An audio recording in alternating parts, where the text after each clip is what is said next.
How's it going, people? Welcome. Welcome to the stream. Today is Backlog Tuesday, and we are going to be playing episode 3 of Life is Strange Before the Storm. Last time was a roller coaster of emotions, despite being 2 of 3 episodes. Everything happened. We did theater, we hung out with Rachel, we got very close with her. And then we had a bomb dropped on us.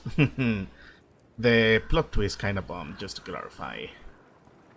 So all that is left for us is to play episode 3. We are going to find out what is going to happen, and then, of course, we will be dealing with the bonus episode some other time, but for now, it is time that we face this. As the title itself says, hell is empty, because all of the demons are outside, in the surface. So, without further ado, let's get right into it.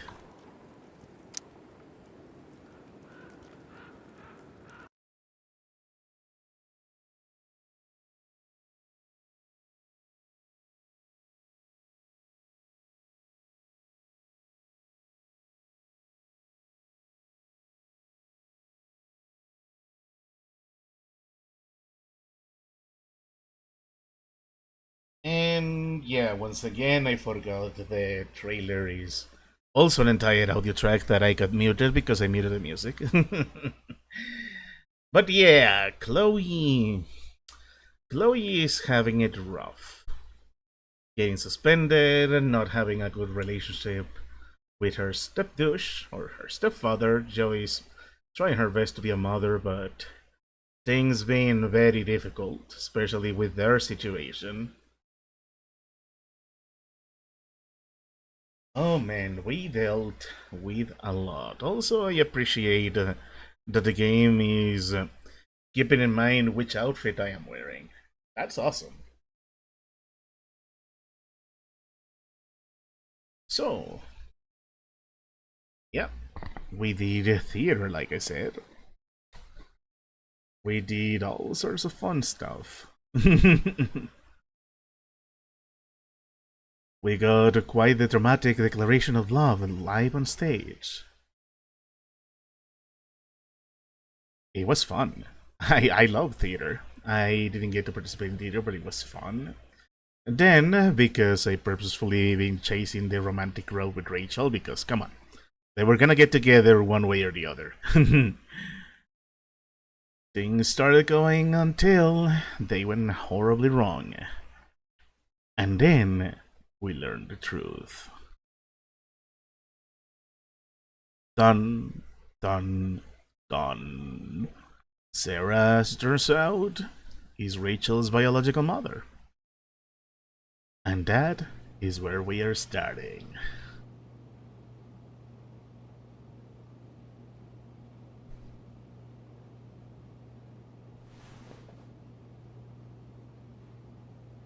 I want to tell you all of it. But are you sure that Chloe should be here for... Chloe stays. Yeah, come on. Of course. In every way that matters, Rose is my wife and your mother. But the woman you saw at the Overlook, her name is Sera. Your birth mother. Oh, I love this. I'm going to tell you everything, Rachel. Everything I've shielded you from for so long. But the truth can be hard to look at. Is this really something you're ready for?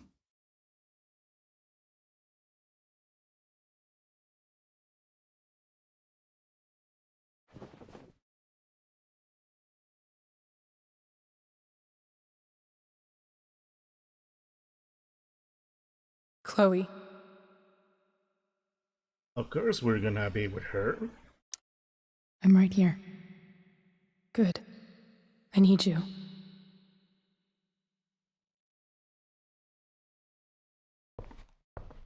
Nice detail. She doesn't strut anymore.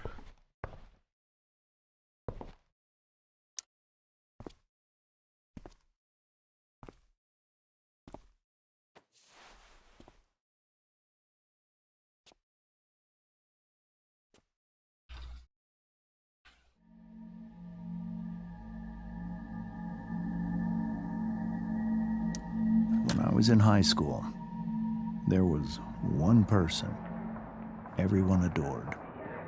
Her teachers, her friends. Sera was everyone's favorite. Every boy wanted to date her. I could barely believe it when she picked me. Sometimes, I think that's what kept me blind for so long. Oh man, do I have things to say about that, but we got stuff to read. Well, not right now. Yeah, we cannot do much more here. I have things to say about these things that have been in my mind, especially considering how things end up for Rachel, and especially learning this. But we need to learn the lore. She was so alive, so passionate about everything. Early on, though, I realized I wasn't enough for her. While the rest of us were pursuing college, careers, families, Sera wasn't looking for any of that. She was looking for escape. Ever wondered why sometimes there are kids in school, students who not only are they very popular, but everyone look at them and say, wow, what a gifted child. Everybody loves them. They are going to aim for great heights. Wait a minute. What do you mean they're not happy? What do you mean one day things suddenly went wrong?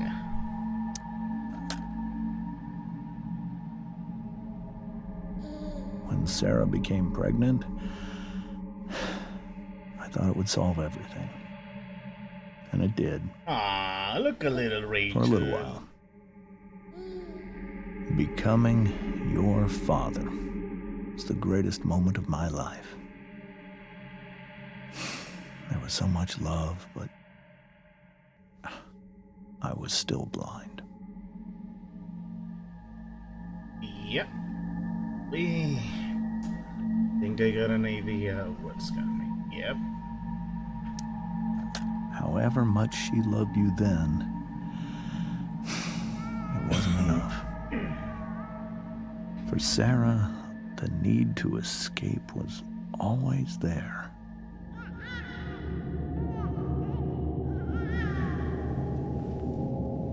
She fell into drugs. For over a year, I tried to help her.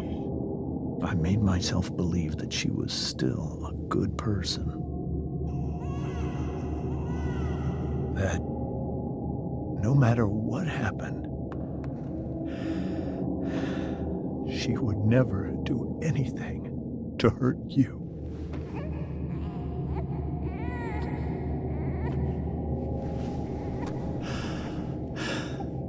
I was wrong. Eventually, I saw her for who she really was. A destructive person.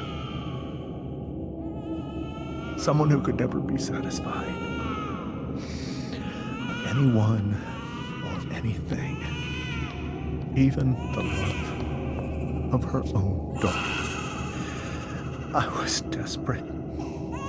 I didn't know what to do. So I made a choice. I was never going to let her harm you again.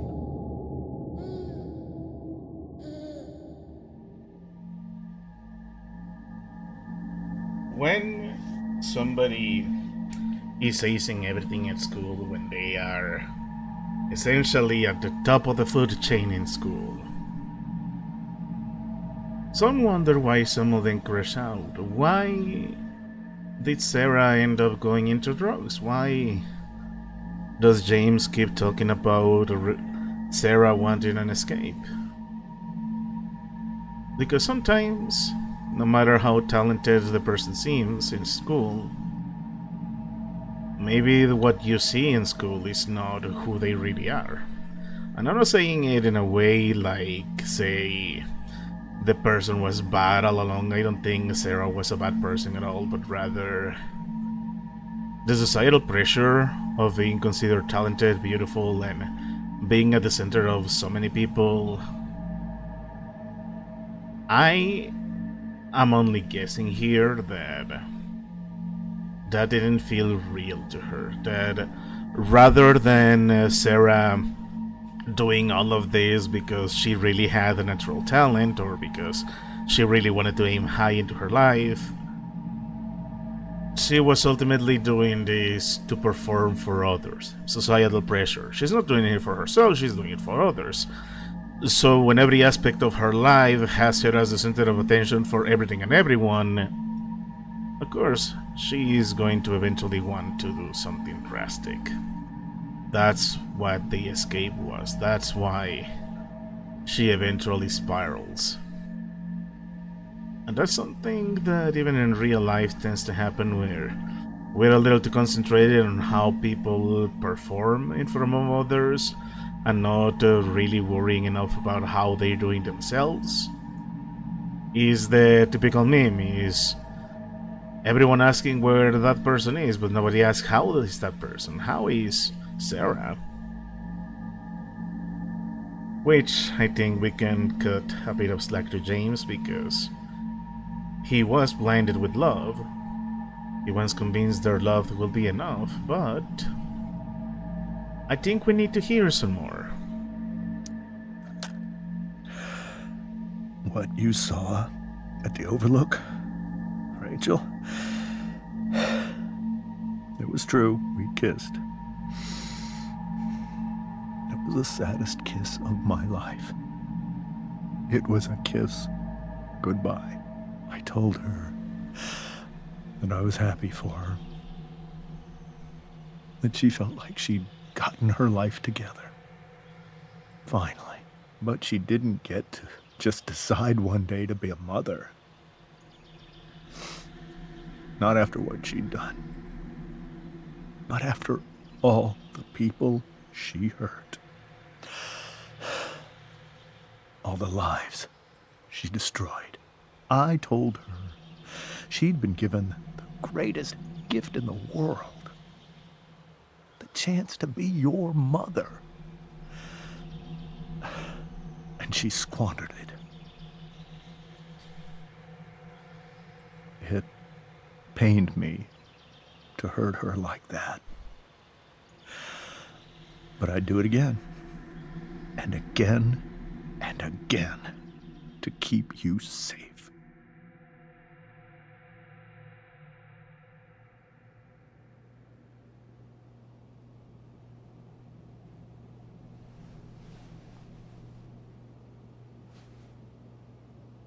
So that was the first time you've seen her or spoken with her in 15 years?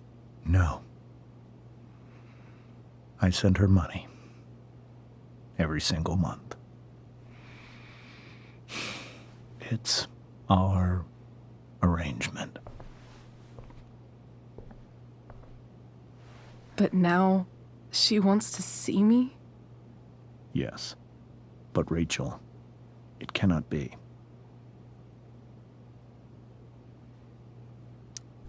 Why not? If that's what Rachel wants. Drug addiction is a disease. It afflicts everyone, not just the addict. I will not allow you to be victimized by her disease again. Even if that's true, Rachel could still meet her. And maybe the fact that she wants to see me means she's gotten better. Maybe so. But consider that for 15 years, she's preferred that money to you. Rachel. I think I need to lie down. That is a lot to take in. Also, hi Infinity, welcome to the stream. It's good to have you here.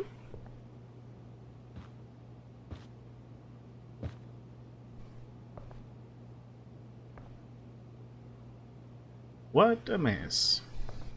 And I still got things to say. But I'm gonna wait until I got gameplay, so we can... Oh, I love that shot. Look at that shot. Alright.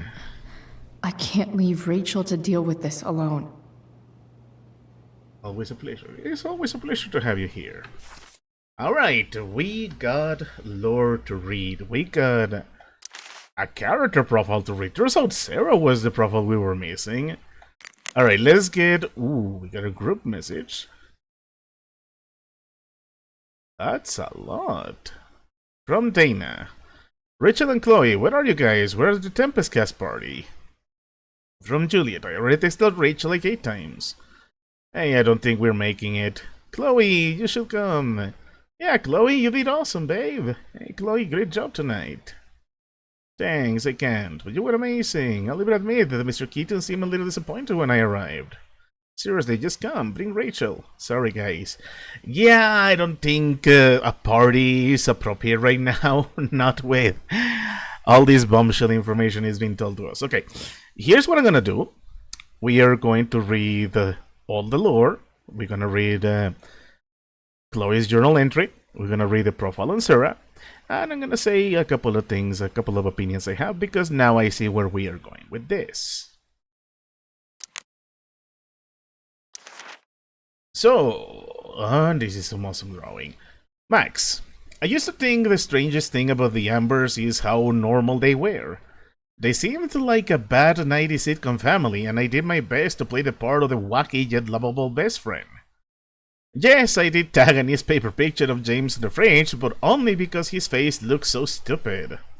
The goal was to get in and out of there without causing a scene so we could make our escape. Yeah, about that. It turns out Rachel couldn't sit back and let her cheating father act all high and mighty. I tried to distract her and remind her of her goal. It almost worked. Then Rachel snapped. I guess she just can't stand the lying anymore. She told her mom about James making out with that woman. Everyone started yelling, and the next thing I knew, Rachel was going full destruction on the table. That's when the truth finally came out. Rachel's mom equals not her mom. Rachel's real mom equal make-out woman. Mind equal lone. Chloe, the wacky yet lovable. Yeah, your world getting rocked. Indeed. Okay, Sera, let's see your profile. Yeah, that is... having a drug addiction when you have a 1-year-old baby. I'm starting to realize that... yeah, it's starting to hit me that when James was talking about Sera looking for an escape, is that she was already doing drugs when they dated, when they got in a relationship. That's why he thought having a baby will help us settle down, but the problem is that throwing the entire responsibility of a kid to somebody who's going through drug addiction is not... it's not magic. It's not a MacGuffin that is suddenly gonna make her be clean. She needed help. By the sounds of things, she got help, but... let's hold that thought. I want to read her profile. What can you say about a woman so mysterious her own daughter never heard of her until now? From what James told us, Sera is a drug addict who got herself mixed up in all sorts of crazy stuff. And by drugs, I mean OD and end up dead in alleyway drugs. Not smoke a bowl and watch anime. That actually sounds pretty nice. When Rachel was a baby, Sera would get high when she was supposed to be looking after her. Things got so messed up that James finally had to take Rachel away. The funny thing is, even as James talked about all the horrible things Sera had done, he still seemed, I don't know, fixated, I guess. You could see the power she had over him. Actually, when he was talking about how beloved and magnetic Sera used to be, I couldn't help but think of Rachel. I wonder if James sees that too. Maybe it's what makes him so afraid of her. Anyway, now Sera is in Arcadia Bay looking to meet Rachel. After years of taking James' money to stay away, suddenly she wants a relationship with her daughter. James seems skeptical, and Rachel... I can't even imagine what Rachel must be going through. Indeed. If Sera is wanting to see Rachel, and if what James said that she feels like her life is back together, I think, despite everything, Sera deserves to see her daughter. Like, indeed, James ended up saying a lot of stuff for me. Drug addiction is a disease. Something that doesn't really go away until the person afflicted truly wants it and gets the necessary help. So if she got her act together, I don't see why there should be a reason to deny her that. I don't see how she could be a danger to Rachel, especially not when he is being offering her money to stay away. It feels unfair, it feels a bit sus.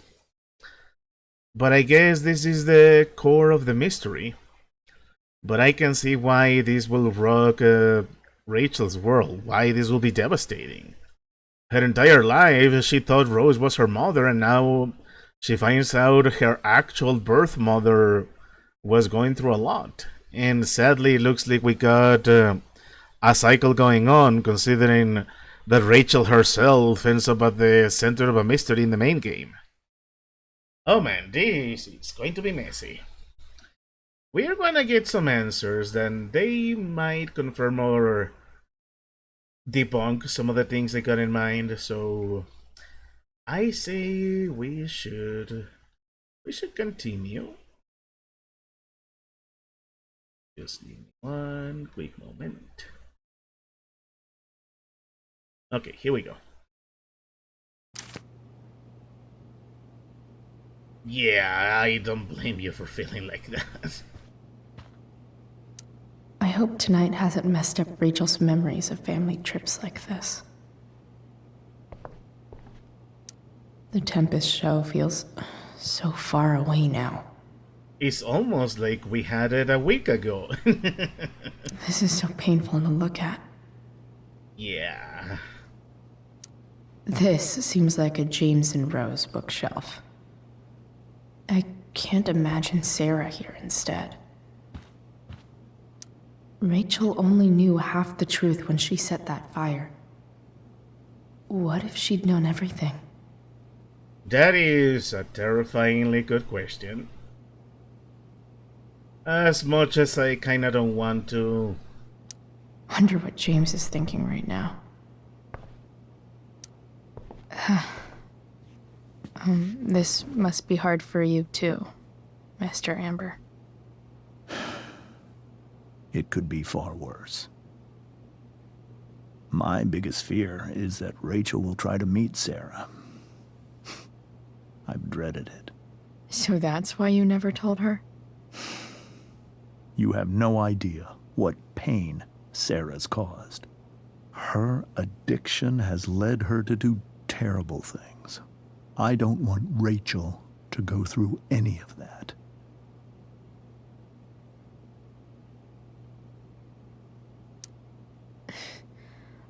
I don't understand. Are you afraid that Sera would do something to Rachel? I don't think she would deliberately harm anyone. But addicts can cause tremendous harm without meaning to. Yeah. But Rachel's not a baby anymore. Listen to me. Sera brought criminals and drug dealers into our home.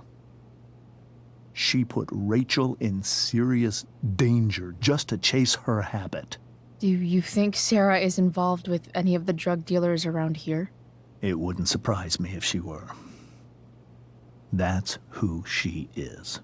Chloe, I believe Rachel trusts you more than anyone else right now. Is this where you ask me to manipulate Rachel into doing what you want? This is where I ask you to do as your conscience dictates. But please, put my daughter's safety first.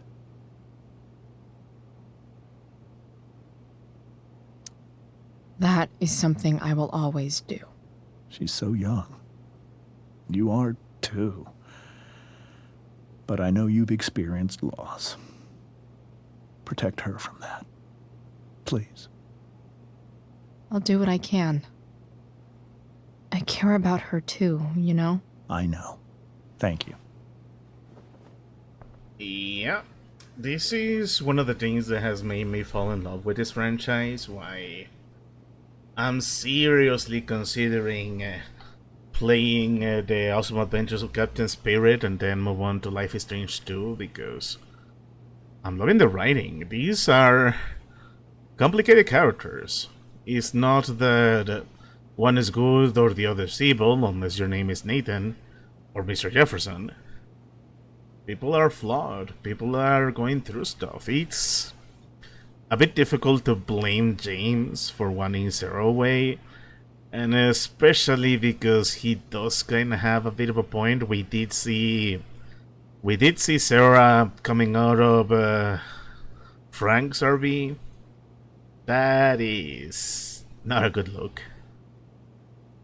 So we're gonna have to see where this goes. I don't know how Sera is doing right now, but if Rachel wants to meet her, well, we kind of already had a bad influence. I should see if she's okay. Okay, we will. Hard to argue that Rachel would have had a better life with Sera. But does that make what James did right? It is way too difficult to put things as binary as right or wrong. Also, I gotta love the symbolisms here. I gotta love how, despite everything, he still loved her to the point that he's got art that resemble her. Good lord, what a mess this place is. Holy shit. Rachel completely destroyed that table. And this is why, no matter how fancy you think your life is, you don't get anything resembling glass for your table, for your dinner table.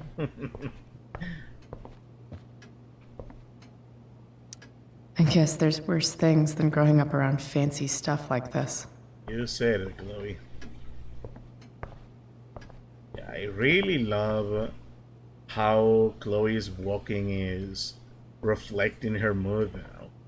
In every other episode, she struts like she's the boss, but right now, she's a lot more calm. I should check on Rachel. It's so weird to look at this now. Yeah. I feel like this is something James should have talked with Rachel sooner. Even if he is 100% correct and Sera is not fit to meet Rachel, I feel she at least had the right to know sooner rather than later. Ooh, I can move this trick shot one tiny second. Ours is glass we got secondhand scratched, but still holds up. Yeah, I have a hard time trusting that kind of glass, trust me. Alright, let's check up on Rose and then I guess we'll have to see how Rachel is doing. I can't even imagine how she must be feeling. Hey, Mrs. Amber. I think it's Rose at this point, considering everything. Okay, Rose.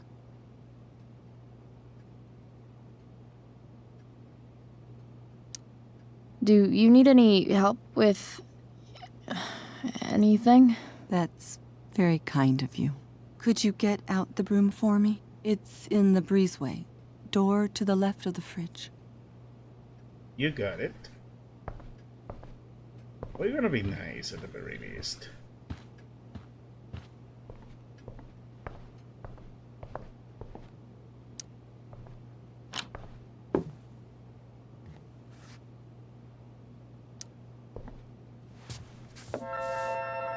Nice.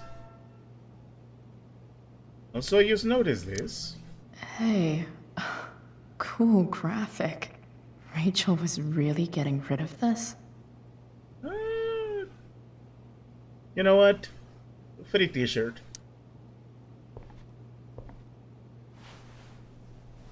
Mrs. Amber, could I have this? Oh, sure, Chloe.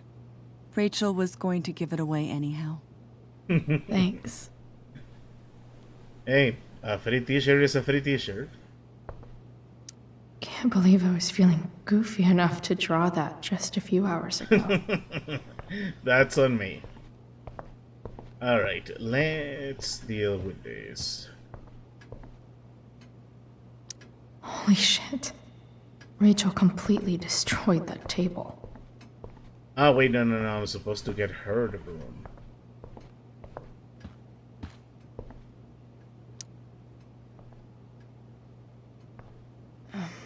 Here you go. Thank you.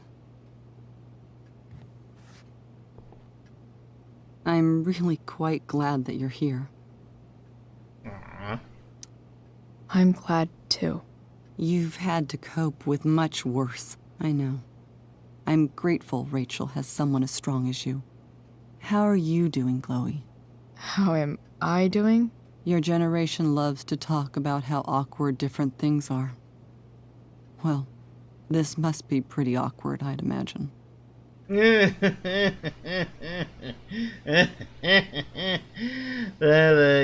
super weird.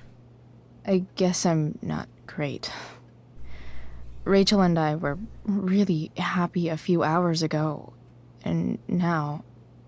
Maybe you can see why James wanted to keep this a secret. There are many painful things about Rachel's past, including my own role in hiding the truth. And the worst part is, it's only going to get worse. Of course, they're gonna show the Frankenstein makeup I gave James. Oh man. One problem about lies, funnily enough, with this whole money thing, lies are like credit. They stack up, and eventually comes the day where the collectors are going to show up. So when you are the world for your daughter, when you mean the world to your kid, but then your kid starts to suspect you're hiding something, and your only solution that you can think of is to keep the secret as buried as possible instead of, establishing a much more trusting relationship with her. It's only a matter of time before she starts snooping around and trying to figure out what is exactly that you are hiding. Lies beget lies indeed. Rachel as well as Chloe are 16 in this game. I think 15, 16 is an ideal time to have a talk with your kids, to really get them in the loop about things that are going on. If you've been raising your kid correctly, your kid is going to understand. They're going to learn to be discreet. Otherwise, yeah, things could go in a different way, but yeah, for somebody who like Rachel, who likely also feels, and she has told us, that she feels weighted down by everything happening around it, feeling like she has to perform instead of being herself. Keeping a secret from her is probably one of the worst things you could do to her. So yeah, James lied. Doesn't matter how painful it is. You don't lie to someone you love. You might be right. But can any of us really know what we would do in his situation? He's been a devoted father for 15 years.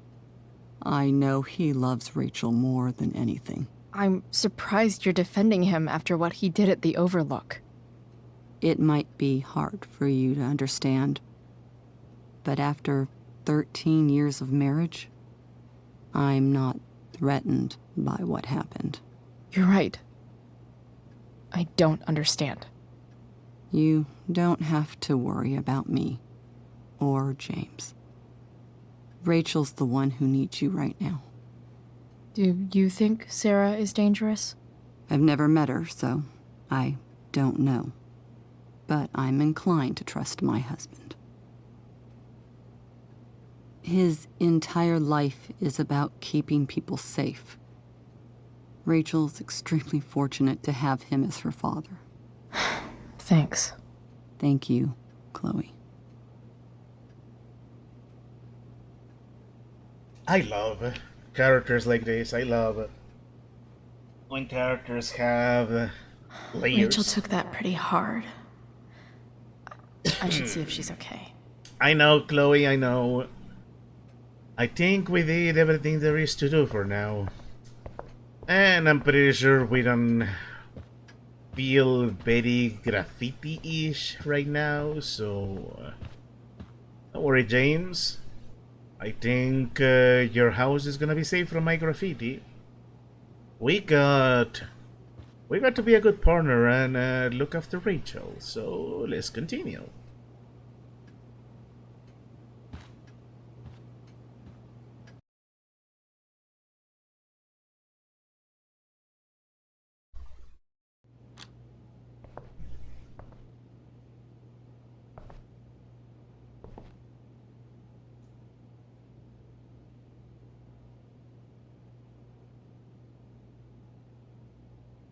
And as usual, kind of like this, where they doing a little prologue before finally doing the proper opening credits. Oh, these masks!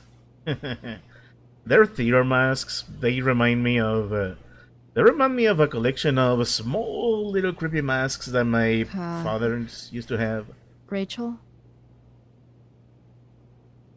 Yeah, we are gonna have to help Rachel out.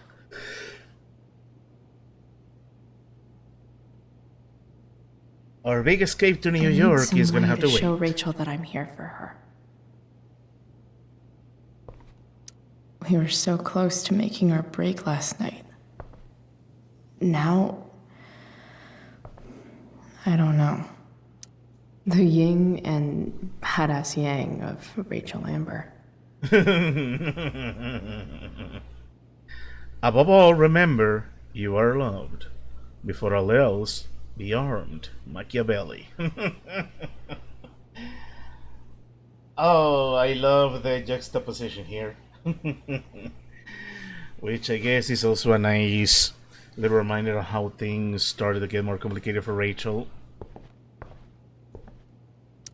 Rachel has so many inspirations, she can barely keep them all contained. Nothing's impossible. The world itself says I'm impossible. Audrey Hepburn.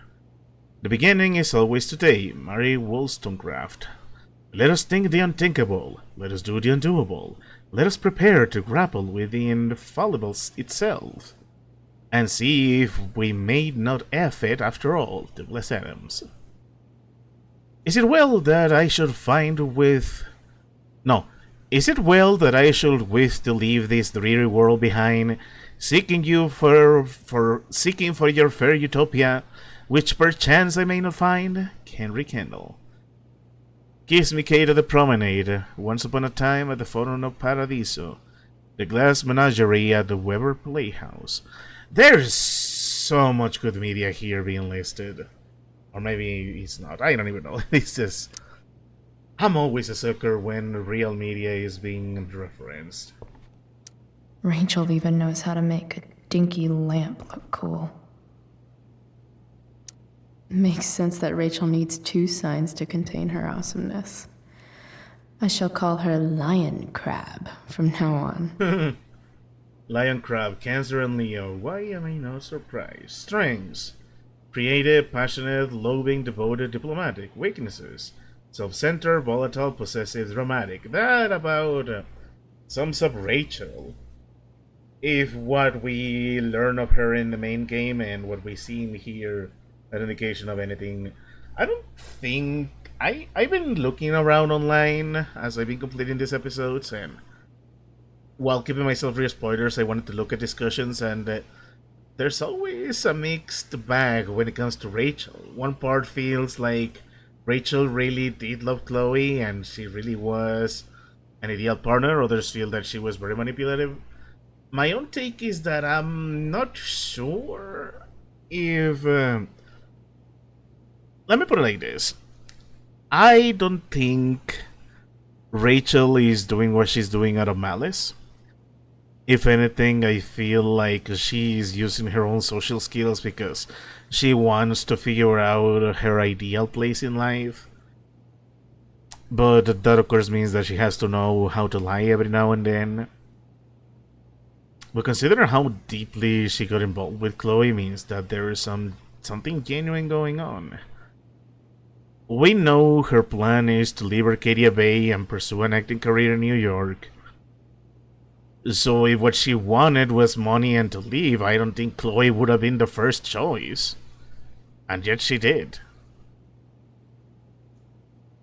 I don't know, like I said, it's complicated. It's not...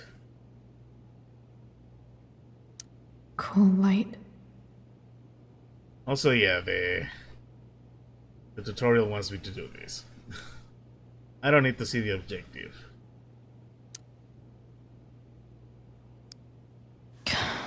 This light needs more light. Indeed. Wonder what I could find around here to brighten up that nightlight. Is there a section on how to walk fours through batshit crazy family drama? No? Was Rachel studying psychology? It likely... I mean, of course there has to be a degree of psychology going on, no pun intended. Because her father is a lawyer, he's a district attorney. Their job is literally to read people, to be psychological about it. I've been following a psychologist and learning a thing or two feels interesting, especially seeing the proper stuff here. So let's see what this says. Type 4, the individualist, creative, sensitive, independent, can be prone to melancholy and self-indulgence. The best thing for a 4 is to learn how to let go of feelings from the past and focus on the potential that the future holds. Which is probably why she wants so badly to leave. Is there a section on how to walk fours through batshit crazy family drama? No? Type 4s can be the most creative of types when they are able to reach their potential. At their best, Type 4s are inspired, productive, sensitive, and independent in a difficult environment. However, Type 4s can fall into melancholy and self-indulgence. 4s craft their own identities by picking and choosing a select few of their emotions to rely on, and all but blocking out the rest. Type 4s define themselves by their differences from other people. While this can lead to incredible talent and creativity, it can also lead to an unhealthy obsession on their perceived deficiencies and flaws. The best thing for a 4 past and focus for a 4 is to learn how to let go of feelings from the past and focus on the potential that the future holds. A Type 4, an individualist, that explains so much. The game is literally telling me what is her deal. So she's still caught up in the past of her family and the past of her life. I can see why that's a thing. I can see why that's a thing, because it's like she's been making it a big deal. She's making it a big deal to learn the truth. She wants her father to be honest with her. She's been making it a big deal that she feels like she's not getting to be herself at school because everyone has so many expectations of her. I already mentioned at length why it sounded like Sera suffered through the same, except Sera's escape ended up being drugs. Something I noticed Rachel hasn't gone through, thankfully. Yeah, I can see why she's gonna be fixated in things being real, in getting rid of the deficiencies of what she feels she has. Rachel's surrounded by so much love, yet she seems so... alone. Your wonderful daughter on the night of her first show. Break a leg. We love you, Mom and Dad. Yep.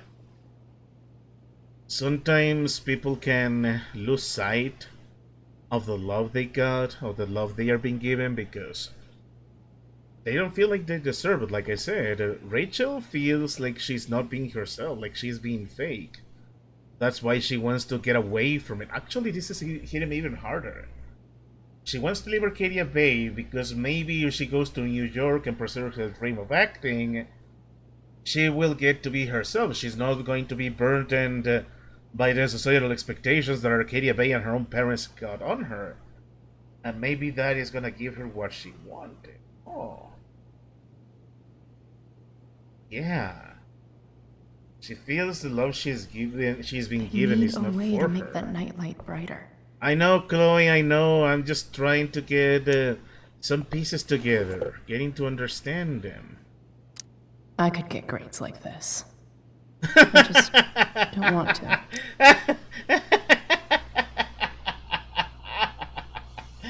Yeah, that is 100% Chloe. Latin horror. Chile honors. Chile Latin honors. American experience and disciplinary literature, biology honors, drama lab, physics. It's like, yeah. Can you imagine the stress she goes through every day?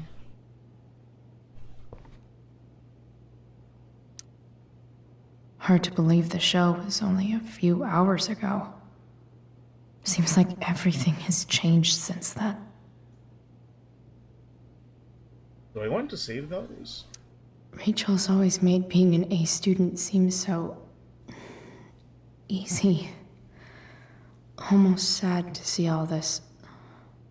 effort. By Friday, July 7th, or, May 7th... No, May 7th, 2010. Biology, lab notes, drama, dress rehearsal, rocking review, like views, English, stuff, blah blah blah blah, American experience, Latin, education. Yeah, that's a lot. It's amazing that she's got time to do theater with all the aces she gets. Anyways, Rachel, I know you're sad, but let me look at your emails. I know something Miss Arcadia doesn't. Weird. Ask Miss Arcadia. What's the real deal with the fire of north of town, and when is it going to come down here and incinerate us all in this fiery hug of death? Asking for a friend, bros for bronies. Funny and a little bit inaccurate. My Little Pony Friendship is Magic came out in 2011.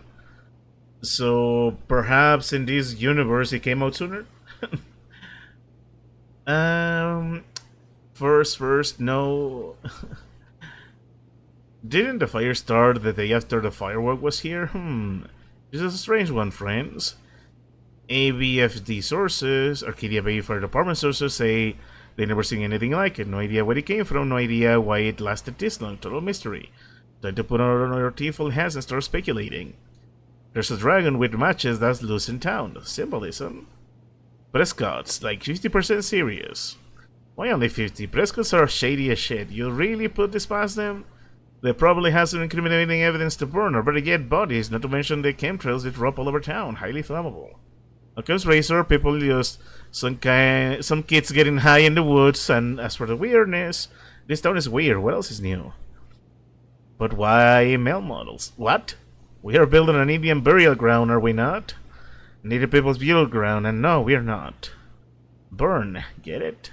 Legalize Oregon movement. Now, how to get involved? Like world tuition spike, it's coming. Ah, the people on the internet. But yeah, I am starting to realize. Oh god, I'm starting to realize. Okay, so in Life is Strange 1, the Prescotts had been gentrifying the town. We know here they were already in the process of doing this because they bought the port and then they started to fire everybody, including Drew and Mikey's father. And also being such bastards that they took their severance packages. Did this fire make it easier for them to build their big housing project? Is this why they started making so many other things, getting to make their... I know, Chloe! Hold on. Also... no more diaries. Is this fire what made the Prescott start to get further out of control? Is this why they ended up building the bunkers? Oh god, I am connecting the dots and I'm not liking it. I'm horrified. My goodness, I love this game. Okay, let's look at the emergency kit. What do we have here?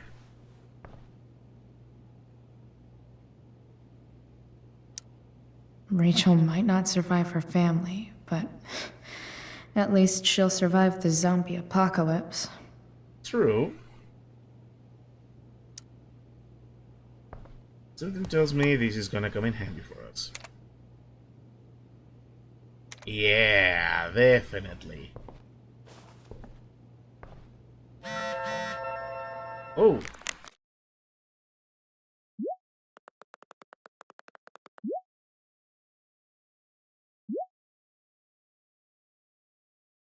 I feel so bad for Joyce. I'm leaving the door unlocked in case you don't have your key. Please come home. Doesn't matter that it's after curfew. I can't right now, please. Joyce is such a good mom. I'm not gonna rant again about how much she deserves better. Rachel, your world was shaken to the ground, so the least I can do for you is bring down the stars to you.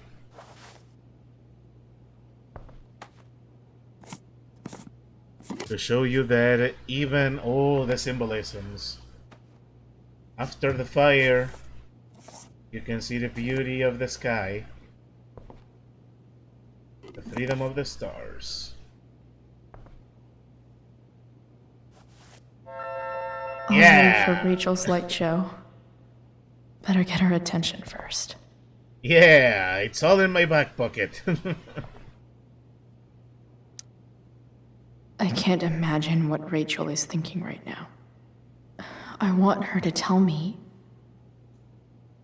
when she's ready. She's gonna be ready right about now.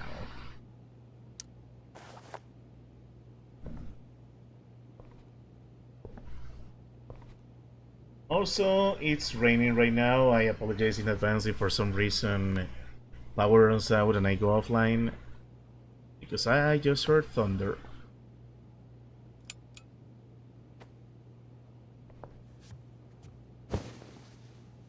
Hey, check it out.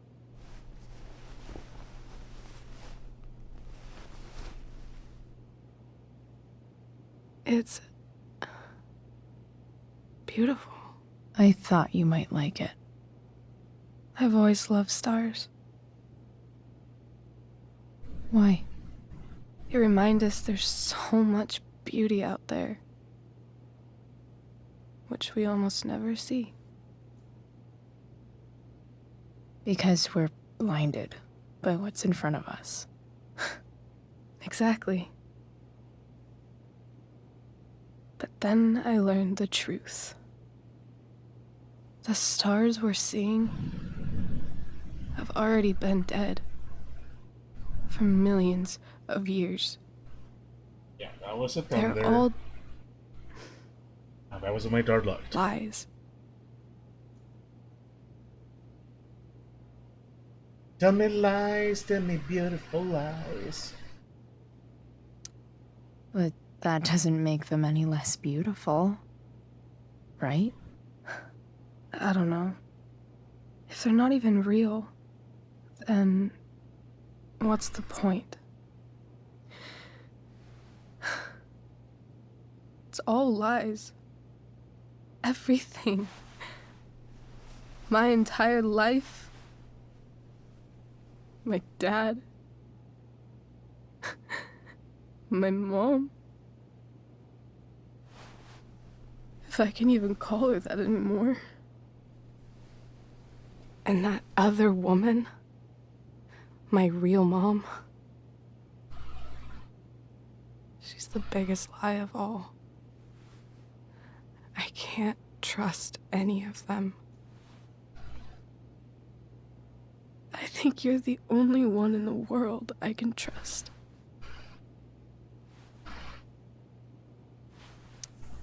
I'll take it. Even if it's only by process of elimination. Good. Come on. You need to cuddle. I wore this bracelet my entire life. I never even asked why. Never even thought about it. Somehow, I think I always knew. Even when I didn't know. That my real mother was gone. Ah, look at them. We're not leaving just yet. Let them cuddle for a little bit, so I can double check something with my door just to make sure we don't get any thunders. And also take a quick bathroom break, so please bear with me, be right back.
Okay, I am back. Yeah, it is coming down. The street outside is like a little river. It's a good thing I live on a hill, so things are going a little bit perpendicular, but whatever the case, I am back. Yeah, storm is really going down. Whatever the case, let's continue because my goodness, I'm loving where the plot is going. I love that we kinda pinning down Rachel's deal. Like I said, she is obsessed with being real. She feels she herself is not being truthful to herself, and finding out that neither are her parents, that is just terrible. That's why she's been so caught up in all of this. That's why she wants to give herself a new start, and that is super tragic considering where this is going. I think we cuddle enough. Let's advance the story. The fact that she's here right now, that she came here for me, I think I need to see her. Is that wrong? Of course not. But it might be tough to track her down. Yeah, that's true. Luckily, I've got my secret weapon. But what if we can't find her? It's not like I can ask my dad. I have no idea where to start. Let me handle it. Really? Really. Mysterious. I like it. Of course, even if we know where she is, we need a way to get to her. I can't just ask my parents for a ride. Don't worry. I've got that one covered too. You do? Yep. In fact, anything you could come up with, I'll handle it. It's just like I told that biker dude at the mill, who was a lot scarier than this mom of yours could ever be. There could be flamethrowers, an army of robot ninjas, and a motherfucking dragon on a leash between you and her. And I would still find a way to get you there. Chloe fucking Price. My magical Shakespeare fairy. Shut up. But once we find her, how do I talk to her? What do I say? After my dad died, I was worried I wouldn't know how to talk to him anymore. But somehow, when we speak, I always know what to say. When you speak?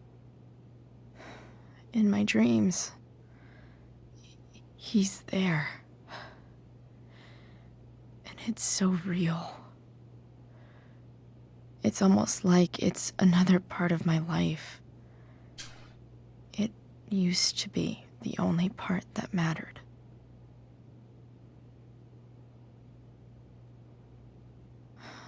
I've never told anyone about that. Weird, huh?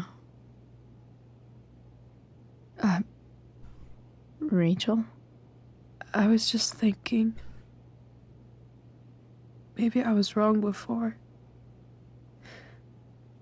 Who cares if the stars are dead? As long as we can still see them, that means they're real. To us. Right? Exactly. Right.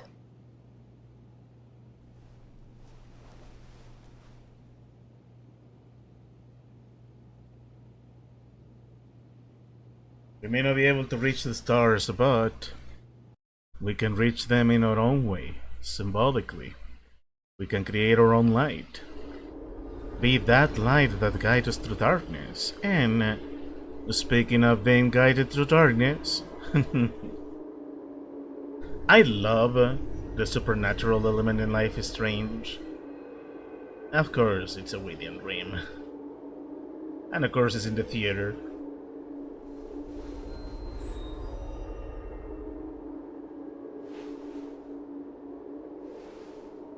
And of course, the audience are the Raven, and everyone included. Dad, I think we're stuck. Hey, maybe you should let me drive. You always do it wrong. That was one time. When are you going to let it go? Remember when we used to work on cars together? Those are some of my favorite memories. Oh, I saw that. We never... That wasn't... you. Could have sworn that was me.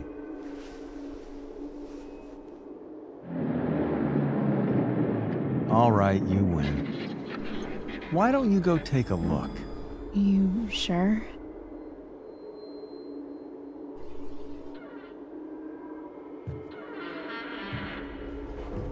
I love how creepy this is.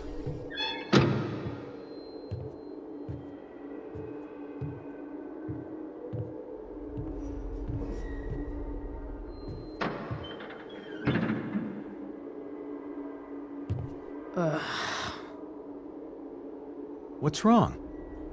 Don't you see anything? Fine. It's... the spark plug. No, that's not it. I just had that replaced. Isn't improv supposed to be all about yes and? Yes, and what?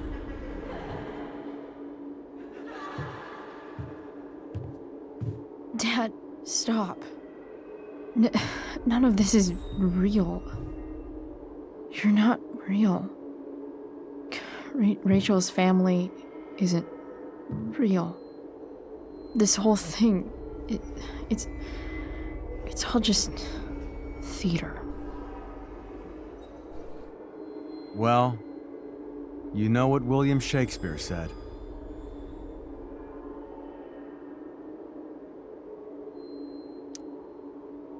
Something about the whole world being a stage, so might as well act the fuck out of it.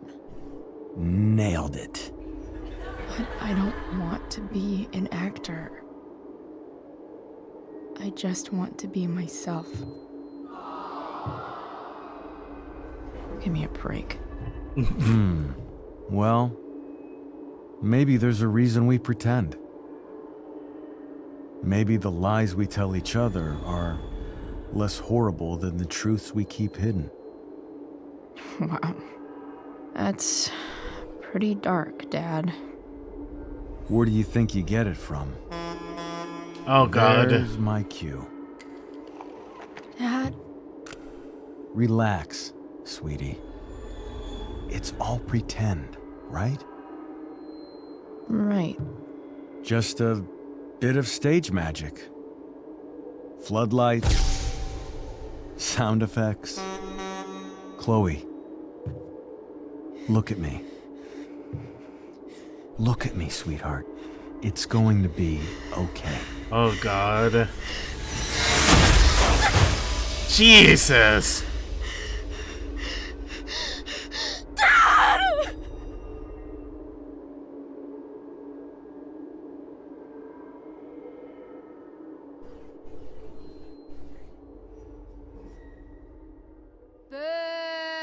Ah, screw you, Victoria.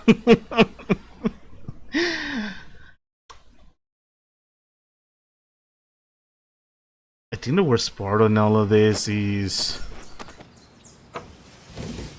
no matter how many times she has William show up in her dreams, they all end the same way, and they only get more and more graphic. Wait. What the shit? Whoa! Has someone been going through my room? Doesn't seem like Mom. She wouldn't leave a mess like this. Wait. David? That motherfucker. As if trying to force us to empty our pockets wasn't Whatever. bad enough. I don't have time for this shit. I've gotta help Rachel. Megan. I saw Sera leaving Frank's RV. He might know how to find her. He might also be totally pissed about Damon's money. I've got to get this exactly right. Which I can is do why this. we kept the money. We are going to give it to them. Price. Oh, Frank. Eager much? Where's the money? Jeez, would you relax? I have it with me, okay? I'm coming to get it right now. I have a favor to ask you. You can't be fucking serious. I need to find that woman from yesterday. Sera.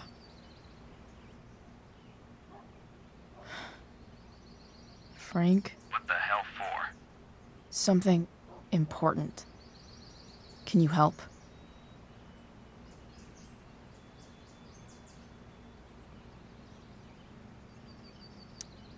I'm trying to help a friend.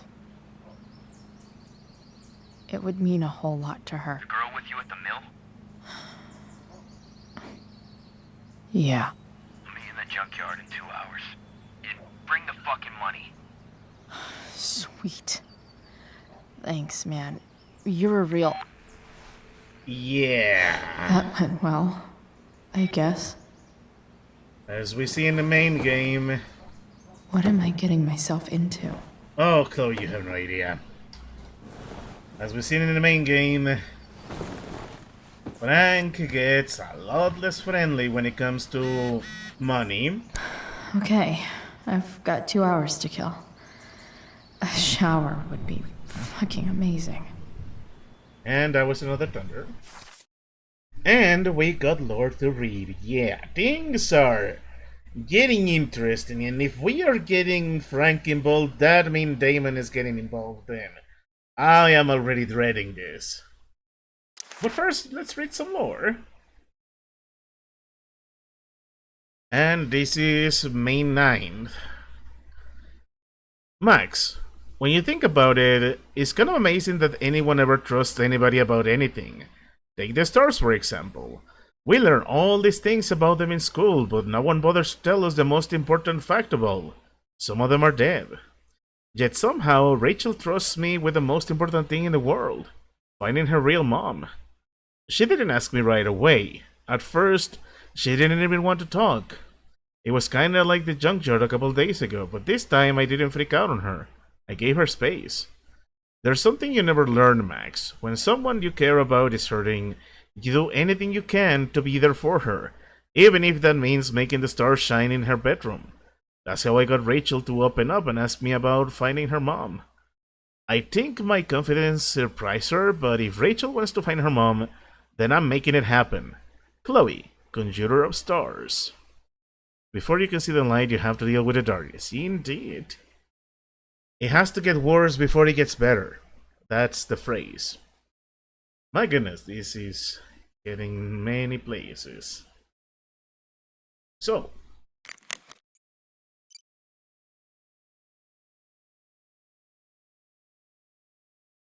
let's see. Thank you for being there for me last night. I'm feeling a lot better. Guess what? I'm a good kisser. Okay, that. Also, we're meeting Frank at the junkyard in 2 hours. I think he can get us in touch with Sera. Holy shit. Yep, I'm still at my house, just showering, then grabbing tools for the truck. So, meet at junkyard. I'll be there. You're amazing, Chloe Price. Yeah, but I feel this is not gonna be so simple. It's way too early to be up on a Sunday. And it's Sunday on top of everything. Hey, look, I got it. I got telekinesis. I can deal with the alarm at a distance. Inaccurate as of yesterday. Someone should update this photo. I am so surprised we didn't see Warren at all.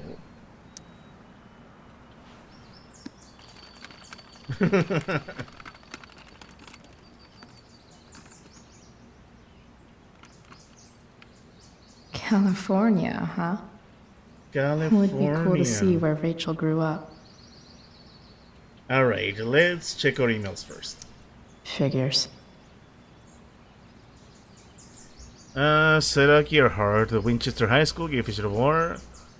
Each year, Winchester High School grants the Fisher Award, named after famous explorer Robert Fisher, for student of blah blah blah blah.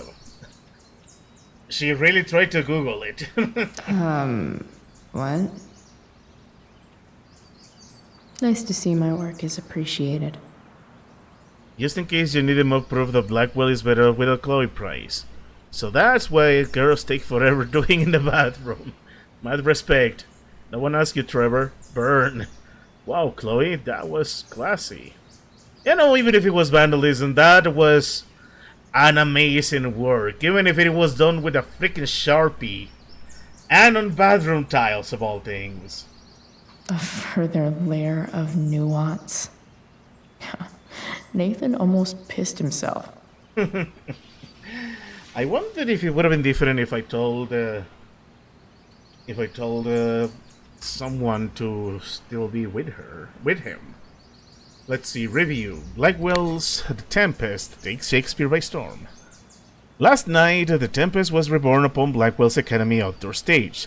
The unique and bold direction of Travis Keaton gave the show an updated feel, typically absent from Overdone. Classic works, stellar... No, it says typically absent from Overdone classic works. Stellar in the lead role, the young Rachel Amber commanded the stage just as Prospera herself commands the unknown.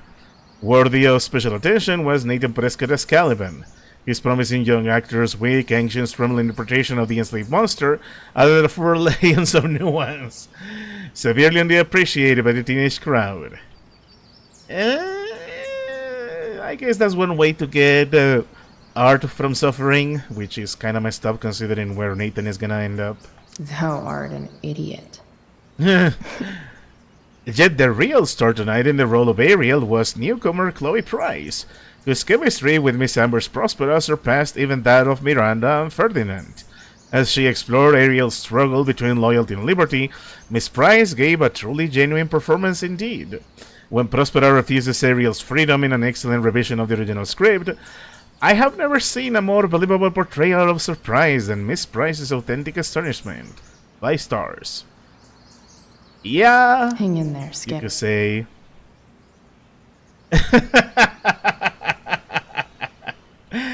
Done with your day, Joe. An interview with Skip Matthews, Pisshead frontman. Arcadia Bay Online News. Following the sudden popularity of your song Nothing Wrong, what's next for Pisshead? Well, for the moment we're still taking things slowly. So, we shouldn't hold our breath for a full Pisshead album on the horizon? One day, but for now I'm still working my day job.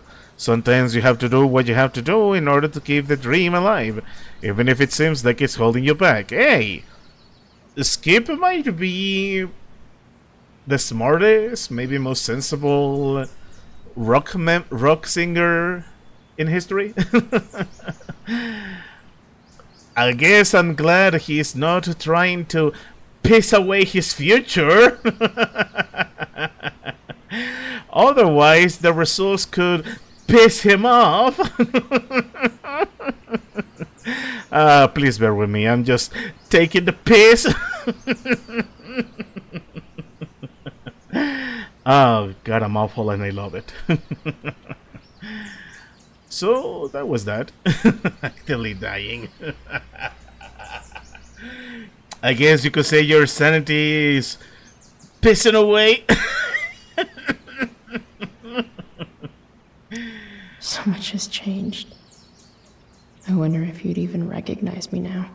Ah, man. 1 second, please. I need some water. But regular water, not piss water.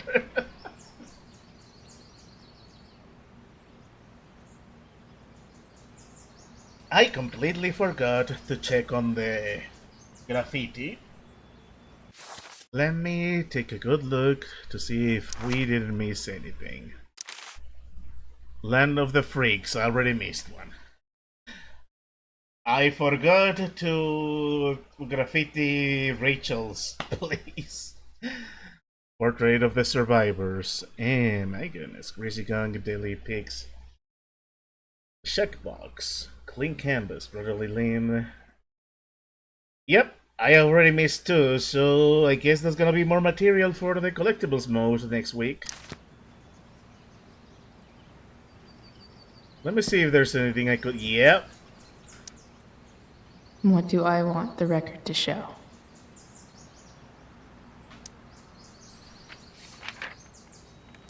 Come on, Chloe, let's put that Sharpie to work.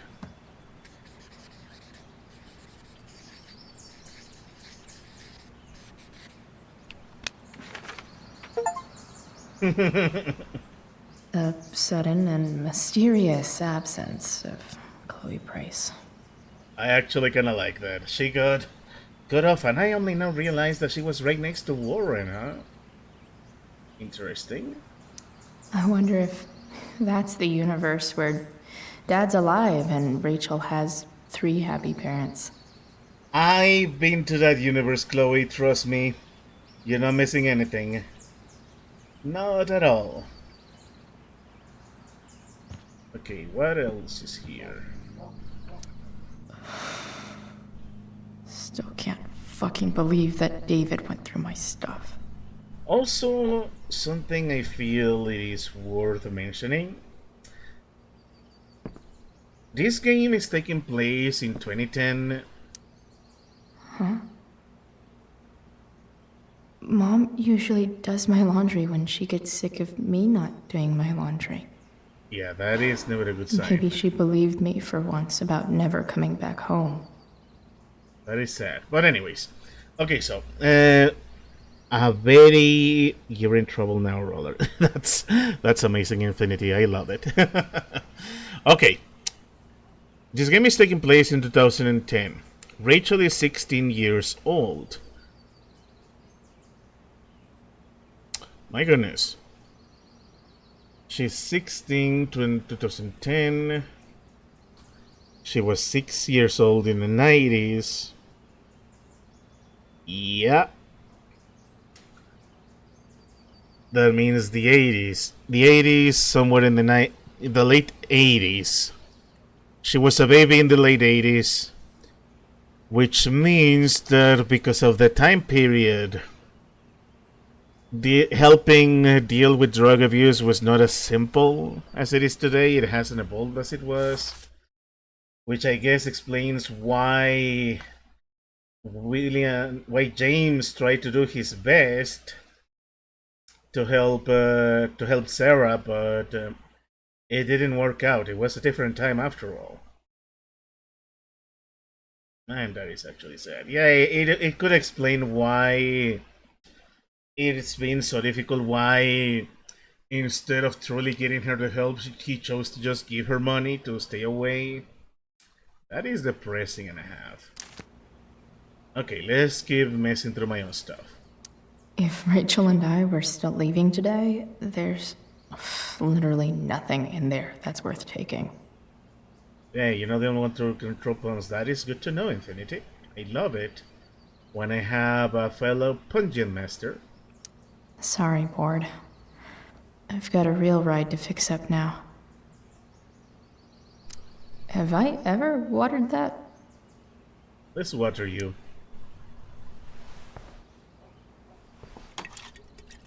Oh, come on! Don't do that! Better than nothing. I think we just killed that plant. That is actually sad.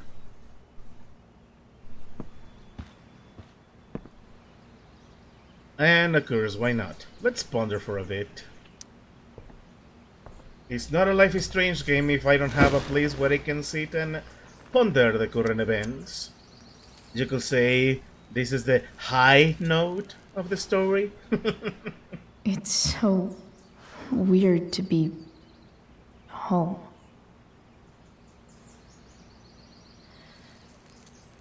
As much as this place sucks, at least it's not full of secrets. Nobody's hiding anything. Well, except me and my pot. And everything with Rachel. But how could I possibly tell Mom what I'm up to?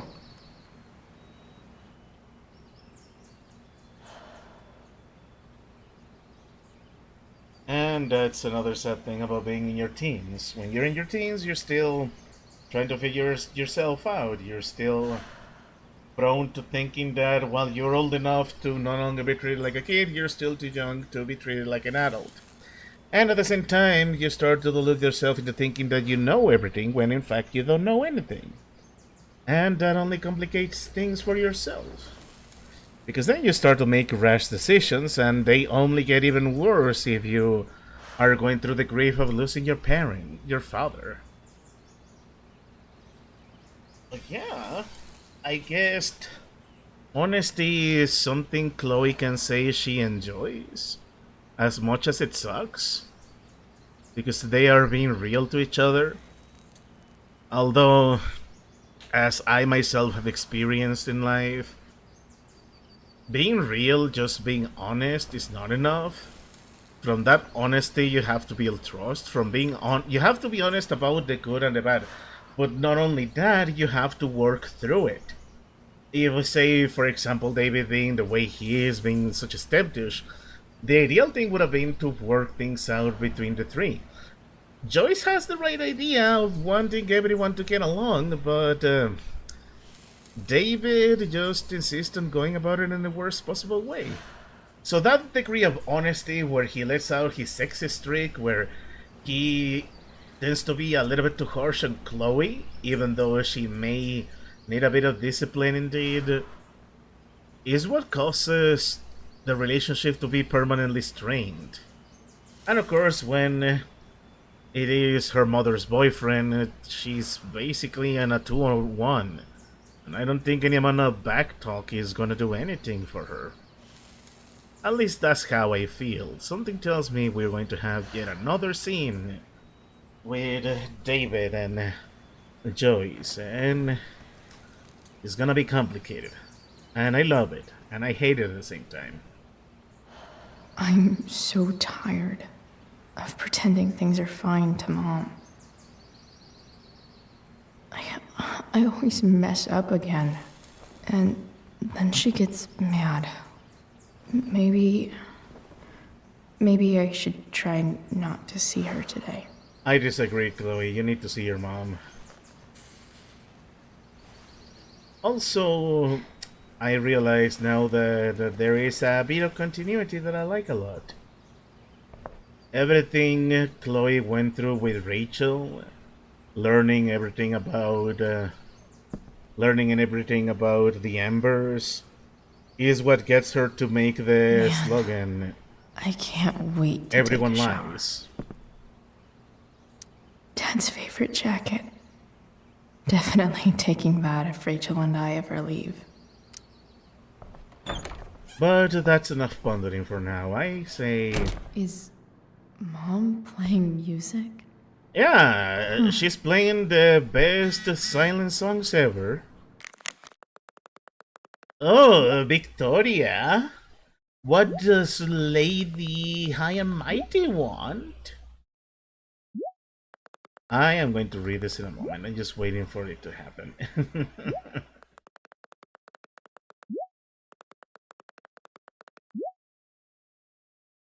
For someone who's using a clam phone, Chloe types super fast. That's admirable.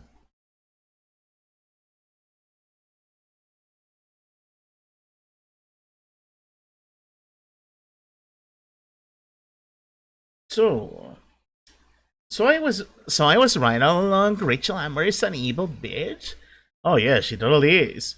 I guess you think you're her little psychic now. Yup. You got every line of the play freaking perfect. How could that be? You've been planning this, haven't you? Oh no, you figured it out.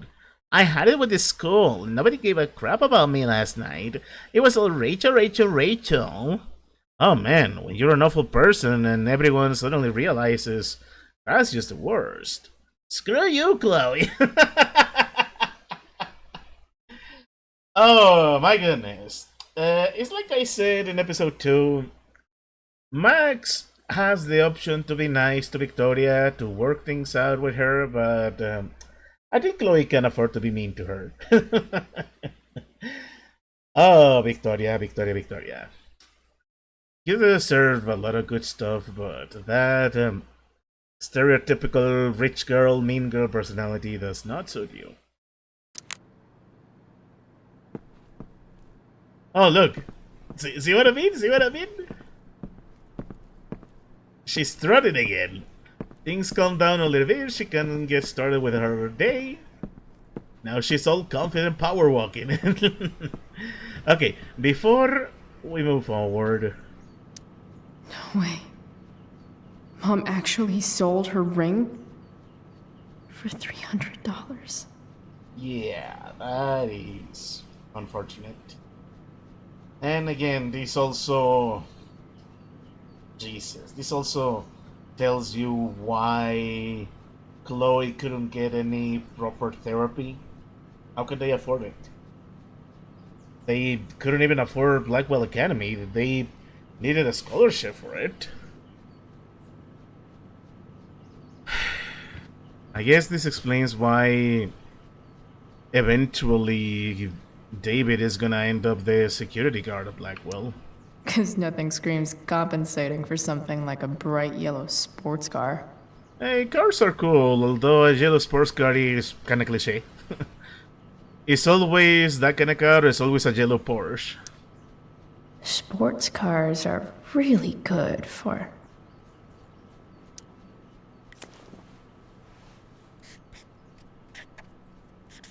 flames. Lots of flames. That's actually pretty awesome. And we got the flames. That's good.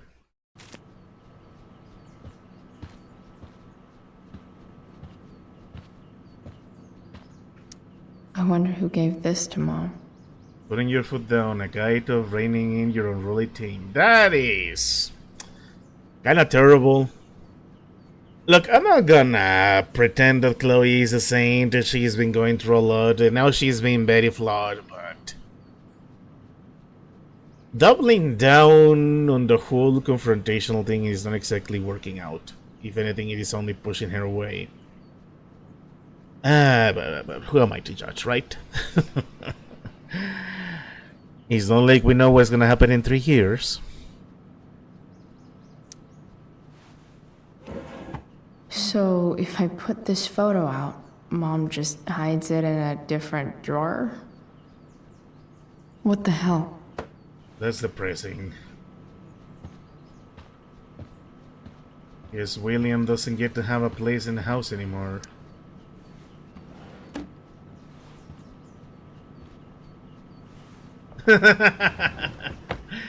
Yeah, figures. I remember this. Mom left it. Wait. Is today Mother's Day? Shit.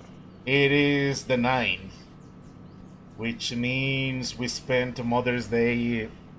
We spent Oh God. We spent Mother's Day making Joyce worried. We started Mother's Day with a trip to the principal's office, getting suspended, running away, staying at the junkyard, doing everything except hanging out with her on Mother's Day. That is... ouch. I feel so bad for Joyce. Also, funny little detail. Mother's Day, I live in Mexico, so Mother's Day is not on the 8th for us of May. We celebrate it on the 10th. Just a 2-day difference, but it's still funny to be from where I am and take a look at games that take place in the United States or other countries and see that their holidays are different. It's fun. It's fun taking a look at how culturally different they tend to be. Also, hold on. I remember this. It's been Mom scientifically loved it. proven you're officially the best Wait. the best mom in the world. Is Happy today Mother's Day. Day? Yeah. Shit.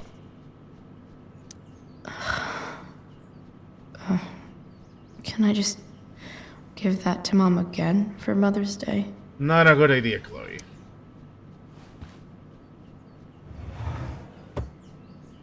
Shit. David really is moving in. This has to feel like a nightmare for Chloe.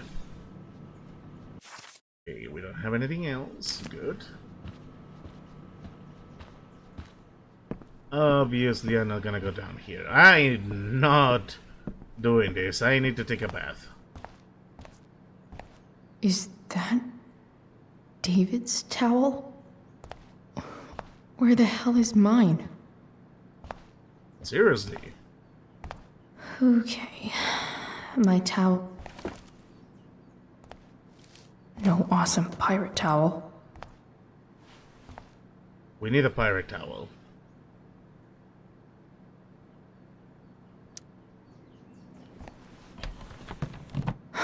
Score. There it is. Can't believe Max and I were so into this shit when we were kids. Wait a minute. Captain Bluebeard's hair dye. Max was going to make me a pirate, but we never got around to it. We know where this is going.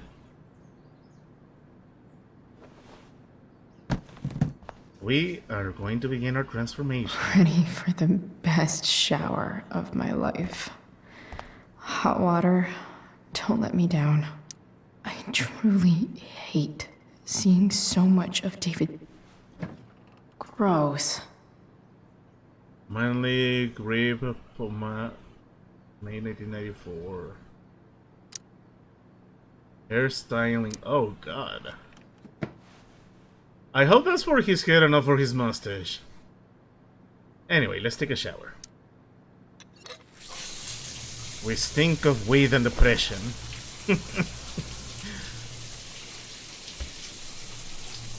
I am surprised people in the US have hot tubs. We don't have a hot tub in our home. Instead, it's just a plain old shower. Feels a lot more comfortable. I never really taken a bath in a tub. I don't think I would want to. The idea kind of scares me. I kind of don't want to slip and fall. That will be one of the dumbest ways to die, if I am honest. Oh, you know we are doing this. Let's go, Chloe.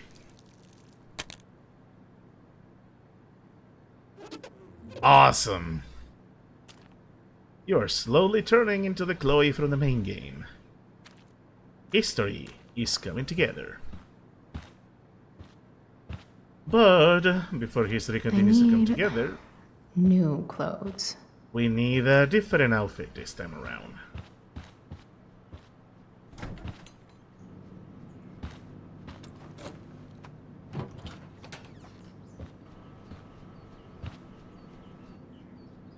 Also, I feel it's funny that the shower is in the second floor when in my home the shower is on the ground floor.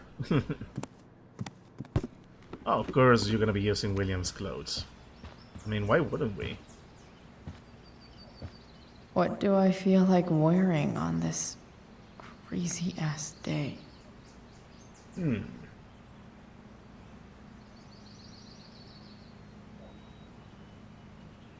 I mean, we did get the cone of fire.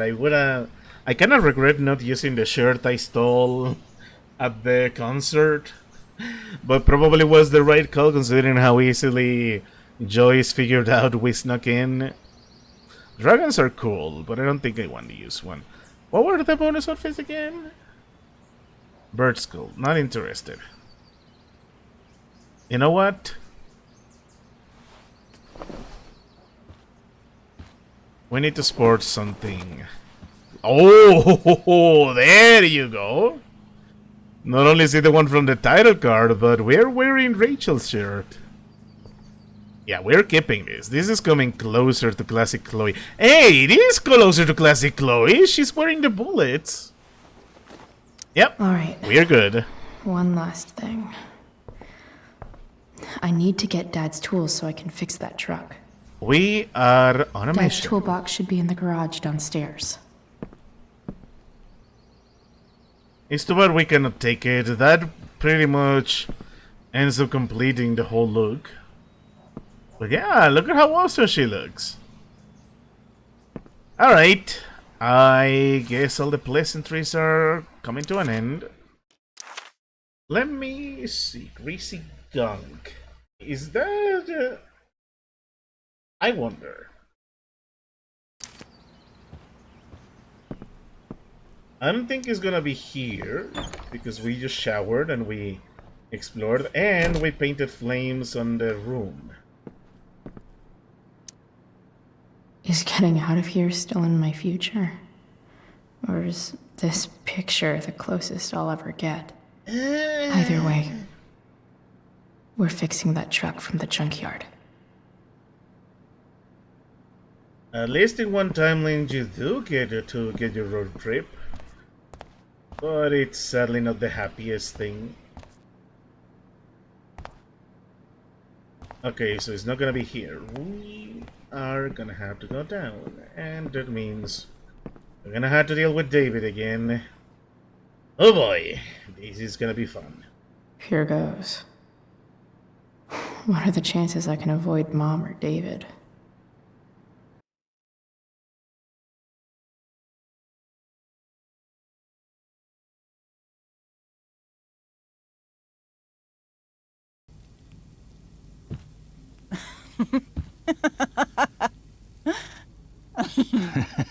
I'm flipping them over.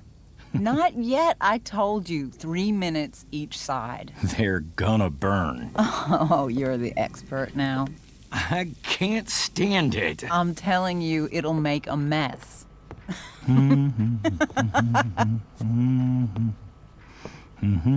know, you don't have to make me breakfast. I'd settle for flowers. You cook all the time. I want you to have a break at home. You are one class act, David Madsen. Mom actually looks pretty happy right now. If only we saw this side of David more often. Ah, the silent sound of music. Sadly, copyright bots are the bane of my existence for this.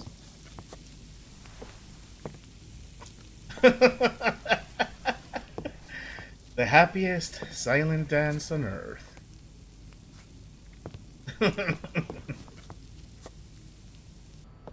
Oh my goodness.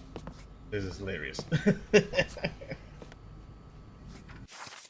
And yeah, we don't have any more entries. Give me one moment. I need to drop the Van Hammer for a moment.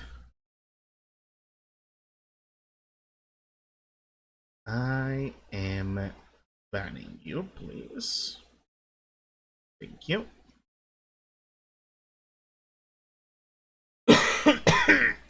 Excuse me. I am so glad that Twitch now gives me the warning. Yeah, they're getting filtered. The bots that tell me to bot my views. No worries. In recent streams, I've been banning more bots, so at least my chat gets a little bit cleaner, even if not many people show up. So now, because I'm banning them so often, chat already tells me the message, but they don't allow it to show up publicly. Yep. Yeah, those feel good. At least I'm glad my chat is a little bit more decent.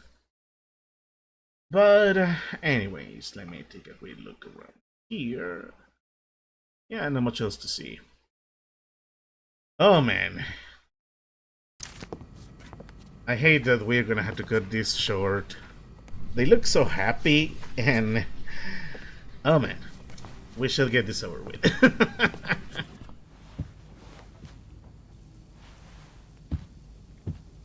Hey, who's there? Too late. Hey. Chloe, your hair. When did you... Was this for the play? I heard you performed last night. Nope. I mean, I did, but this is something different. None of that matters now. Oh, I am so glad to see you. Good to see you, Chloe. Coming home was a smart decision. I mean...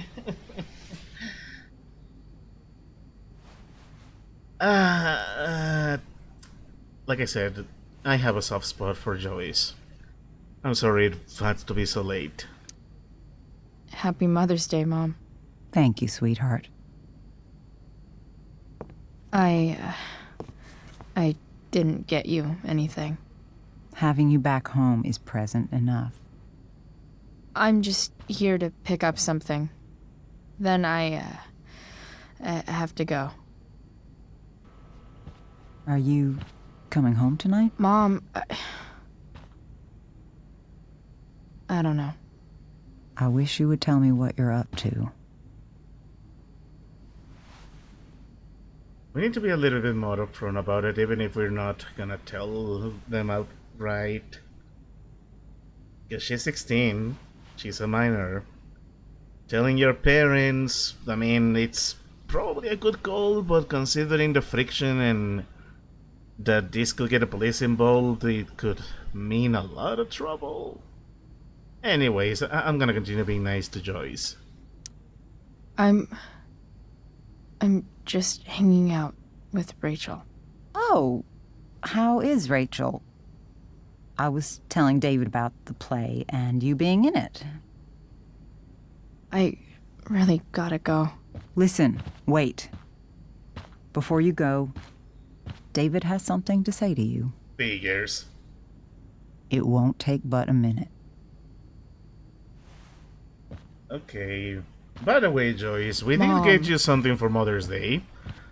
A nice rusty truck and a girlfriend. Man, now I don't want think hunky. this is the best idea. You already promised. Chloe, I've made an agreement with your mother to trust you from now on. Really? What does that mean? It means that from today forward, I'm going to take you at your word. So, if you say you haven't been smoking or drinking, then I'll just leave you be.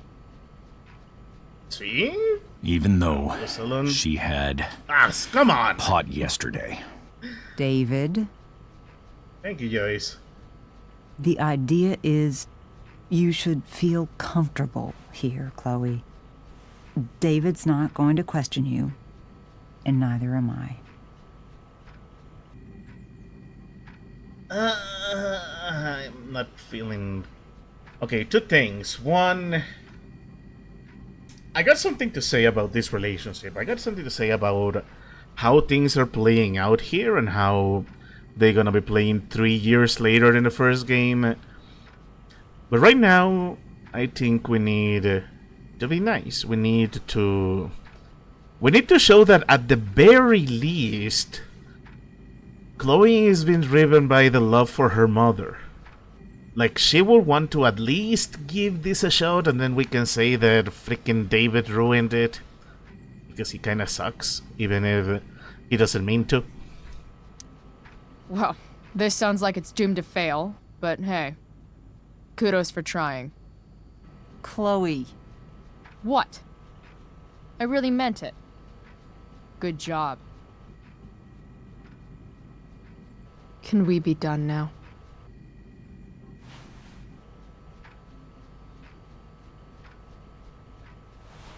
Wait 1 second. Don't go, Chloe. I've been meaning to show you something. Maybe now's a good time. This is my friend Phil Becker. We served in the same unit. 2 tours. Becker was killed near the end of our deployment. Oh, God. Roadside IED. We used to joke about all the trouble we were gonna get into once we got back home. But he died. He died, and I didn't. And I think about that fact every damn day. The point is, I've had my share of grief.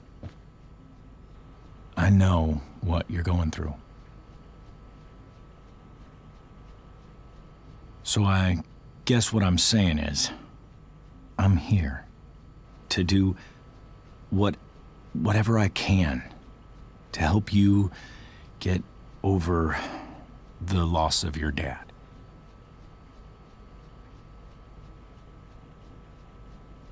Please, I'm begging you. Give David a chance, won't you? Here. Why don't you keep this photo for a little while? Think about what I've said.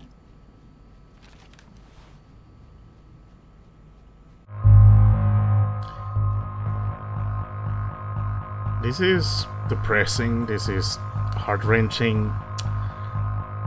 Can you imagine how much different this timeline would have been if David had chose this as the first thing he could start saying to Chloe, instead of trying to be the angry military guy, the Mr. Hardass trying to give her a hard time and try to whip her into shape? Like, how amazing of an opening would have been if David came here and told her this. Hey, I served in the army, I lost a close friend, I miss him to this day. I know how you feel. Maybe we can connect through this. We may not have the most fitting personalities, but at least we could try to work through this. Maybe I could help you cope with the loss of your father, help you get over it, help you get out of the past and move forward, learn to heal. How much of a difference is this compared to David saying in episode 1 that she enjoyed a vacation from not having a father figure in her life? This only makes me more sad considering what is going to happen in 3 years. And like I said, at the very least she's willing to try, yeah. This is, not counting episode 5 of Life is Strange 1, this is the most vulnerable I'm seeing David. Yeah, empty your pockets on the car, stop resisting. Yeah, it could have played out so much better if this was the David that got introduced to her, instead of the douchey military guy. I would have loved to see a timeline where this relationship played out for the better, and we did during episode 5. Then all the timelines where David catches Jefferson, he becomes a hero and Chloe grows to admire him. Especially since she's grieving a lot about Rachel. So, like I said, even if this wasn't me role-playing as Chloe, I don't have it in me to be mean to somebody who's willing to be this vulnerable with me, to lower his barriers this much, and not being punished for seeing those other timelines. Yeah. So, yeah, we are accepting David's offer.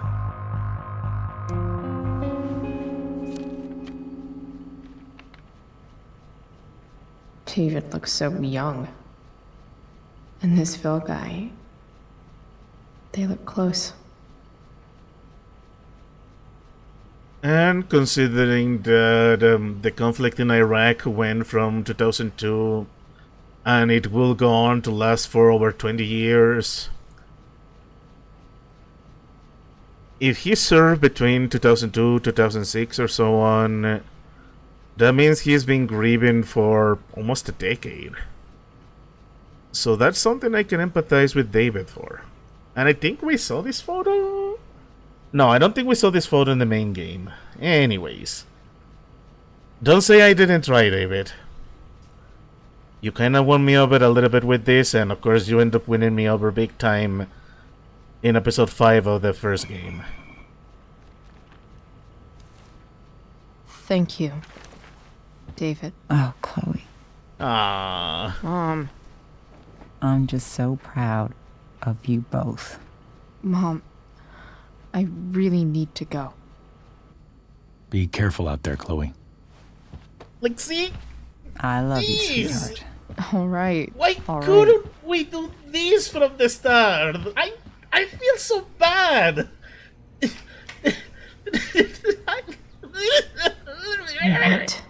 the hell? My goodness, the drama here is so good. I feel for these people so much, and they're just fictional video game characters. Just gotta grab Dad's toolbox and then get out of here quick. What's the matter, David? Don't want any more decorations inside your toolbox? That's pretty funny. Oh man, that was something. Yeah, the frustration.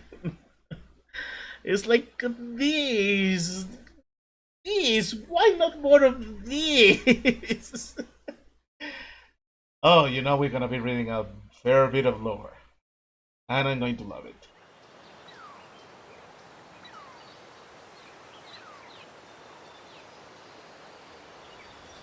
Hello, train that might run Chloe over in 3 years.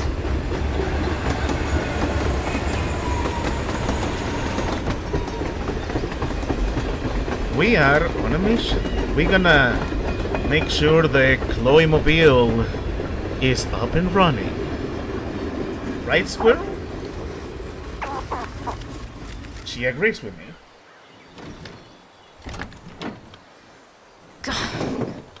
Come on.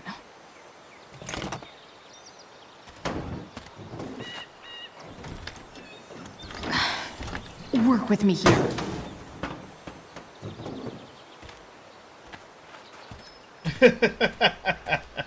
Indeed, Infinity. Ow! I felt that! Better. But still needs a bit more love. I can salvage this beast. I just need to find the right tool for each problem. Alright, we are going to handle this, but like I said, we're gonna do some more and I'm gonna tell you a funny story. So, sometime like say 2021, yeah, in 2020, 2021 I went on a trip that sadly kind of ended. It had a bit of a disastrous final day. Some things went wrong and we had to extend our stay for a little bit longer. So, yeah, the terminologies. We're gonna look at that in a moment. Okay, so because our accommodations got all messy and we couldn't take the ride home, we ended up having to stay at a hotel. We ended up taking a van from that hotel and they took us there and it was nice. Then, when I got off the van, I got off in the back. I am a bit tall. I'm 183 tall centimeters. A meter 83. I had to lean down. I had to crouch a little bit. I thought I had cleared the door. You know, the back door of the van opened to the side. I thought I had cleared it. I was ready to stand straight again, and then I bunked myself in the head so freaking hard. I don't know what was more painful, the bump or the humiliation that happened in the most cartoony way possible. And it was so bad. That's what Chloe bumping herself on the hood of the car reminded me of. I still remember feeling that pain. It sucked. Okay, we got lore to read, and then we are going to have a good laugh at Chloe's amazing scientific terminologies for her car. Max, I think I wanted it too. Yeah, I know, it's permanent, right? But that's the thing, though. It's not. Not really. Because we're not permanent at all. Funny how much simpler life seems when you keep that in mind. Like my hair. I wanted to see what it looked like blue, so I did it. It looks awesome. One day I'll make it all blue, and if I don't like it, then so what? It'll all fall out eventually. See how that works? You know what else is impermanent? David. The prick searched my room when I was away and then gave the world's lamest apology. He tried to connect with me about his dead friend, which, fine, A for effort, I guess. Eventually I got out of there and headed to the garage, which David's transforming into his own personal asshole cave. At least I got what I came for, that toolbox. I bet he would like the idea of me using his tools to fix a ride. Off to the junkyard to see if I can get the truck working. I know it's far from permanent, but there's hoping that beast has a little more life in it.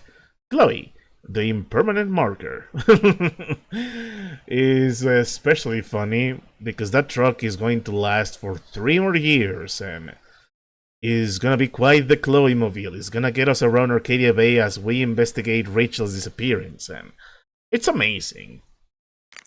Alright, we got a text from David.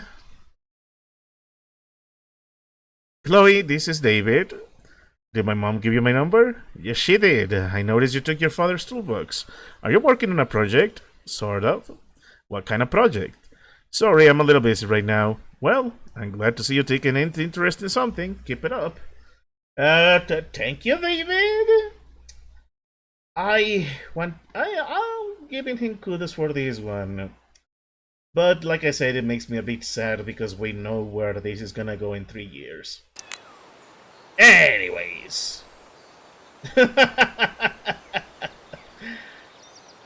So we got I can definitely see some problems.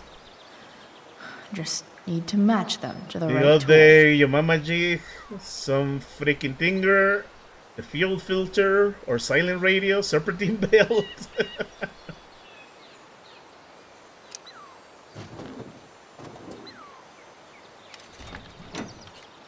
It's pretty loose. How can I tighten it? Maybe with the tool we happen to have? Let's wrench it. I think you just made me think of each dog. Yeah! It really does sound like each. Much better. Alright. This thing seems pretty gunked up. I think I should move on to something else. Okay, let's check on the thing here.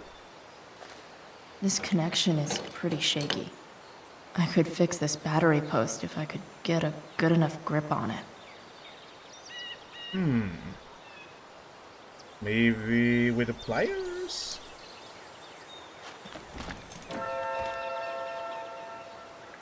Cassandra. This whole scene just made me sad that our new landlords made me get rid of Cassandra. Who was Cassandra? Your car? Maybe something's wrong with the battery post. If so, that kinda sucks. Cars are awesome. There. Fits like a deadly electric glove. Nice. Does look like the mama thing. The distributor cap looks pretty gross. I need something small to scrape the gunk off the cap. The pliers, maybe? Nope. Not gonna help. I guess I was wrong. The screwdriver, perhaps?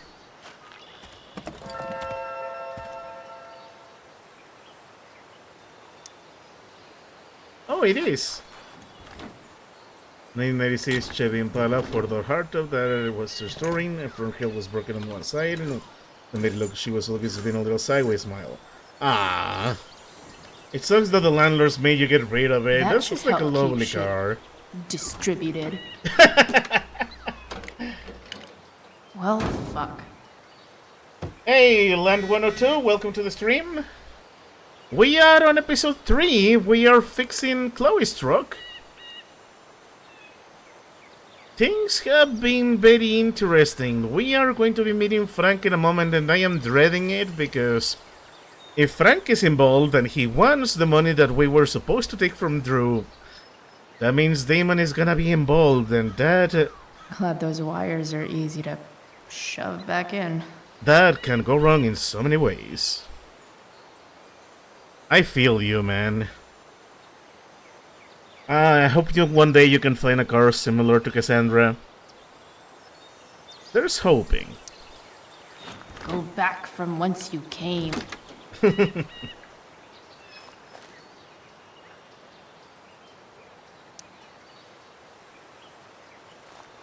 Looks like someone tried to patch this thing up. Sometime before I was born. At this point, I think that ancient duct tape is better than anything I can do. Better leave it be. Hey, duct tape is like the universal repair material. I can attest to it. I use duct tape to fix my mouse. Although I really need to replace it, but I don't have money for it right now. The button essentially has been so used up that the little spiky thing that the mouse uses to click on the Fuel button. injector is disgusting. Gotta deal with that. I know, Chloe. Let me jab for a bit. That basically it's all dented, so the clicks are not working. So I ended up using several layers of duct tape on the button. So at the very least, the click still worked. It's pretty funny. I'm still amazed that it works for me, but I really need to replace it eventually.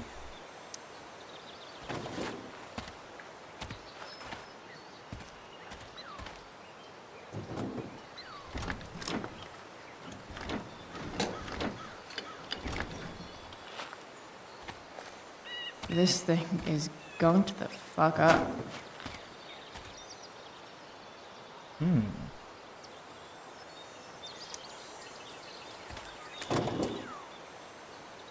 Maybe.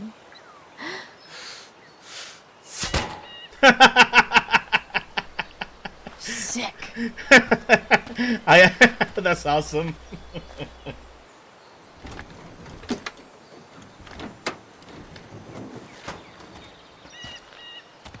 Yeah, that's a nice goal to have, Infinity.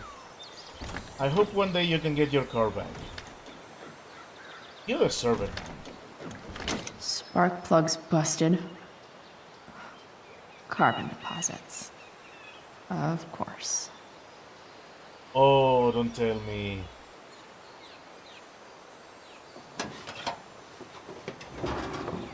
Oh, we really are.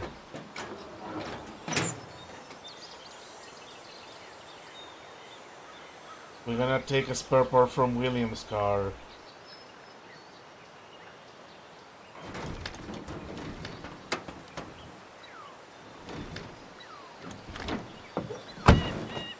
Please?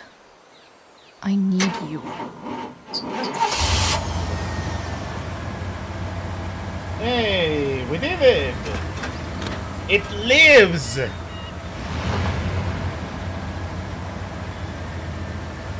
Yeah. Oh, that feels so awesome. Ooh, yeah. Play the good silent tunes, Chloe, as we burn rubber.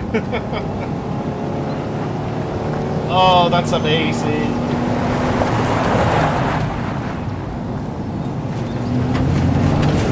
How cool is it?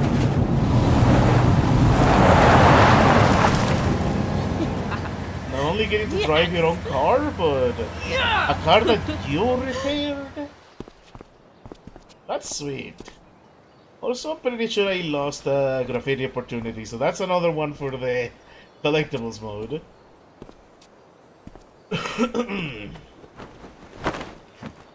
Look at how happy she is. You deserve to be happy, Chloe. Also, your hair needs to be more blue. It looks good on you.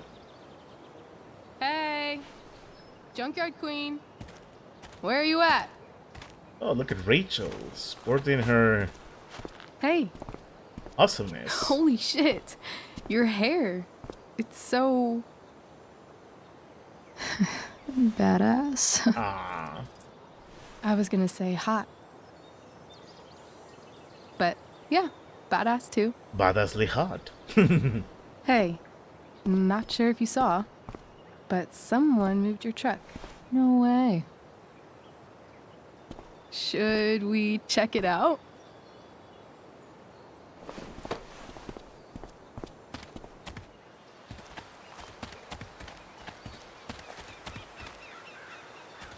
Hey, Price.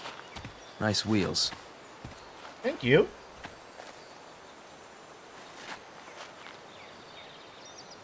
Oh. You're early, Frank. What's the occasion? It's his fucking bar mitzvah. There he Frank is. here's becoming a man. Aren't you, big guy? What's he doing here? What do you think? We're not dealing with a couple of dime bags anymore, Chloe. Where's the money? Yeah, I'm not taking any risks with Damon. Here. It's right here. Obviously, I was gonna give it to you. You don't have to be such a dick about it.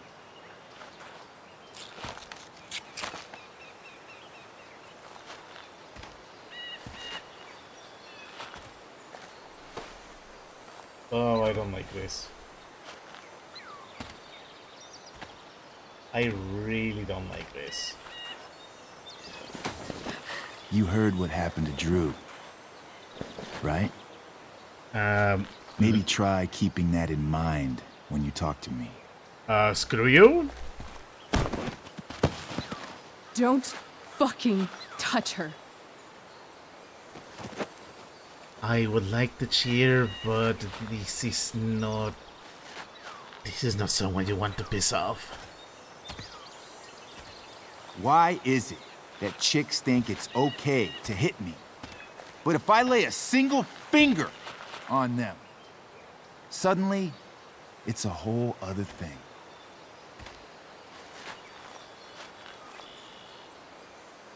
Frank says you were asking about a client of his. That true? Yeah. Yeah, it's true. I don't see why you should give a shit. You don't? Huh. Maybe I'll show you. See, you two Nancy Drews decided it would be a good idea to call your drug dealer and ask about his business. I didn't go to a fancy academy, but that doesn't strike me as smart.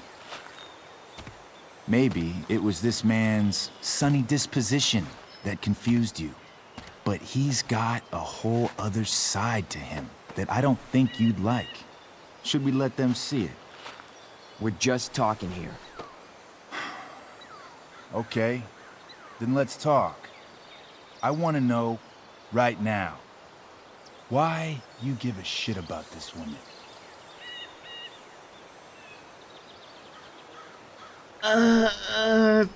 And this is why I'm from believing in the Second Amendment. Step back, your reward tattoos. But I'll treat you to a no soul. Yeah, this is where Second Amendment would come in handy. Like, I thought twice about shooting Frank in the main game, but Damon is a different monster. Like, you can tell there's good in Frank. Like, even in this game, he's been trying to look after Chloe.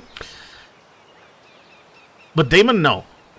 Damon, just no. This is someone you don't want to encounter on the streets. This is not someone you want to bump into, let alone look at, make the mistake of looking at.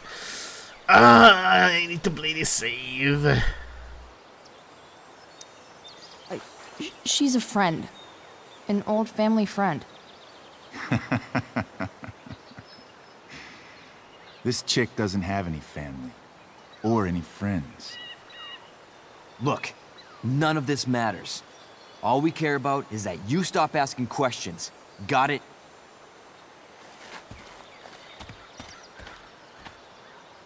No. This is a bad idea, Tell Rachel. me where she is. Now. Rachel. Wait a minute. Oh no. No way. What the fuck is your Rachel? As in, Rachel Amber? That makes so much sense. This is James Amber's fucking kid. Damon. Your dad's a real piece of shit, you know. We're aware. Not sure what that has to do with us. Me neither. But I'd like to find out. Oh, I'm so nervous right now. Here's what happens next. Oh no. Come on, man. They're just kids. No, they're not. This one is the fucking DA's daughter. And right now, she's going to fill me in on what her daddy is up to and how he's connected to that whore everyone's asking about. Damon, calm down. We're still talking. Everything's still cool. No need to get crazy. Oh god. I don't think that was a good idea, Rachel. Chloe? Take them now. Too late. Oh no. Rachel! Oh god. What the fuck? Chloe, go! Now! This is what I was talking about Frank's thing being a good person. Oh, I'm so glad we fixed it. Oh, don't fall asleep. Hold on, okay? Don't fall asleep, Rachel, please. Rachel? Oh gosh, she fell asleep. No. No.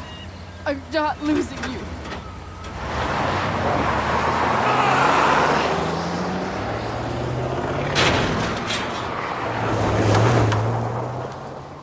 Things went all sorts of wrong. I mean, obviously she's going to survive because, you know, prequel, but that's not a good place to getting stuff that all is not good. And with how much that's bleeding, he hit something important there. Ouch! And the arm. Oh god. And the blood was peeking through the leather. That's how bad it was. Oh, good thing she got there in time.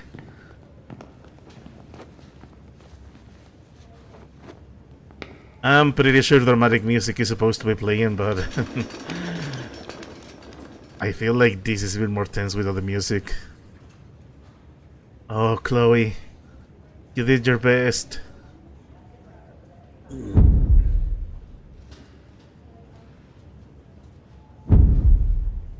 There's a pretty important artery under your arm around that area, like, yeah, that's what I thought.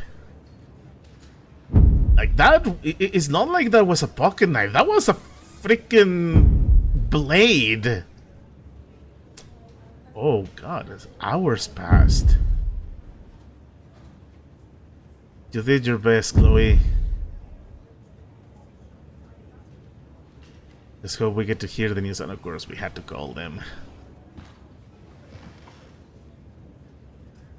Rachel is going to be all right. The knife damaged her brachial artery, but didn't cut it. Yep. Got an artery. Surgery. And now she's resting. Chloe, what happened? Any artery. Get a cut on any artery, and you're going to bleed out. Dear God, that was a nasty stab. Oh, I think the worst part is that you actually heard the sound of when it pierced her. Oh, my goodness.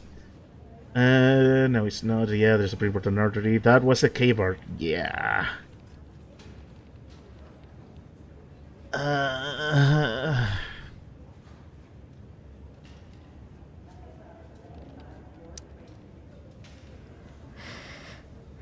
It's my fault. I should have listened to you. Sera's mixed up somehow with this psycho Damon Merrick. I know exactly who Damon Merrick is. Start over and tell me everything. Did you and Rachel try to contact Sera? I'm not going to chastise or blame you, Chloe, but I need the whole story. So, I got my dealer to meet us, since he knows Sera. Frank Bowers. Yeah, that's right. But Damon showed up with him. What did Merrick want?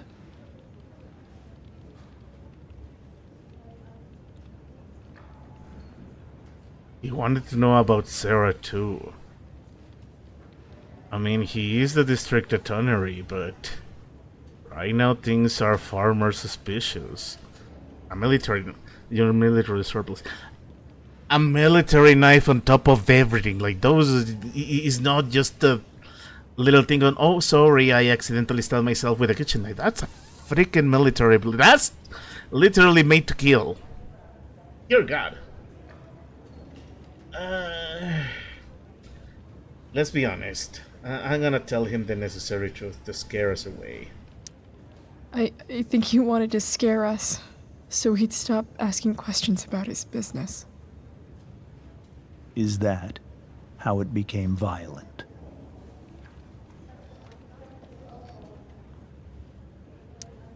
When he found out Rachel was the DA's daughter, he wanted information about you. And how did he know that I'm her father?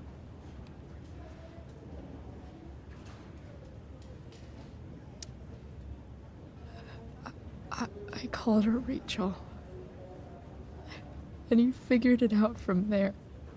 It's not your fault. What happened next?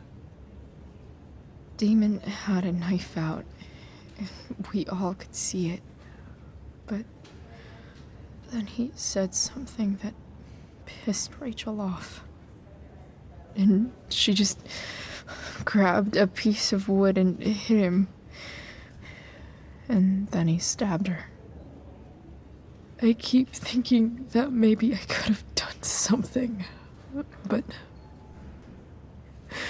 when he attacked her, I just froze. It's not your fault. And Frank held him off so we could get to the truck. I heard a scream, but I don't know what happened. And then we were here. I appreciate you telling me the truth.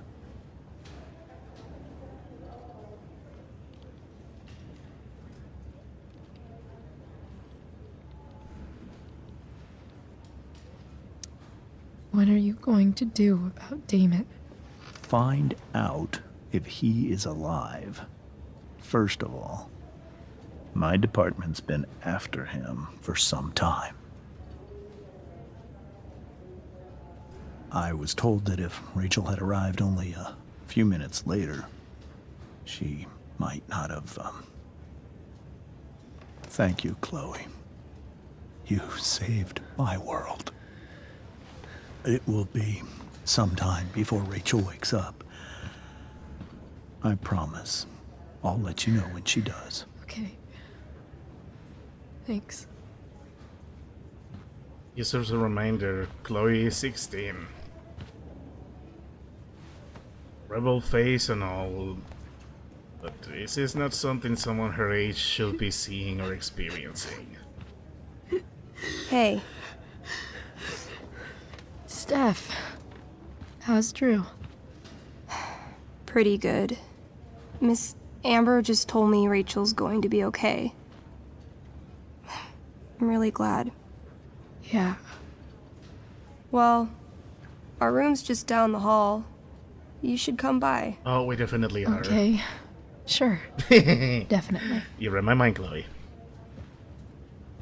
My goodness, I love the voice acting in this game. This is such a good scene.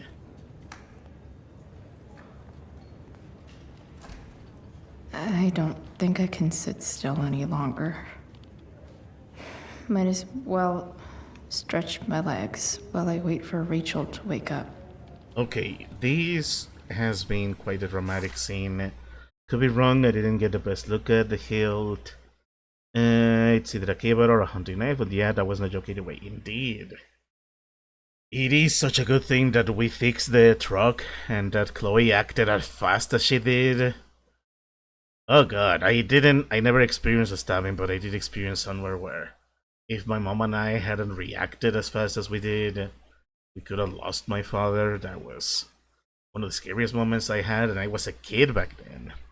Anyways, this is an amazing story, but I need to take a wee bathroom break. Please bear with me, I'll be right back, and then we will read more lore.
Okay, I am back. Sorry for the delay.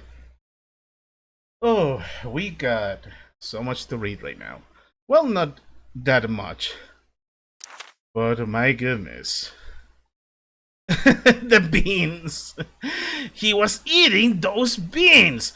Also, Infinity, over at the chat, if you really wanted to figure out the model of the knife, I guess now we got a good look. Here's the hilt and everything. Meanwhile, let me read the diary entry. Max, you ever notice how people in hospitals are always whispering?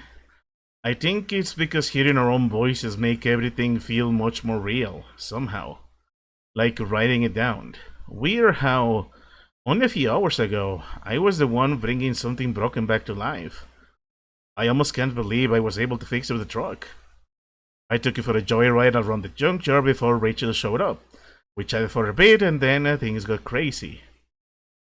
And by crazy, I mean Damon Merrick. The psychopath who's super interested in Rachel's biomom and dad for some reason. He and Frank arrived, demanding to know what we were doing. Before we could find out why, he pulled out a knife and stabbed Rachel. We might have been able to stop him if I acted quicker, but I just froze. If it weren't for Frank. A blazing car ride later and I'm here at a hospital. Wishing I could make myself believe this isn't really real. Chloe, the much too real. P.S. I hope Frank's okay.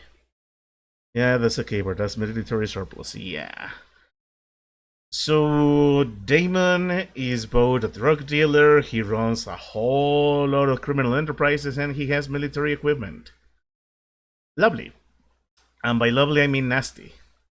And indeed, this confirms to me what I was saying, that Frank is a good guy that simply got himself caught up in a whole nasty world because of his own life circumstances. Then, even while dealing with the wrong people, with the wrong crowd, he's, at the very least, still got some decency in him.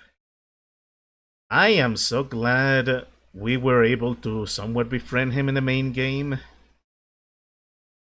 The segmented healed, let me check. Let me look at the chat for a moment.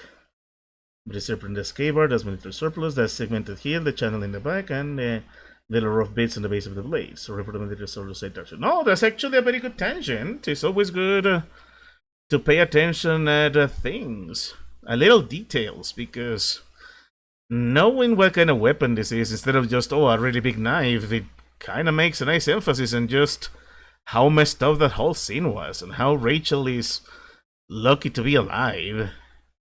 Even if her luck, sadly, is not going to last too long.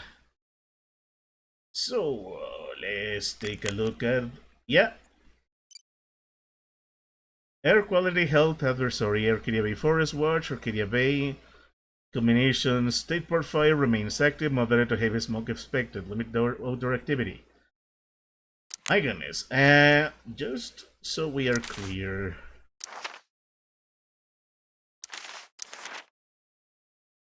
The fire happened...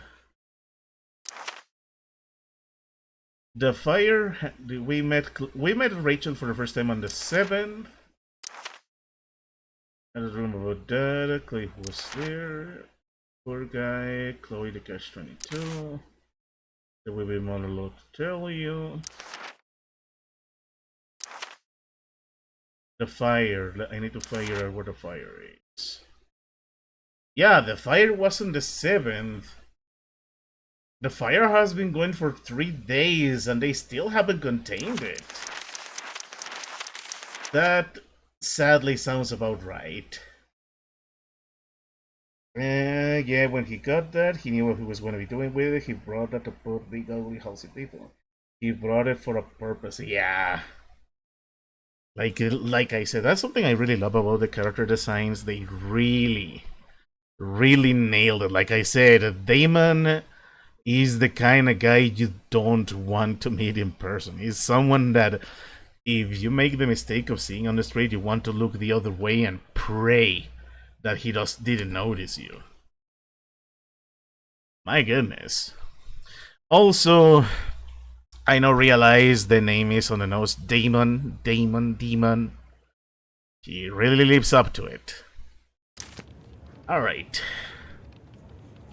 We got stuff to do. I already missed so So let me see what we can do here. We are nearing the end of the game, so whatever we don't get now, we are gonna be saving it for the next stream because I want to do the collectibles and then we will do the final episode. So that's at least something to consider. One more hour of waiting, and I would have read that. Mini Golf Monthly. Oh man, if there is something, hair salons, doctor's offices. If I want to stay sane, I need to stay busy. Oops, sorry. Oh shit. I know those guys. This doesn't look like the maternity wing. There's a sign for the prenatal class. I can't believe we're finally doing this. I'm so excited. You're gonna be a good dad. Guess I'm glad we stole their wine. Oh, these two lovable idiots are gonna be parents. Frank's business must be booming. Shit. Attention Arcadia Bay hope he's hospital okay. staff. There has been a recent increase in anesthesia complications from recreational drug use. Please make it clear to patients, especially those in their teens, that if they're taking any drugs, they need to disclose them to you for their own safety. Be persistent when taking their own parent histories. Thank you. Yeah, that's the side effect. Like, I know many people who like to... I know there's people who like to do pot recreationally, stress reliever, all this stuff. But it can get complicated. There was a job I did. There was a place I used to work at. But on my first week, I got to see a guy get fired. Why? Because he thought it would be a good idea to... If I want to stay sane, I need... Let's ponder a bit. If you really want to talk over me, Chloe, let's let you ponder. Being in a hospital this long sucks. I just want Rachel to wake up, and then I'll feel better. I owe Frank big time. Can't believe he did that for us. I hope he's okay. Not like I can do anything about it in one way or the other. And what about Damon? Is he gonna come after us? I actually feel better knowing that James Amber is on his case. Ugh. That's weird. And a bit suspicious if you think about it. Well, not that suspicious. We already know that James is onto him, and that's probably why he was so adamant. That's why he lost it when he found out Rachel was his daughter. Anyways, now that Chloe is not pondering. So, there was a guy working at that place when I started my first week, and this guy thought it would be a good idea to show up to work having smoked crystal. Yeah. He looked okay as the shift started, but towards the end he was really freaking out. He was not feeling good. He was getting really scared, and next thing I know, they called him a cab to take him to the hospital, and he was gone by the next day. He got fired. I think after that incident was when they decided to start giving us surprise drug tests. That was not fun. Also, I think it's really dumb to do drugs if you are working for someone else. Just saying. Let me take a look at the chat real quick. Immediately when I hear his name, I can think about his rank of leadership with the Ferengi. That's a hell of a way to show up to work. Yeah, no wonder he was fighting. Yeah! Like, a number of my coworkers were pot smokers, but him doing crystal, that was... Obviously, I was the new guy. I had no right to say anything, but to know that he will do something so dangerous, I was like, really, man? You got this job that is paying really good and you decided to squander it like that? Not that I am someone to talk. Eventually anxiety got the better of me, and like 6 months into the job, I was let go. Anxiety got the better of me. Anyways, that was a fun little pondering.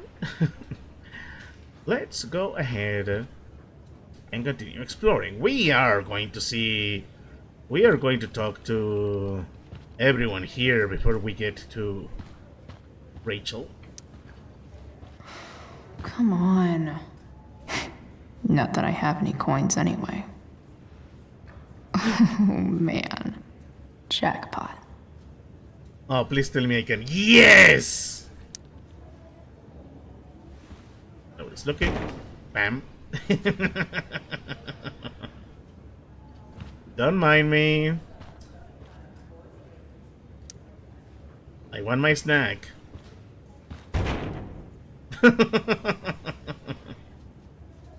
Come on. We've been through a lot. We deserve that snack. There you go. Oh, delicious, delicious snacks. I want like 20 more of those. Oh, now I want one. This freaking game knows how to make me hungry. Damn. Are these all firefighters?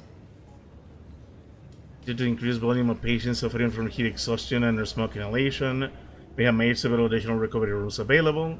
Please process all the new patients to be cancelled. Cancel your shift leader for the refreshing recovery protocol. Thank you. That is... yeah. Because this... ah, look at all the fun art. Mom brought so many of these home when Dad died. And not a single one described how I felt. Yeah. It takes a bit more than a pamphlet to help someone out. If I want to stay sane, I need to stay busy. Sean Prescott. What's he writing to the hospital about? That's a good question, and I don't like it. Is this for real? Arcadia Bay Hospital Admin Administrator Hofstadter. One of your current patients is Andrew North, a student at Blackwell Academy who was injured on school grounds. As the physical safety of each student is a core responsibility of any school, Blackwell has failed Mr. North in this instance. I would therefore like to personally, and I stress anonymously, cover his medical expenses. If I may be of assistance in speeding the process, do not hesitate to contact me. Why is Sean Prescott being nice to Drew? I mean, we did defend Nathan from Drew at the beginning of the game. But, like, really? The Prescott family is so rotten that I don't buy it when they are doing allegedly a good thing. Can I break here? No. Yeah, there is ulterior motives indeed. Okay, I need to know. We already lost a snack box, clean canvas. I'm pretty sure one of these is gonna be for us here. Okay, if there's nothing to graffiti here... I wonder if Damon Merrick classifies as a biohazard. He's definitely human waste. Couldn't have said it better myself, Chloe. Indeed. Alright. We covered everything in the waiting room. So now we're gonna go to the talking room. Is that Mikey and Drew's dad? I wonder how he's doing. Is this Drew's room?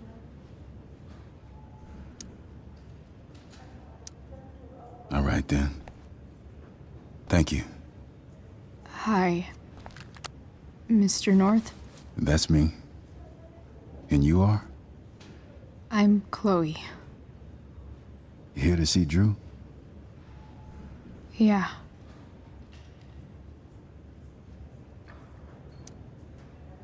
How are things going? Oh, you know how it is. Ups and downs. Now, Drew's hurt, of course. But, I'm between jobs, so got plenty of time to visit. You know? Yeah. Hold on. You said you were Chloe. Mikey's mentioned you a few times now. I have a question maybe you can answer. Sure.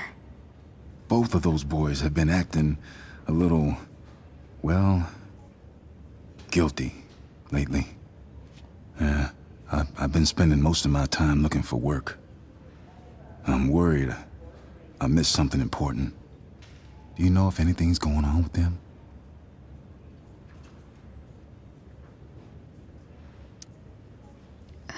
You should probably ask Drew. I don't really know any details. I do know that whatever it is, they did it because they wanted to help you. Thanks, Chloe. I know they've been trying to help me out, money-wise. We're a family, you know? We deal with things together. Oh, excuse me. That man did not deserve to be screwed over by the Prescotts like he did. None of the workers did. Let's see how Drew is doing. If I want to stay sane, I know, Chloe! Stop it! Hey! You made it. Oh. Hey, Chloe. Hey, Drew. How's your knee doing? Do they think it's gonna heal? I'm not sure, actually. It's too early to tell. Sorry to hear it. It's all good. Love the hair, by the way. Pretty cool.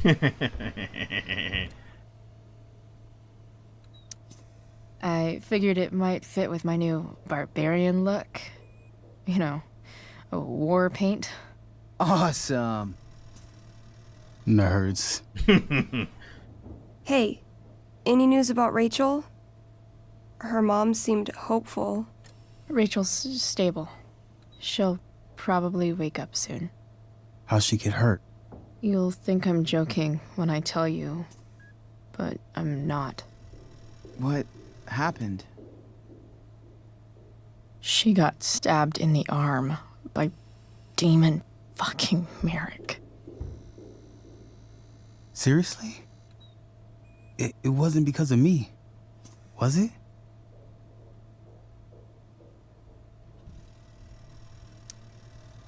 No. Somehow we've got our own shit with him now. That's crazy. Fuck that guy. I agree. I wish I could get my hands on him. Drew, chill out, okay? I'm headed out. Everything okay in here? Yep. Yeah. Don't have too much fun now. Try to keep it appropriate for the hospital. Bye, Dad. See ya, Pops. Ah, that's a good dad. Oh, excuse me. Maybe I shouldn't have mentioned Damon. No. They Rachel's got gonna the be right up to know. soon. Should probably head over when I'm ready. Yeah, we will, but first... I wonder if Drew will ever play again. Let me get a little bit of water.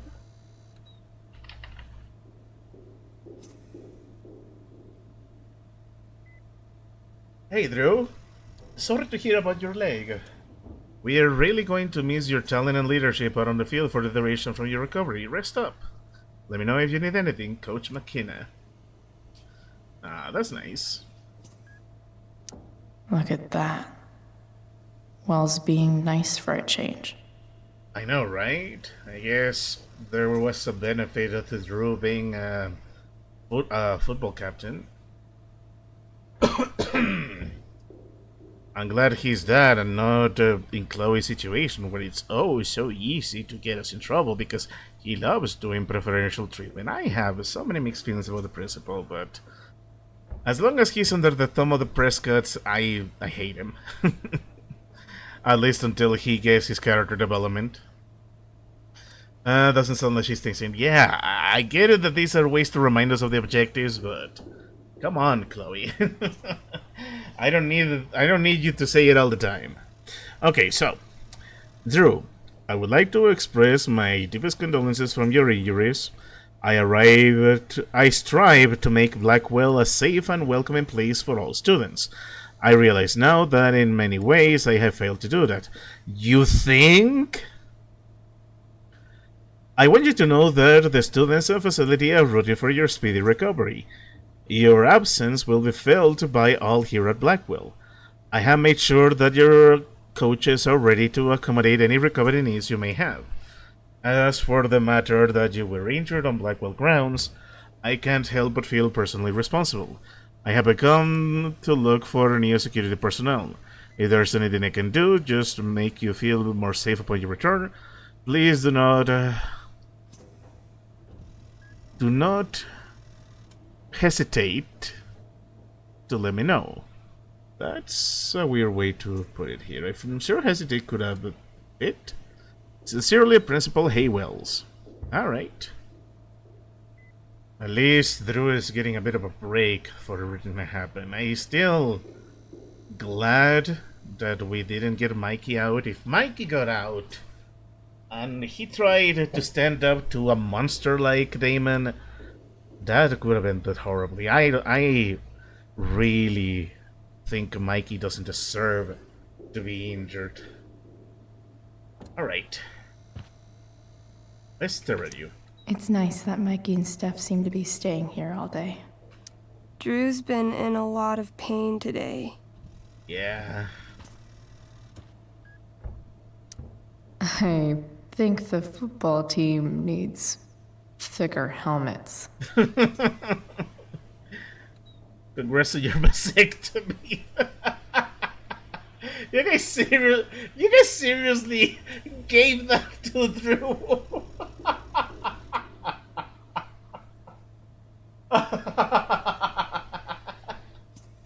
I should have been laughing at that. That is just so dumb.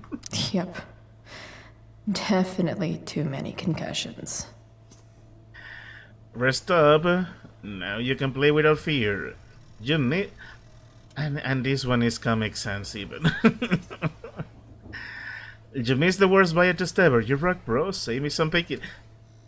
Why are you guys saying this in public? Why are you putting this on a note or a card that is in the hospital that I'm sure his dad is going to see, guys? Come on. I know jokes are...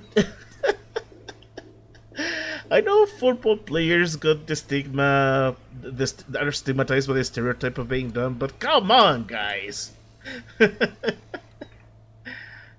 Oh, man. There has to be something for me to graffiti. Damn. An 8 out of 10. Under the North, mission data. Yeah, that was a day before. Split tibial plateau fracture. Ouch. Pain scale very severe. Jeez.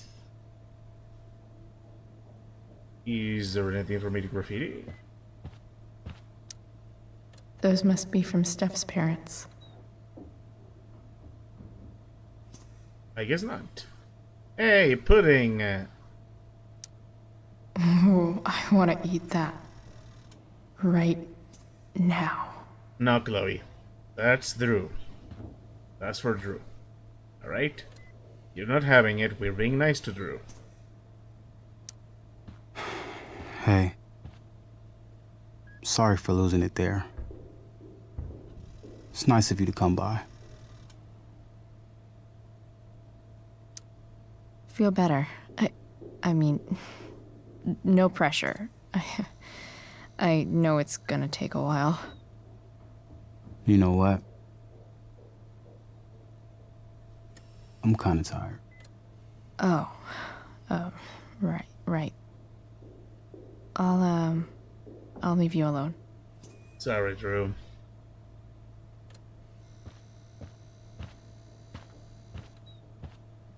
So, nothing for me to be silly? Maybe with the homework? That'll be an interesting read. Are you taking the exam on Monday? Multiple choice of number questions, page 237, free response. If you're feeling up to it, I'm working a piece about a certain relation activities about Blackwell. Maybe you could ask us a question for me too. Feel better. Kisses and hugs, Juliet. I guess we're not gonna get to graffiti anything here. It did say snack box. I'm gonna guess that I'm supposed to take it from him and then do the thing. I'm not gonna do it in this playthrough. I think he deserves to enjoy his pudding. Man, now I want pudding. Pudding. Anyways, take it easy, guys. Alright. I'm gonna head out. It was really great to see you, Chloe. Agreed. Don't be a stranger, okay? Yeah? Don't be like life. Tell Rachel we're rooting for her. You bet.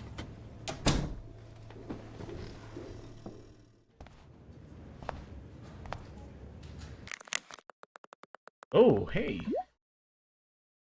Thank you. That was super fast.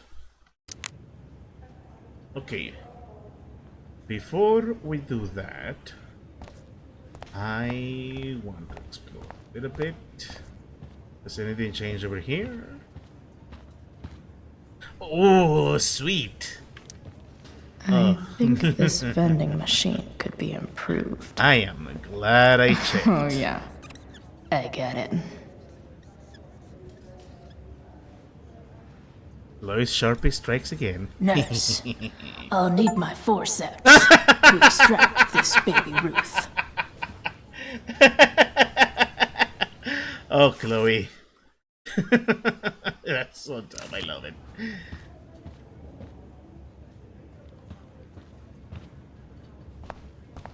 I'm so relieved that Rachel's awake. I should see her right away. Hey, just heard the fire. Those guys look exhausted. You mean it's controlled? Firefighters are not appreciated It's enough. completely out. It extinguished itself. How could that be? Hell if I know.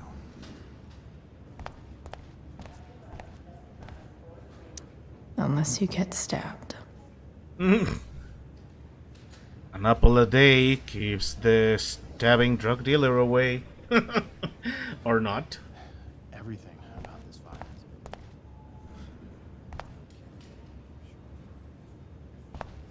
Rachel's room. There's her. I'll talk to her in a moment. No visitors. Huh? Ooh. Why has my son been assigned to you? I never authorized that he be seen by you. I was assigned because Nathan was becoming quite upset. So they sent a psychiatrist. Because my son was upset. Holy shit. Please, Mr. Prescott, your son needs serious psychiatric... My son needs nothing from you. He put down a couple of bullies who were I'm harassed. so relieved that Rachel's awake. That I should see her right away. Sir, I believe your son is manifesting serious and alarming symptoms. Allow me the chance to... Nathan's already getting more than enough attention from one of you. I am fed up with these made-up problems. God, I wish there was a way to see him get screwed over on screen. Rachel's probably waiting for me. I know, Chloe. Here. There. My God, I really wish there was a way to really screw over Mr. Prescott. It's too bad that doesn't happen. The only way is he gets really screwed over is if we chose to save Arcadia Bay. Let the scandal fall into him and ruin him for good. Nathan sucks. Nathan became a monster, but he deserved better than a disgusting father that is only concerned about his own public image. Seriously. Dear Lord. I hate him, man. Like genuine hate. Alright, let's talk to Rachel's stepmom. Wow. Rachel's mom does not look okay. Hey. They really needed a hug. Chloe, I can't even express thank you so much. I'm sorry. I'm a wreck. I stepped out to get some air. Rachel doesn't need me crying in front of her. Your hair. I almost didn't notice it. Oh. Yeah. It's not a big deal. I bet Rachel loves it. I can't imagine what I would do if we lost her. It hurts knowing what is gonna happen in the future. Let's be reassuring. I'm sure everything's going to be fine. That's what James keeps saying. He's so strong in a crisis, you know? My dad was like that. I'm sure he was. Just like his daughter. Aww. I just keep feeling like we were lucky.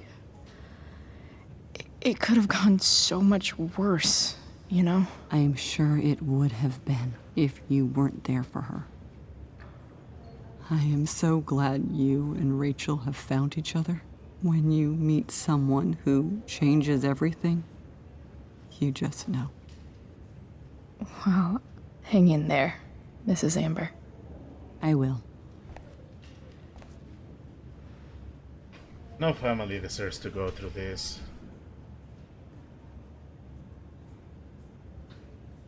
We have to figure something out about Damon.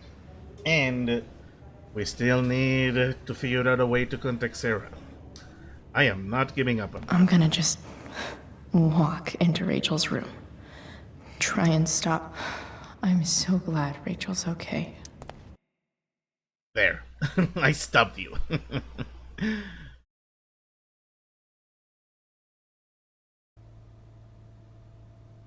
Dad, I'm glad that you're here. Me too, Rachel.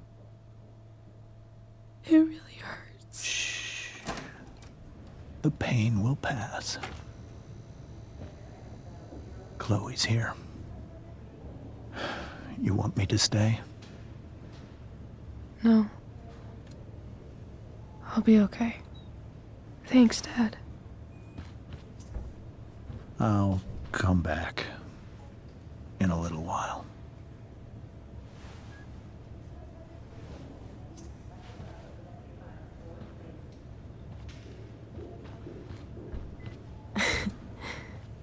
My guardian angel.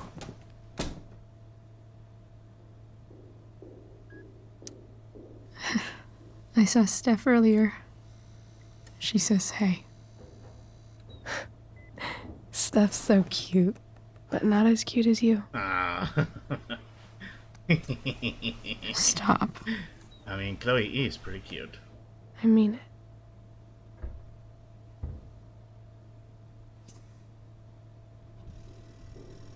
Rachel, I'm sorry. What? What for? You're here because of me. Because I choked back there in the junkyard. What? Shut up. You were so fierce and I just froze. I fucked it up. And I'm so sorry. And you saved my life.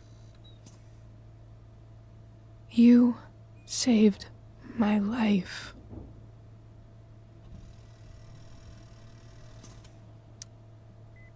I almost lost you. I can't believe I almost... You're not getting rid of me that easy. Good. Happy that your dad's here. I mean, I'm still mad at him for everything he's done. But it felt so good to lean on him. He's my dad, you know? I felt completely safe.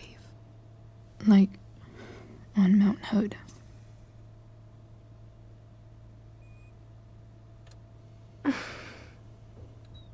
Would you do something for me? Anything. Sera. My mom.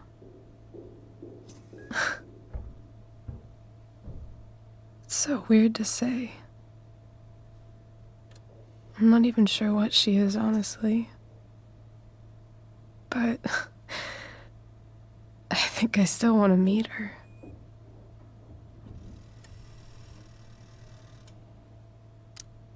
I figured you would.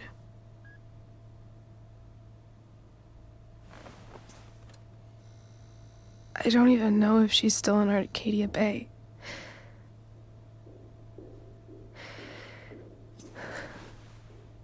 But if she is, will you find her, please? You really want this, don't you? I do, Chloe. I really do.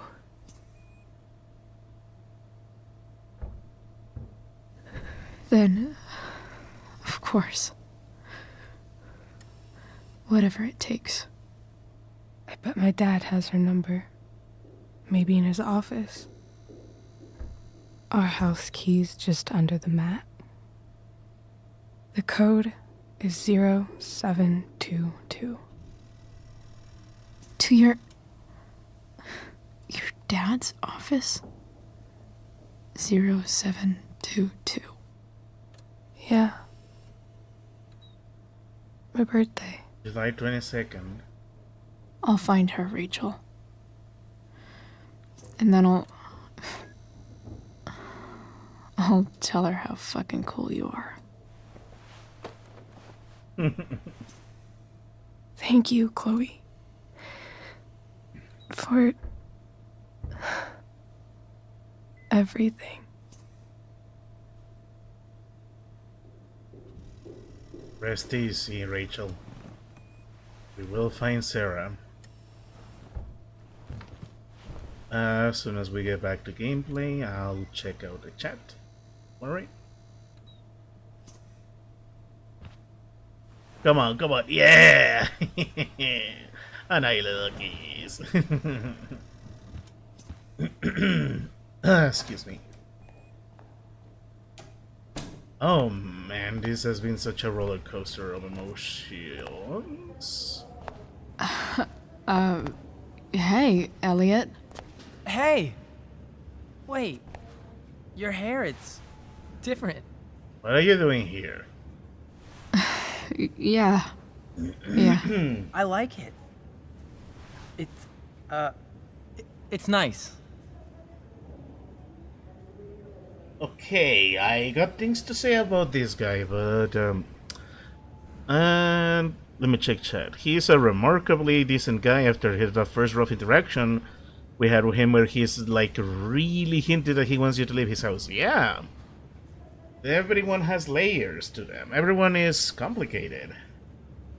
I guess it makes sense that, considering, I guess it makes sense that he wouldn't want Chloe near Rachel, considering that Rachel is an ace student and Chloe at this point might as well just be a dropout. But yeah, I still feel we're not seeing the full picture.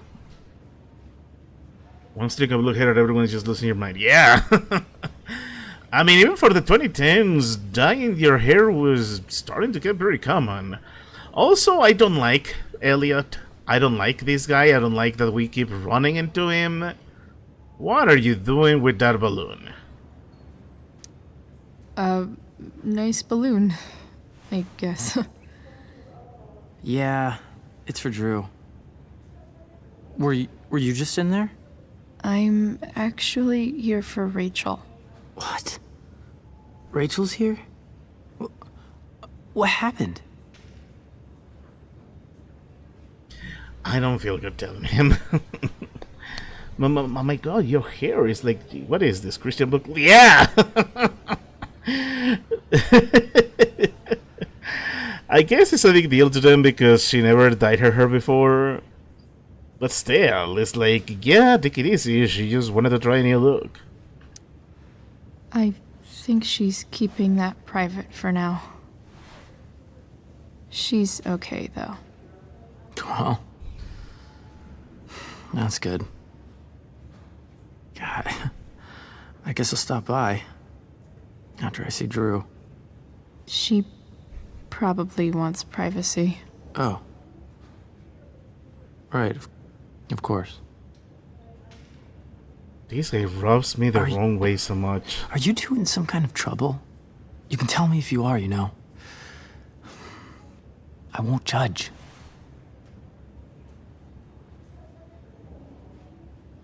One judge?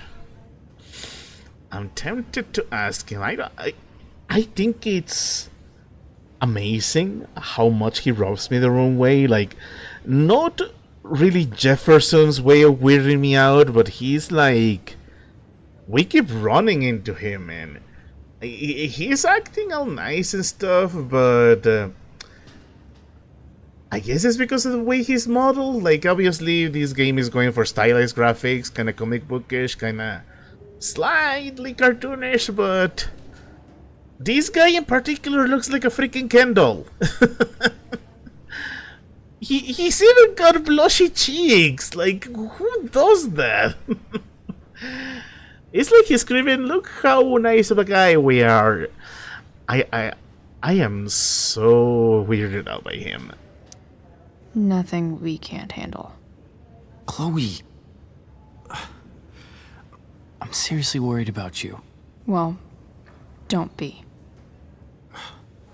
I mean, you're hanging out with Rachel Amber a lot lately. Yeah, and? Right? So what? Seriously. Obviously, something is going on. It is not your business, buddy. Dude, you grab yourself over blue hair. What help do you think you can be? He's just desperate to be a part of your business. I'm like, well, just listen to people. Cool. So you add nothing to our situation. Like, seriously? I'm gonna have to be a little bit meaner to him. It's really not your business, Eliot. Okay. That's fair. Just remember I'm here, okay? If you suddenly need something. Thanks. If I need something... Anyway. See you around. Yeah. See you around, Chloe.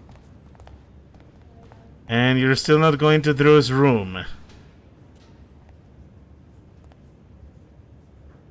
I don't like this guy. If I need something, I would rather go talk to Steph. Steph is awesome. Steph and Mikey are awesome. You putting up a... Seriously? My goodness. Alright, we are on yet another mission. After we mended things with Rachel's parents, I guess we're now gonna do more crimes. Which I guess it's part of being gay. We're gonna do more crime.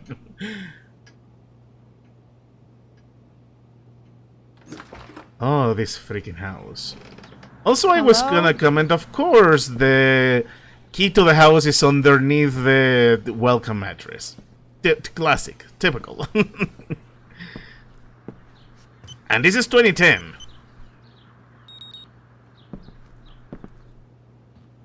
I know this is a fictional story and all, but it wouldn't be a really bad idea to have the key to your house readily available on very easy to look places.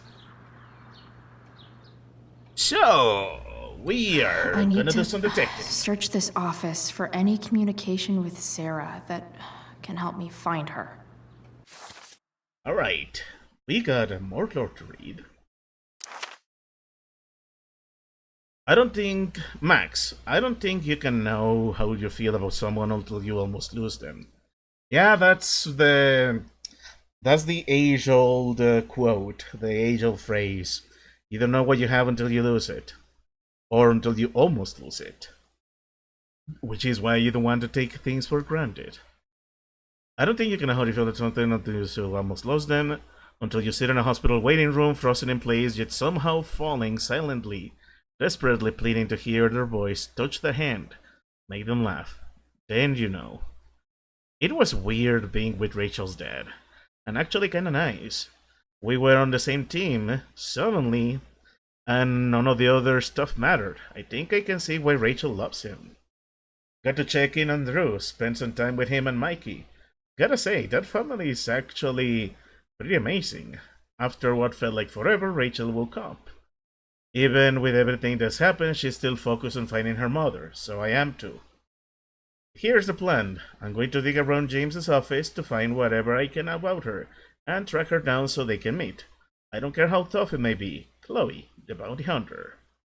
Let me see the chat real quick. Infinity says, okay, that's fair. I have no spine and I have all the personality and fashion sense of that one member of a boy band everybody forgets. But just remember, I'm here if you want someone to pretend they're helping by letting you talk at them. I'm just gonna stand here and fidget now and stare at you like I offered anything of substance in this direction, then judge you for stuff I literally had no idea about. Yeah, he sucks. Also, again, for someone who claimed he was going in to see Drew, he didn't bother looking at the room. He didn't get in. He waited for us to leave. I don't like him. I really don't like Eliot. He is icky. I say it as a guy. Alright. We got some detecting to do. Arcadia Bay's least wanted.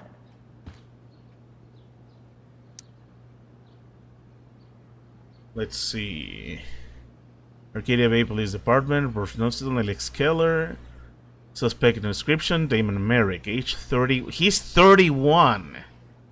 And that was in April. April 12, 2010. Just a few months. No, last month. 180. Hair bro. Eyes bro. He's white. Title of offense, aggravated assault with a deadly weapon. Even back then, he was already doing that, of course. After a verbal altercation with the victim, Merrick brandished a fire poker, hitting the victim several times above the head before fleeing the scene. Merrick's clothes were recovered and entered into evidence. A 911 call was received at 10:21 p.m. An officer arrived on scene at 10:38 with EMT. The victim was taken to the hospital.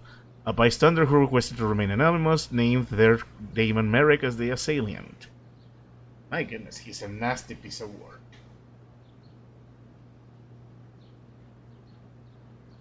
Okay. Let's see. Locked drawer inside locked office. Seems promising. I should be able to find a key, right? I'm not gonna be able to smash my way through this one. Hopefully there's a key around somewhere. Yep. If there's one thing survival horror games have taught me is that keys are always in the most convenient places. Sheldon. Why do I feel like I've heard that name before?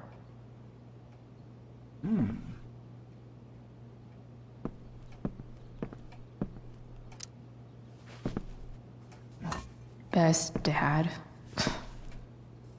That stuff is all politics anyway.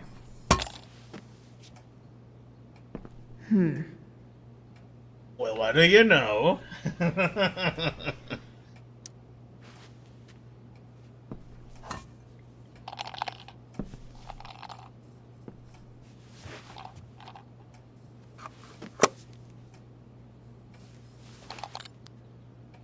Found you. Are you familiar with the Big Bang Theory? Indeed. Oh, hey, we got a... Let's see.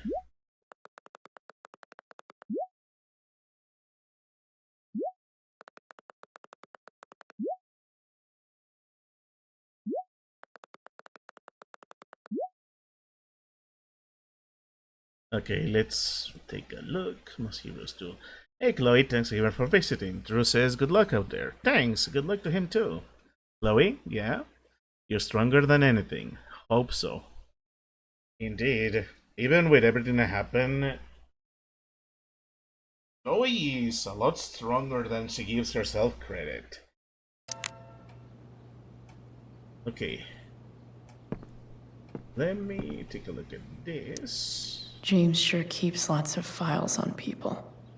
I mean, yeah, he's an attorney. It's kind of his job. I guess getting your ass kissed comes with the DA territory. Service award presented to James Amber in appreciation of your integrity, honesty, and dedication to the fair and ethical administration of justice. Oh man, if only he was more consistent with those values at his own home.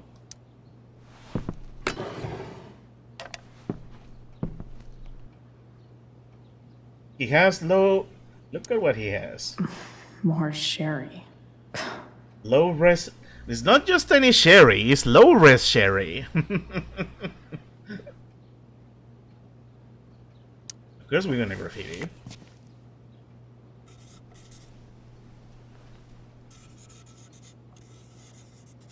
What did you put? You're not giving me options anymore. Secret mustache. Oh, that's amazing. Secret low resolution boost. Oh, that's amazing. Okay, I am certain the drawer is important, so I don't want to check just yet.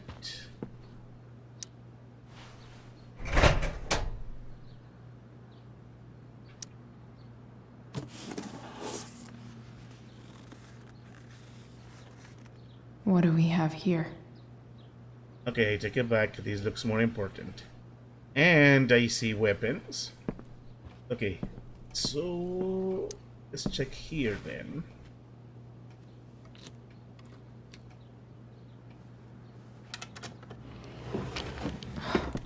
Welcome to Shadyville.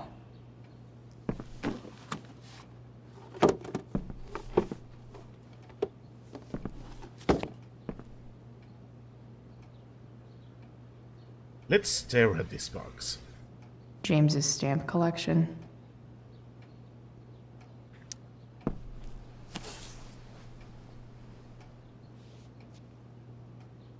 Oh, no, this looks even more important. I'm not gonna check that just yet. Okay, back to the drawer. Hey, a snow globe. Of course we're gonna shake it.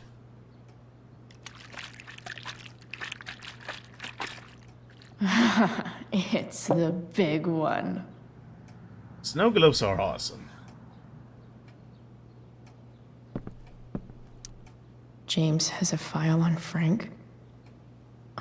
I'd love to read this, but I've got to focus on finding Rachel's mom. First we will. Let me just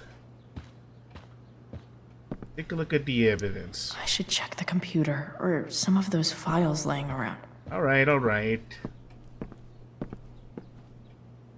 Let's check his DA emails. Even if James is trying to protect Rachel from her mother, this seems like a pretty terrible way to act. Sera Gerhardt to James. Subject enough. James, this is enough. When you told me at the park that you weren't going to let me be a part of Rachel's life, of course I was angry. But I understood you need to protect her. It's your prerogative as a parent. But sending that man to talk sense into me, threaten me? Wait, what? Whoa, wait a freaking second. I was late, I'm a struggle busing. It's okay, Infinity. Thank you for hanging out. You are awesome. Get yourself some sleep. I hope you had a good time and gave you a little bit of stress relief from your book. I know you're gonna nail it, man. Just don't let it overwhelm you too much. I know you're gonna make that deadline. You rule. Take it easy, man. Okay, okay, from the top, let me see. James, this is enough. When you told me at the park you weren't going to let me be a part of Rachel's life, of course I was angry. But I understood your need to protect her. It's your prerogative as a parent. But sending the man to talk sense into me? Threaten me? You're losing a moral high ground here. What kind of way is that for a district attorney to act? What would the voters say? I have the right to meet my daughter, and the lawyer I spoke with agrees. But more importantly, Rachel has the right to know who her mother is, to know the truth. Do what you know is right, Sera. I agree. Yeah, he's going really bad about it, and talk sense into her. I don't like the sound of that. Looks like a recent email from Rachel's mother to James. Even if James is trying to protect Rachel from her mother... Pro tip. When digging for secrets, try the DA's computer. Alright, I guess we've looked around enough. Yeah, I'm not gonna be able to check anything else. And we got our graffiti. So let's see what else can we do here. And I missed clean canvas. I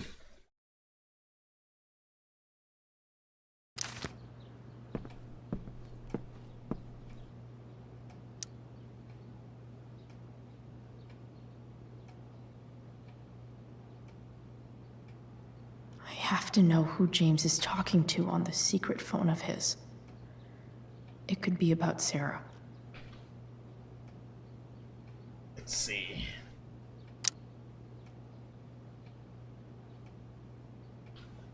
I'm told you can help me with my problem. Crossing the line, eh? Let's talk.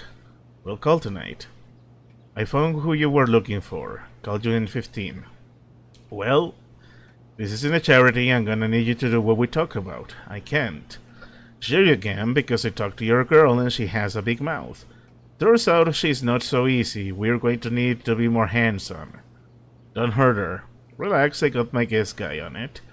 Who's your daughter? You know she had... Oh! This is Damon? Why are you having dealings with Damon, James? How's your daughter? You know she attacked me first, right? You really should teach her to behave better. Nothing? Guess you don't need this taken care of anymore. James is working with Damon Merrick? That's not good. This is insane. What were they talking about? Is the girl Damon's talking about Sera?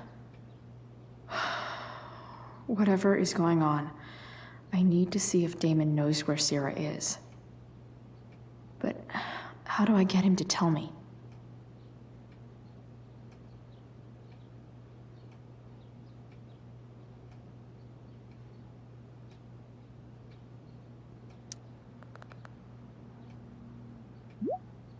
I told you she came at me with self-defense, besides pretty... Oh. Still me. Didn't you do what I want, or your little problem because of a big problem? Now, did you take care of the evidence or not? Shit. What do I say? Evidence, huh?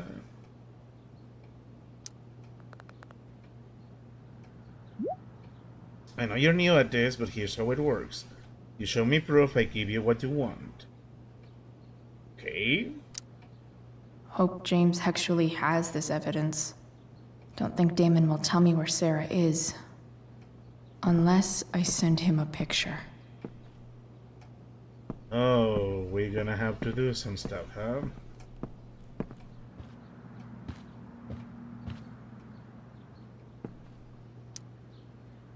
Shit. Which of these is Damon talking about? I could just take a wild guess and see what he says. Or maybe there's some info on the case hanging around the office. Yeah, it was in the crime report. After the quotation, blah, blah, blah. Recover Merrick's gloves were recovered and entered into evidence. So he was using the gloves with a fire poker. So we can forget about the casings.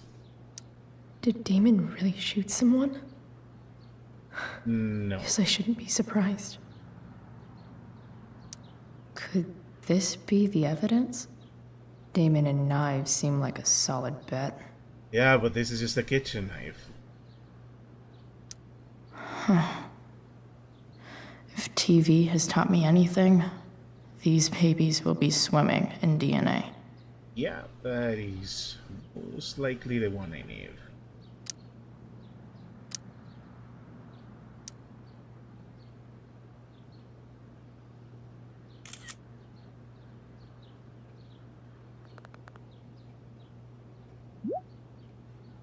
That's evidence, right? Yeah. And now you destroy it. Why are you so bad at this? I'll get right on that. If I can figure out how. Oh, these. How do I destroy a glove? Maybe I can burn it somehow. We can, I think. Just need one more. Need that. Yeah, we can burn it here. There. Oh, what is this? Sera sent all these letters, and James never gave them to Rachel? That's so messed up. Yeah, my opinion on James was improving, but this is kind of undoing this. Okay, let's see. To my Rachel, my name is Sera, and I am your biological mother. The first thing you should know about me is that giving you up was the worst mistake I ever made. I was struggling with something at the time, something I've been battling ever since. That battle has taken everything from me, most importantly you.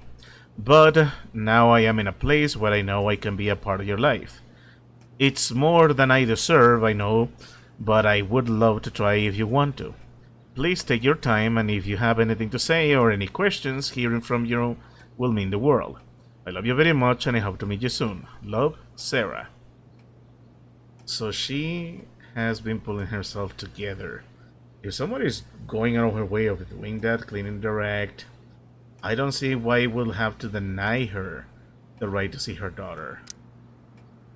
Dearest Rachel, I hope it's alright for me to write you again. I haven't heard from you yet.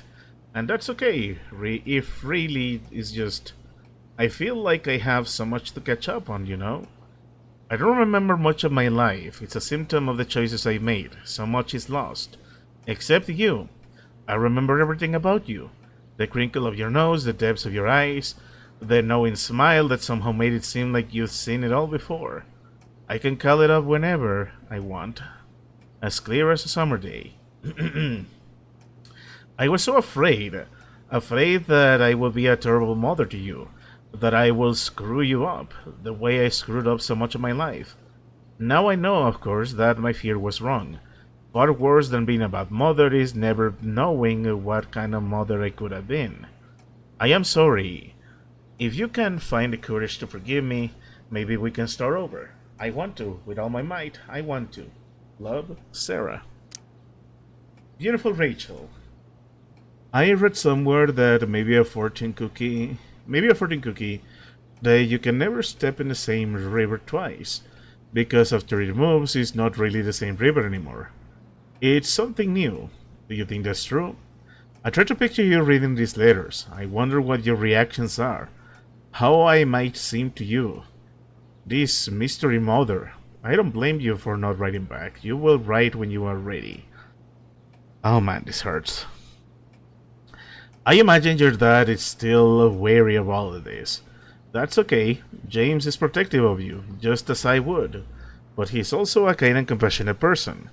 That was the problem, really. I wasn't cut out for him or the life he wanted to give you. I knew it then, even when he didn't. I know we can never have the same relationship we should have had, but I hope we can have something new together. I hope it so much. All my love, Sera. The Sera in this letter doesn't seem anything at all like the person James told us about last night. Yeah, that's the thing. That's the little puzzle piece I needed. That's what I was talking about with somebody having a crash out, somebody falling into drugs and then getting the help. My respect for James is starting to drop. James, I understand your reluctance to let me speak with Rachel, but don't you think the decision should belong to her? Everything I have done over the past year has been to prove to you that I am ready to be in Rachel's life. I have gone through rehab. I am in recovery and I am no longer in need of money or assistance. I know I can be a positive influence for her. I am coming to Arcadia Bay in the hopes that we can at least meet to discuss this, so you can see how much I've changed. If you have any feelings left for me at all, you will give me a fair chance to prove myself to you and hopefully to Rachel too. You were the love of my life once. Please don't take this away from me. And he did. Cease and desist. Dear Mr. Amber, I represent Sera Gerhardt, lawful mother of Rachel Amber and petitioner for partial custody of Rachel Amber, her lawful daughter. Please take notice that Oregon law requires current guardians or minors to respond in good faith to any and all lawful petitions by parents to re-establish contact with the children. On behalf of my client, I hereby demand that you cease and desist from unlawfully denying contact between Sera Gerhardt and Rachel Amber. You are now considered to be on notice that continuing refusal will result in a petition for suit filed under Oregon Family Law Statute 42.4b. Gentlemen Country Family Services, this letter constitutes your final notice on this matter. He just refused. He kept refusing. So, this looks like Sera stopped cashing the checks James sent her. Guess he forgot to mention that during his story last night. Yeah, this is putting so many holes now. He was giving her $3,000 a month. That she rejected the money, that she started rejecting the money means that she was truly earning her place, earning the right to at least meet her. She cannot live in the same home, but Rachel deserved to meet her mother. This is wrong. This is very wrong. Okay, I think we can burn the globe.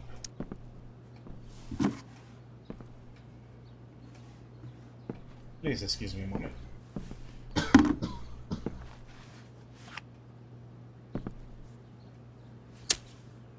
Oh, we are doing so many crimes right now. This is not going to end well with us. Unless, of course, we play it safe.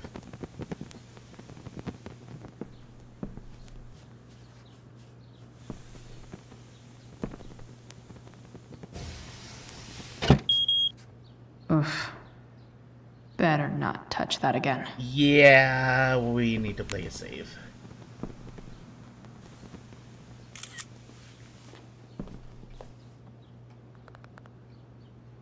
Taking care of it, good. So, since you're destroying evidence, might as well tell me which of my guys was the snitch.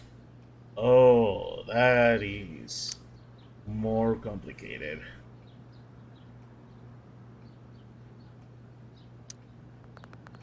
Any reason who it might be? Sorry, that's your job. Tell me who it is, or maybe you'd rather deal with your problem yourself. Oh, this is complicated. Damn. I hope James has something here to tell me who Damon's informant is.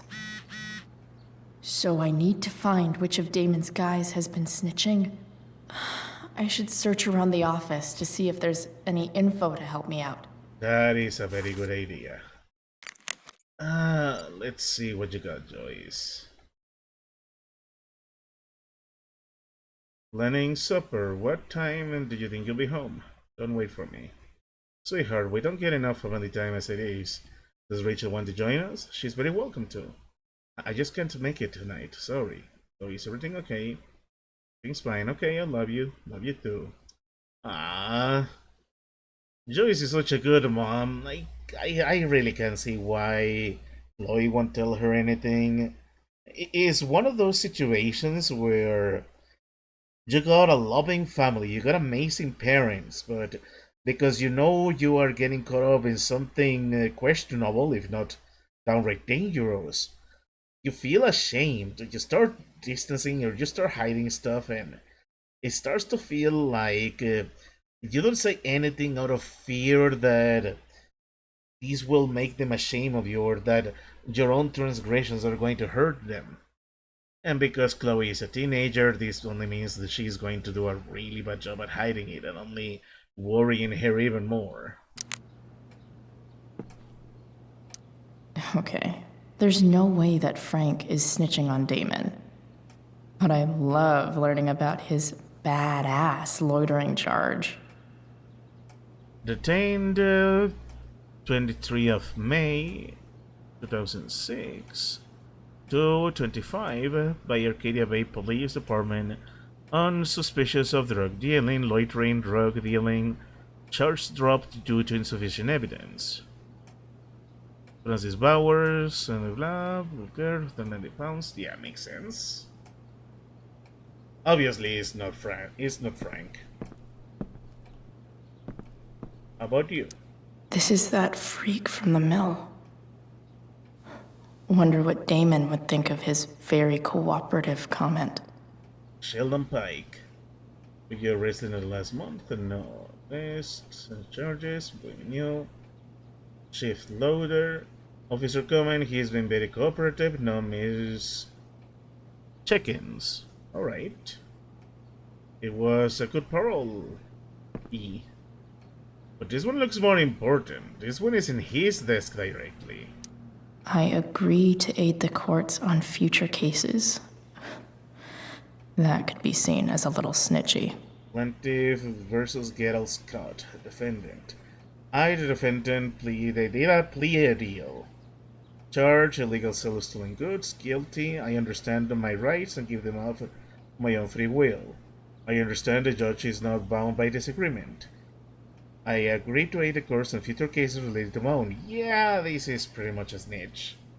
What was your name again? Defendant Gerald Scott. Is there a Gerald Scott around here? Arcadia Bay's least wanted.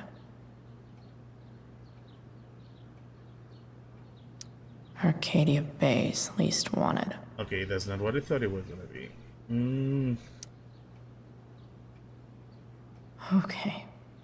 If I'm going to accuse one of these guys, I'd better be sure I'm right.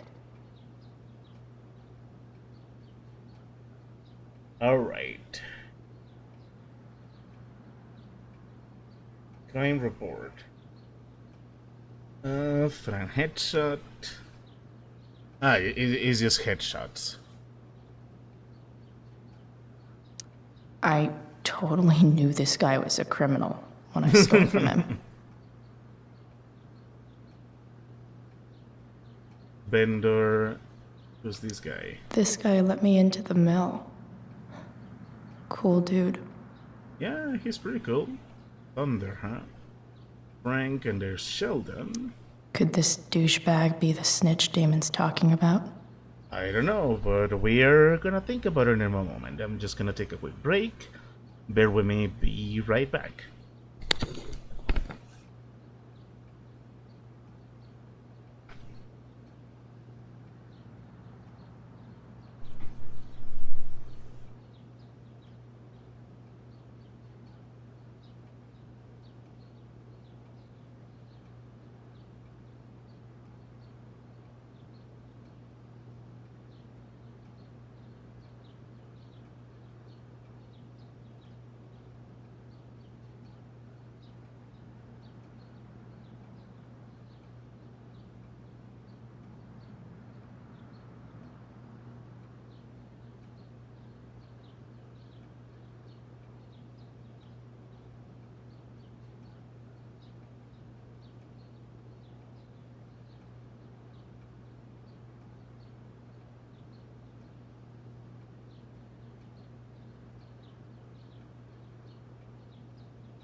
Okay, I am back.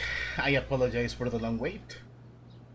Okay, I had one take a quick break, and then of course I went to have some dinner because it is a bit late, as usual. Okay, so we are going to focus on completing this. So let's see. We need to accuse the right guy. Sheldon Pike, Thunder. This guy let me into the mill. Cool dude. The vendor guy. Question is, which of these guys is the informant? You know what? Just because that guy messed with us so much, let's accuse him. I mean, he could have given us black eye, so this is our revenge.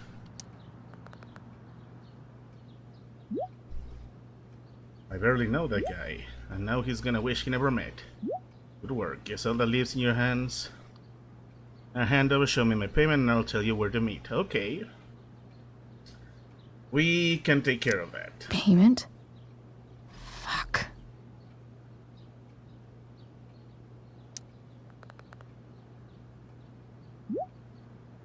Send me a pig and we're all set. It has to be around here, right? Here's hoping James already has Damon's money. But where would it be?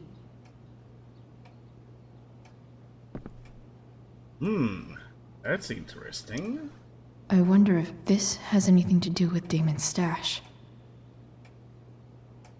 It's always behind the books.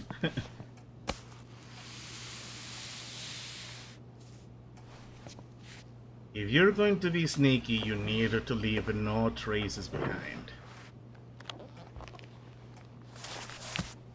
And this is a lot of paper trails. Holy shit. Jeez. That must be thousands of dollars. No wonder Damon wants it so bad. Willing to do all of this just to prevent Rachel from meeting her mom? That's messed up. That's not good. I guess we're gonna have to picture it. Yeah, we are not touching this money.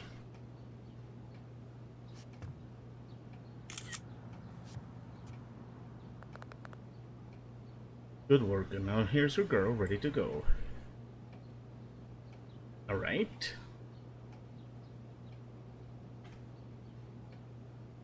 Fuck, that's Sera. Seriously? And she's at the mill.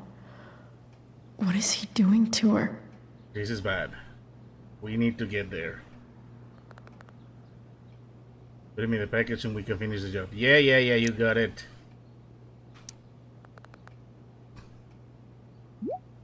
You really are new at this. Better hurry, this chick's turning to get her mind. Oh god. Yeah, we really need to hurry. Shit. Does James even know what he's doing?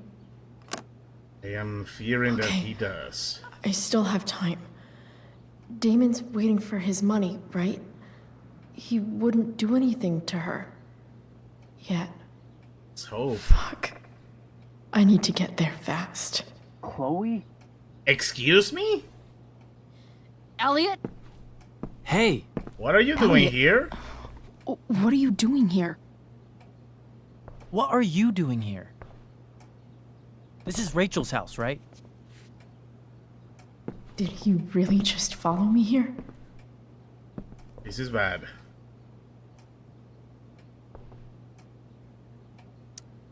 I can't really talk about it. Rachel needs my help. I'm sure she does. I'm more concerned about you. I'm fine. You're the one acting crazy. You shouldn't be here. Chloe, what is... Oh, are you kidding me? Eliot, put that down. You have no idea what you're dealing with. And you do? Chloe, God, what have you gotten yourself into? You wouldn't understand. Give me a chance. I hate you. What the hell are you doing?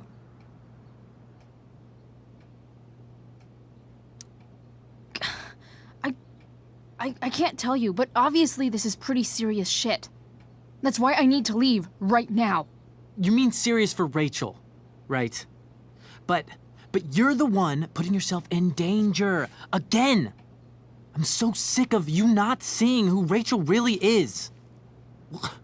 When will you realize what she's doing to you? Eliot, just take a step back. No. You need to listen to me. No, what has your relationship with her gotten you? Excuse me? You don't know what you're talking about. First night you hang out, what happens? You end up in a fight. Why does he know that? You don't know what you're talking about. Rachel saved my ass. I'm sure that's how it seemed to you. Stop suggesting that she's somehow bad. The next day she convinces you to skip school. Magically, she barely gets in trouble. And you get suspended.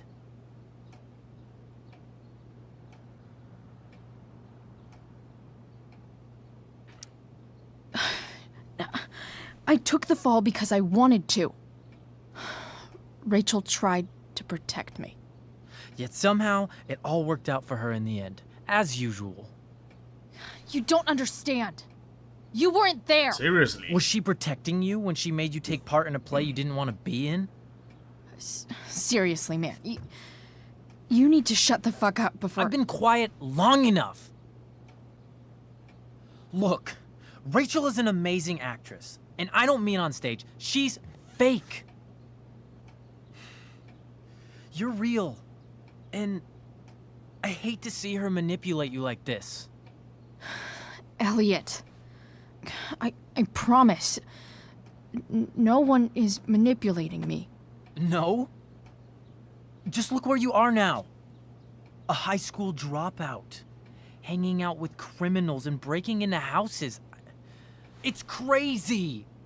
It just as easily could have been you in that hospital today. If that ever happened... You are a creep. Why do you know every single one of my steps? Number one. I mean, yeah, I get it that everyone found out about going to the concert, but nobody knew about the fight. Why do you know about the fight? Why do you know about skipping school? I mean, obviously they were...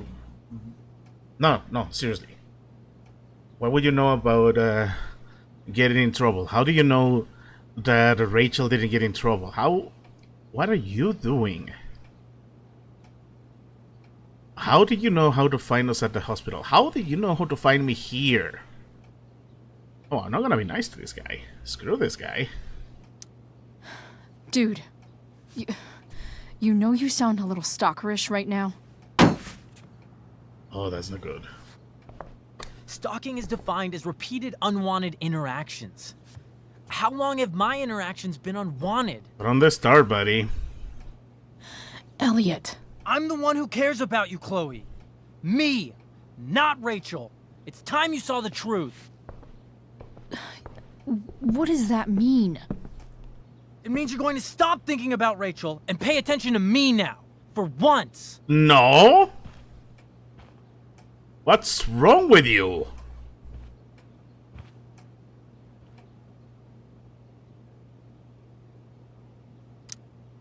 Eliot, please. I know you're upset, but... I'm not upset! I'm trying to help you. You're not helping, idiot. You are not helping. Oh, I'm getting rid of you. Eliot's gone full-blown crazy. I need to get the police to come without tipping him off. Who was there for you? When Max left? When your dad died? No one else gave a shit about you except for me. You're not entitled to her. We have a lot to talk about. And I don't care how long it takes. We're not leaving until you see that I'm right. No. I am not. You don't own her. What is wrong with you? Oh, you bastard. 911, what's your emergency? All right, Eliot. You want to talk so bad? Let's talk. Is it soon in a related comeback? Of course I am. What's really going on here? You can tell me. You mean here? Specifically? Like, the Amber House? I'm talking about your situation. Rachel is dangerous. You need to realize that.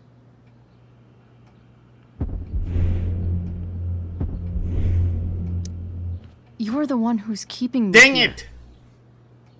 At the Arcadia Bay DA We James messed it up. Amber's house. And he You're got acting on. strange. What's going on? What? Nothing. What are you... Ugh, you bitch! Screw Can't you! See, I just want to help you! You're going to assault me now? That's how far you'll go to protect Rachel? This is what I'm talking about. No! You idiot!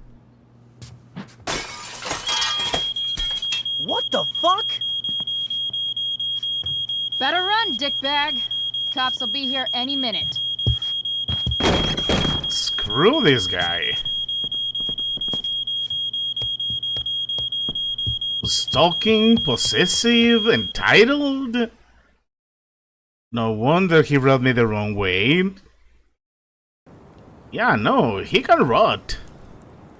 Yeah, it sucks that this is the only backtalk bit that I missed, but whatever. It's not like I miss anything by befriending him. Even if he was childhood friends, screw him. That's a genuine creep. That's the last kind of guy you need in your life. Talking to Chloe like he owned her? Disgusting.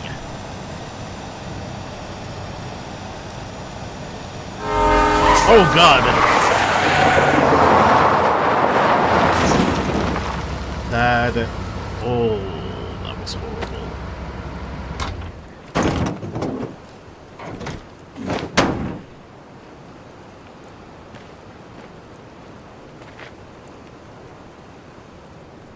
My goodness, this place. This fire. So much destruction. All because Rachel got angry at her dad, who's been lying to her all her life, and he's still lying. Hey, being a dad's tough.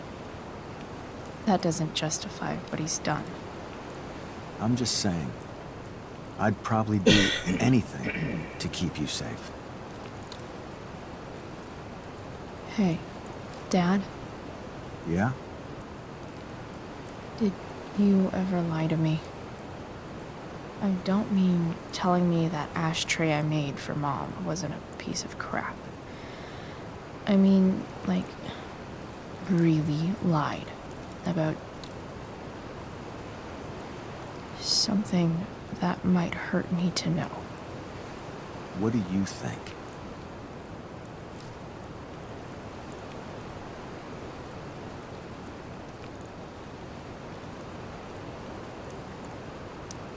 I just don't know anymore. That's what makes it so horrible. James Amber, the perfect dad, and James Amber, the scheming asshole, would act exactly the same around Rachel. Oh, sweetheart, you're a terrible liar, so I couldn't have been much better, right? Would you love me less?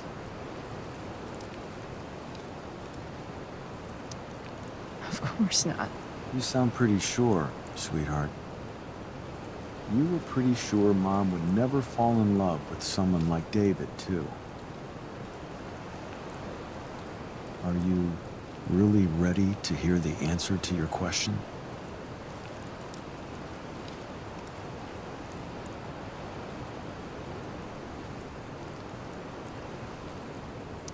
You know what, Dad? Never mind. I don't need to know.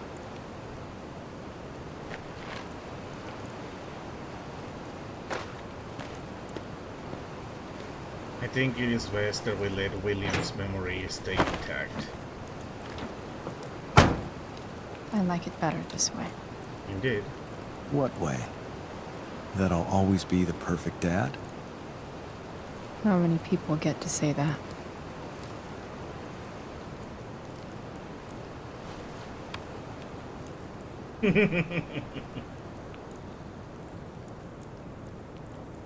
No way. My ride, my tunes. Oh yeah, silence.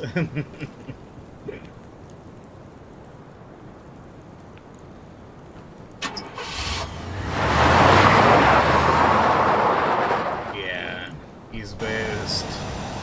Am I seriously going in to face Damon Merrick? All for Rachel? Am I crazy? Hella crazy. I'm glad you're here, Dad. You don't want me to go? Nah. I like the company. Besides, you don't want to miss this. Things are about to get real. I want to think this really is the spirit of William talking to her. Arcadia Bay does have the supernatural element to it.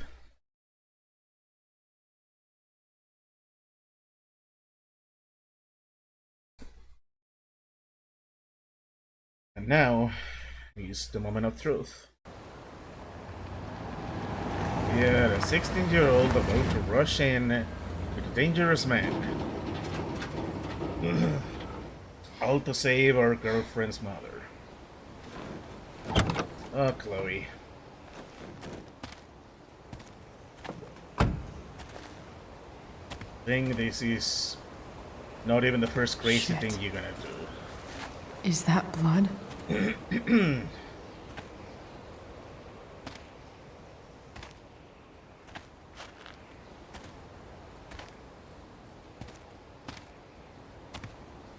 Frank?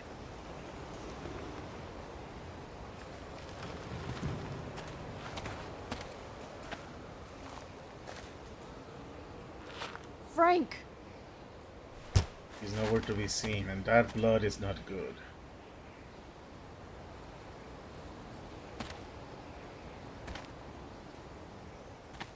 Shit, this is bad.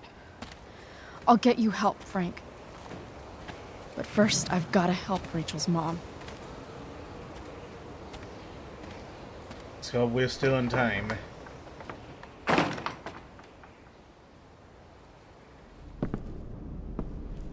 And we are back here.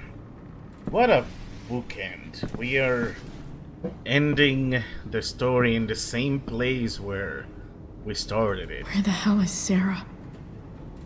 Okay, I need to read some lore. Oh my goodness, I forgot to read the lore at the DA's office. Okay, we need to read a lot of lore, and I got things to say, so let's go ahead and do this. Max, I'm starting to think that lying is contagious. One lie leads to another, and before you know it, there is an epidemic.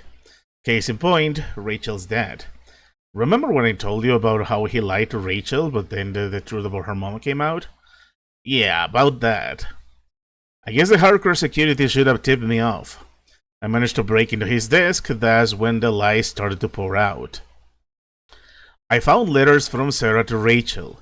Letters James never showed her, never mentioned. And the checks James has been sending to Sera? Bullshit. She's been sending them back. This lying prick has been working with Damon freaking Merrick of all people.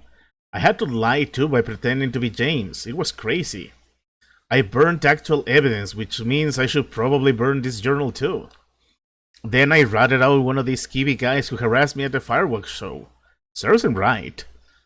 Finally, I found a stack of money that Damon's been waiting for James to give him in exchange for hurting Sera. I think. How can people be so messed up? I almost wish I could forget everything I found today. Almost. Because now I know where Sera is. and nothing will stop me from getting to her. Chloe, liar of lies. And that was only the beginning. Max, you know the poem that goes like, some say the world will end in fire, some say in ice, and fire is supposed to be desire and ice is supposed to be hatred? Yeah. Put me down for one of each. Eliot followed me to Rachel's house. Turns out he's been, I don't know, watching me? Or at least paying close attention to what I've been up to with Rachel. And he does not approve. I honestly had no idea Eliot had this side of him. He truly hates Rachel. At one point, he literally refused to let me live until I quote-unquote saw the truth about her. He was psycho rage angry. I was afraid. And I also didn't have time to talk to him. So I got a bright idea to secretly call 911 when he wasn't looking. And it backfired big time. Eliot caught on to what I was doing and got even madder. He cornered me. But I broke the window and set off the Amber security alarm. That got him away pretty quick. Truth is, I almost feel bad for Eliot. I don't. He made the terrible decision to become obsessed with me. I just have way more important shit to deal with right now. Chloe, evader of creepos. Yeah, I don't know. Somebody who's willing to follow you that much. Somebody who feels this entitled to you. Somebody who, by the way, completely fitting to the themes of this game that I am going to mention once we complete this chapter. Someone who is so incredibly fake. Like, I've been saying it from the beginning. Eliot is weird. Like a genuinely creepy weird. Every other character is stylized, but he looks like a doll. Like a Ken doll. Like, he's the picture perfect image of a pretty boy. And all of his niceness, it really struck me as a sod. And for him to show up everywhere and then to reveal himself that I'm not gonna let you go until you see that I'm right. No, he can go to hell. I am sorry that the Backlog failed, but I still got rid of him. Whatever consequences he's gonna fail, whatever. I'm glad he's done with. Max. So, that thin line between real life and dream life I've been telling you about, I think it just disappeared. I saw my dad again, but this time I was awake. At least I think I was. One moment I was speeding along in my truck, and the next moment I was standing in a burnout forest talking to my dad. I thought I wanted to know if he'd ever lied to me, the way James did to Rachel, but then I realized I actually don't. Why ruin the perfect dad in my head?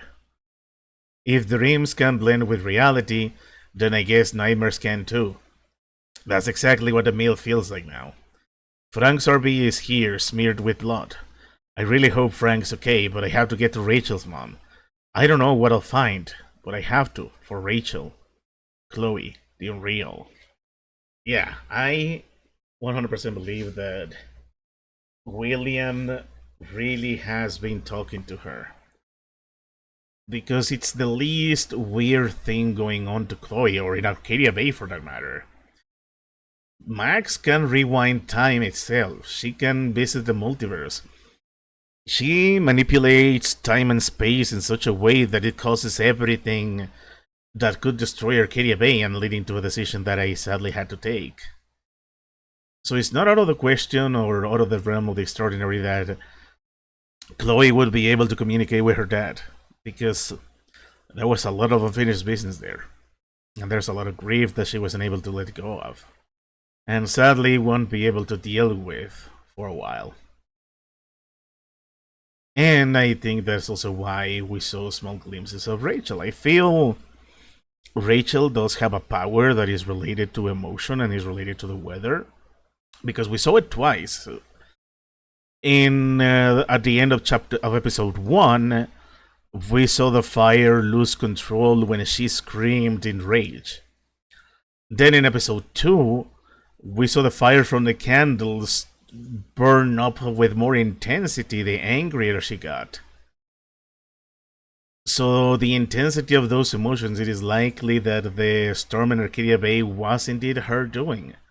It wasn't what Warren was implying, that the storm was created because Max kept messing up the space-time continuum, although maybe it was a factor. But there was also the other factor of Rachel's vengeance. The storm that destroys Arcadia Bay exists because she was denied the life she wanted. She wanted to leave Arcadia Bay. She wanted to pursue a career. She wanted to be with Chloe, but that all went away when Jefferson kidnapped her and Nathan overdosed her.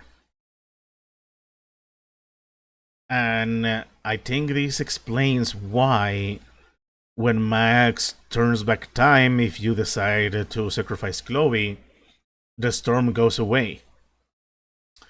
Because I want to think that Chloe dying to Nathan and eventually collapsing everything for Jefferson and the Prescotts, that ends up being both her vengeance fulfilled and Chloe reuniting with her in death. Which adds a very big air of sadness and tragedy, and my goodness, I love this franchise. I was going to stop at this game and then carry on with other games, but now I really want to see the rest of the games. So, we'll see. We'll see where this goes. Because there's still Life is Strange 2, there is True Colors and a DLC, and of course, Double Exposure, but we're getting ahead of ourselves here. I love the way these stories are being told, so we're gonna see where this goes. First things first, we need to find Sera, and we need to see if we can somewhat do something with these, because suddenly I'm missing so many of these.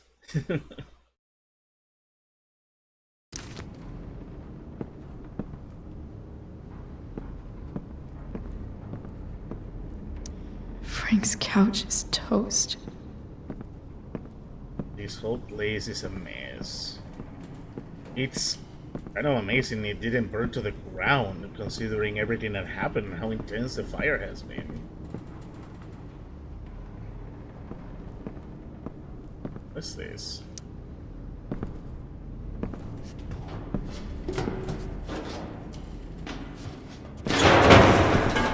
Of course, of all things, this graffiti survives. Don't tell me what to do. Don't tell me what to do. I don't know how we're gonna do this, but I guess we're gonna deal with it.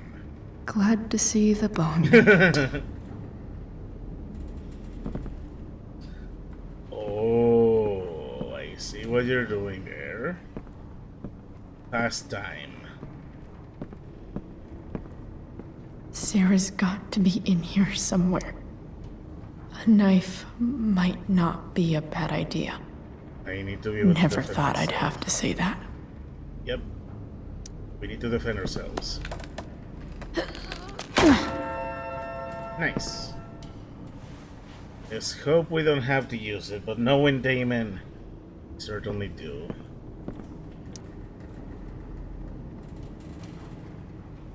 I'm not a snitch. Who told you that? Yep. Yes.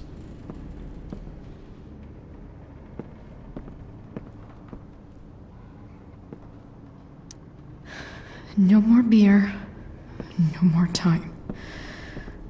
I've got to keep moving. Where's the homicidal drug dealer, Spooky Deerhead? That's actually pretty funny. I guess there's no choice. We're gonna face Damon at the place where it all started. At the mosh pit. Sera's got to be in here somewhere. Oh man, I'm getting a little hoarse here. I guess we're gonna leave the final graffiti for the collectibles mode. It's okay. We'll deal with that in due time. Oh, good. Yeah, we better deal with this or I'm gonna end up coughing my lungs out. No! Shh. Everything's going to be just fine. Just a little longer, and all your troubles are going bye-bye. What the fuck? I just want to meet my daughter. Can't you understand? Why does Your he... daughter? Jesus. So that's what he's worried about. Can't let the public know. The mother of his daughter is some junkie. I just want to see her. You don't have to... Shut up. James Amber wants you out of the picture. So that's what's going to happen. This is so messed up. Gotta do something.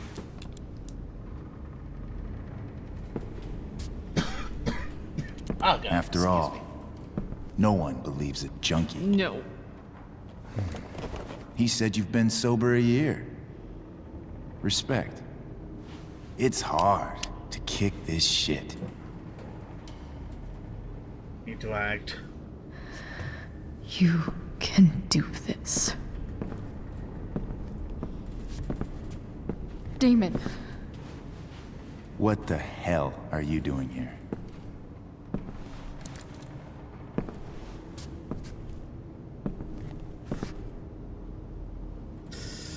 Oh, what do I do? What do I do? What do I do? I've got your money right here. The money James owes you. How the fuck do you... Run! No one has to know. Just let her go, and I won't say... Of course. No! Talking's over. Leave her alone! Shut up. What the fuck?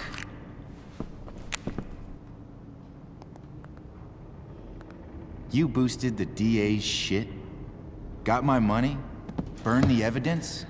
All that? I'm just trying to help. Get away from her! I said shut the fuck up! That's bad. Need to stop him. No. Go to your fucking happy place. Run. Let this be a lesson, kid. Make good life choices, or you'll end up like her. Now, what do I do with... Damon! What did you do? I fucked you up good, didn't I? Guess you really don't know when to quit. Glad to see you back on your feet. Chloe.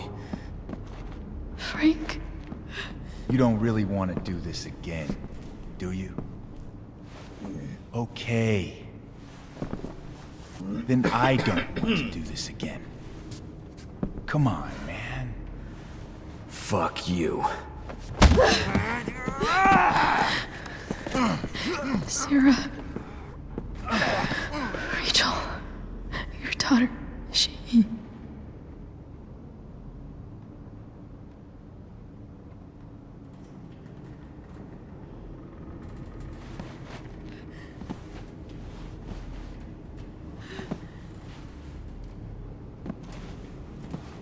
You need to get up. Come on. What happened? We got knocked out. What happened to Frank? Sera? Sera's fine. As fine as it can be. Price.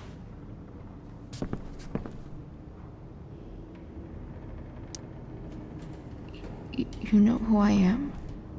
I saw you in the play. You were funny. Thanks. Sit.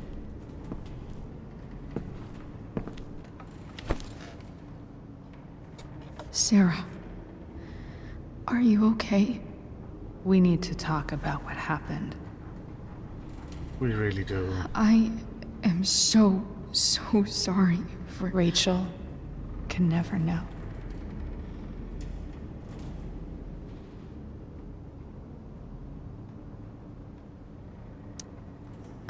I think you need help. Let me call someone. Or something. I need you to listen. What James did, hiring that thug, shooting me up with... He's a piece of shit. And I promise that... Rachel can never know.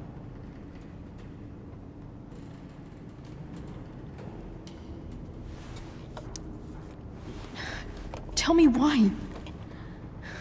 Doesn't she deserve to know what her father did? No. Rachel deserves a loving father. A father who cares for her. James is a liar. James is a desperate man who loves his daughter. And she loves him. Tell her what happened here, and you'll take that away from her. Forever.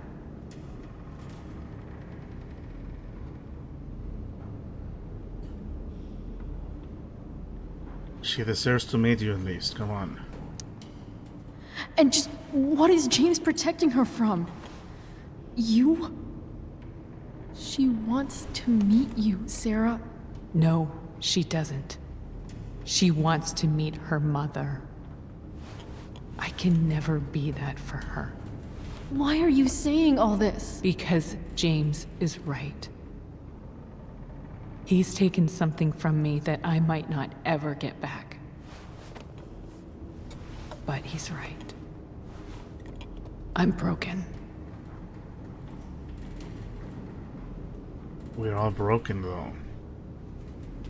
You're not the only one, and I don't mean it in a demeaning way. Everybody's broken, Sera. Oh? Does everybody abandon their own child for 15 years? Does everybody take money to stay away?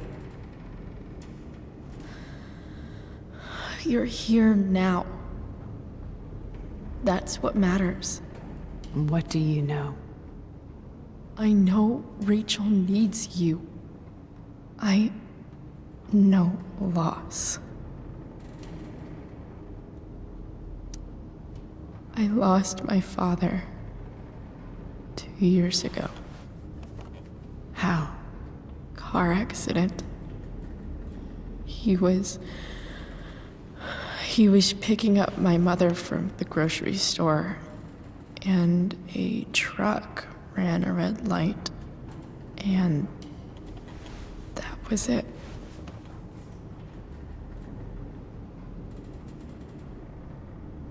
I'm sorry.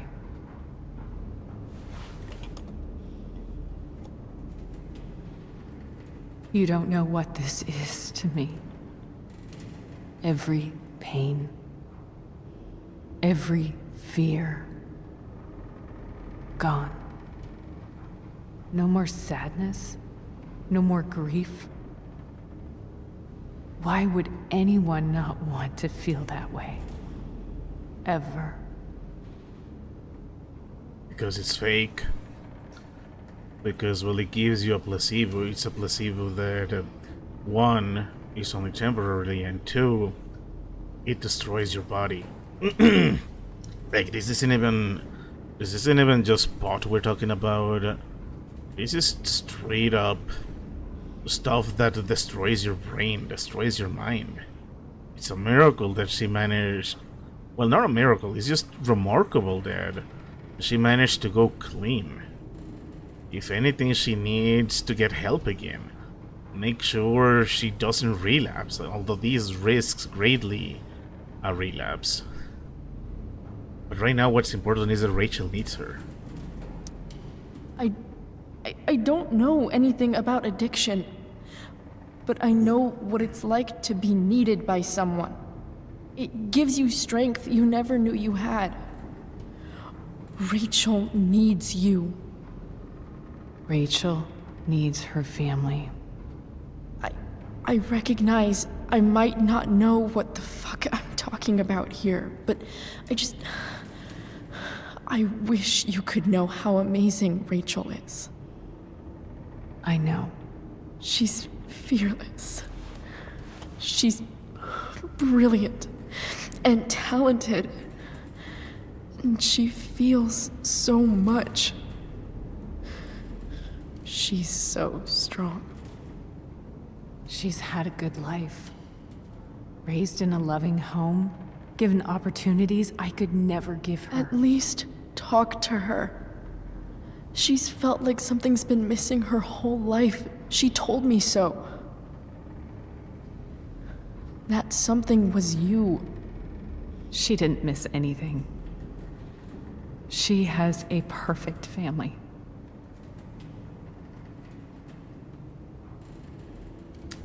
I don't think they are perfect, though. Not if James... sorry. Not if James was willing to go through such lengths to keep them apart. Not if he was willing to ignore your genuine efforts to go clean, to make yourself at least worthy of meeting your daughter. A mother that loses custody of her daughter and still spends the next 16 years putting her life together. That's not someone who deserves to have her child taken away, or let me put it another way. That's not someone who deserves to be kept away from their child. She deserves to meet Rachel. They are far from perfect, and you know what? I used to think my dad was perfect. But now I realize he was probably just as messed up as everyone. And it doesn't make me love him any less. That's a nice thought. What Rachel needs, though, is not to have her father taken away from her. He doesn't deserve... It's not about James. It's not about me, and it's not about you. It's about Rachel. Tell her what James did, and you'll be killing him for her. You understand that, don't you? You lost your father. Do you really want to put Rachel through that? It's true, but... is that really something that she should keep having? I mean... this entire game, for flaws and all, Rachel has been tormented. Tormented by feeling like she's being fake. That the person that she presents herself as to the people of Blackwell, to the people of Arcadia Bay, to her own family, that she's not real, that she's just performing. She's wanted to feel like her relationship to her family is real. Only to find out that her father is a liar. What good is this seemingly perfect life with a district attorney of a father, a successful father, and a pretty house? What good is that if all they're doing is lie? Besides, Sera, you're going through a lot of messed up stuff, but don't you want to see your daughter? Isn't this why you've been spending the past 15 years pulling yourself together, pulling yourself back together, just so you could earn the right to speak to her, to get to see what kind of woman she's becoming? Despite everything, she's still your daughter. Don't you want to see her? You came here for it. You got sober. You deserve the chance to know your daughter. Nothing can change the mistakes I made. I'll never get to be Rachel's mother. Not really. But there's one thing I can still do for her. The only thing I can do. Let me give her the father she deserves. The one who raised her, protected her. The one who loves her more than anything. You can do whatever you want, Chloe. You have the power. What you have to decide is whether you're going to protect Rachel or cause her even more hurt. So please, tell her I was never here. Let her have what peace she can. Without me.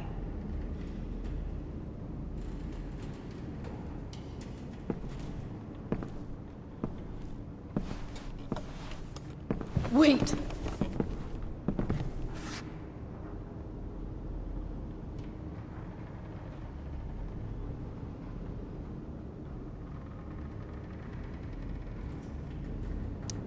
Don't go, Sera. I'm done here. Goodbye, Chloe.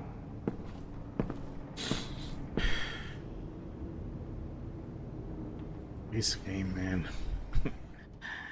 I didn't think this game was gonna do me in, but much like the originally did. I love the writing.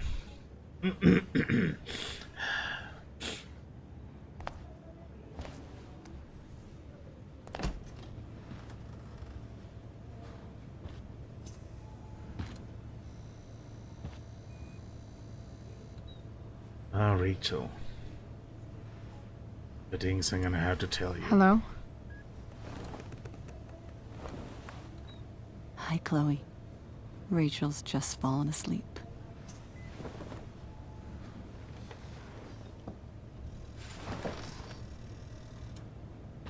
I know she'll be thrilled to see you when she wakes up. Maybe come back a little later? Hey. Go back to sleep, kiddo. You need your rest. Can I talk to Chloe? Alone? For a minute? Okay, sweetie. We'll be right outside.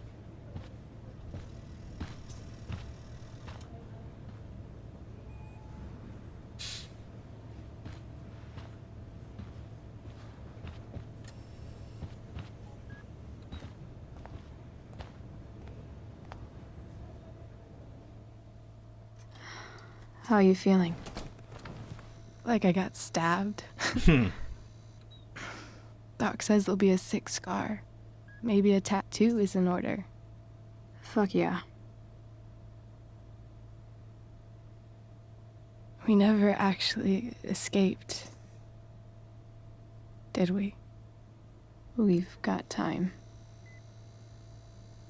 All the time in the world. Oh So, man, this hurts. how did everything go?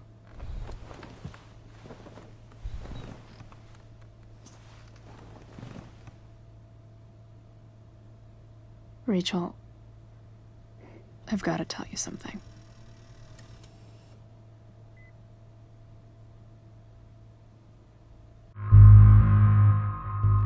I think this is the final decision of the game. Here's the thing. And I was waiting for this to come up.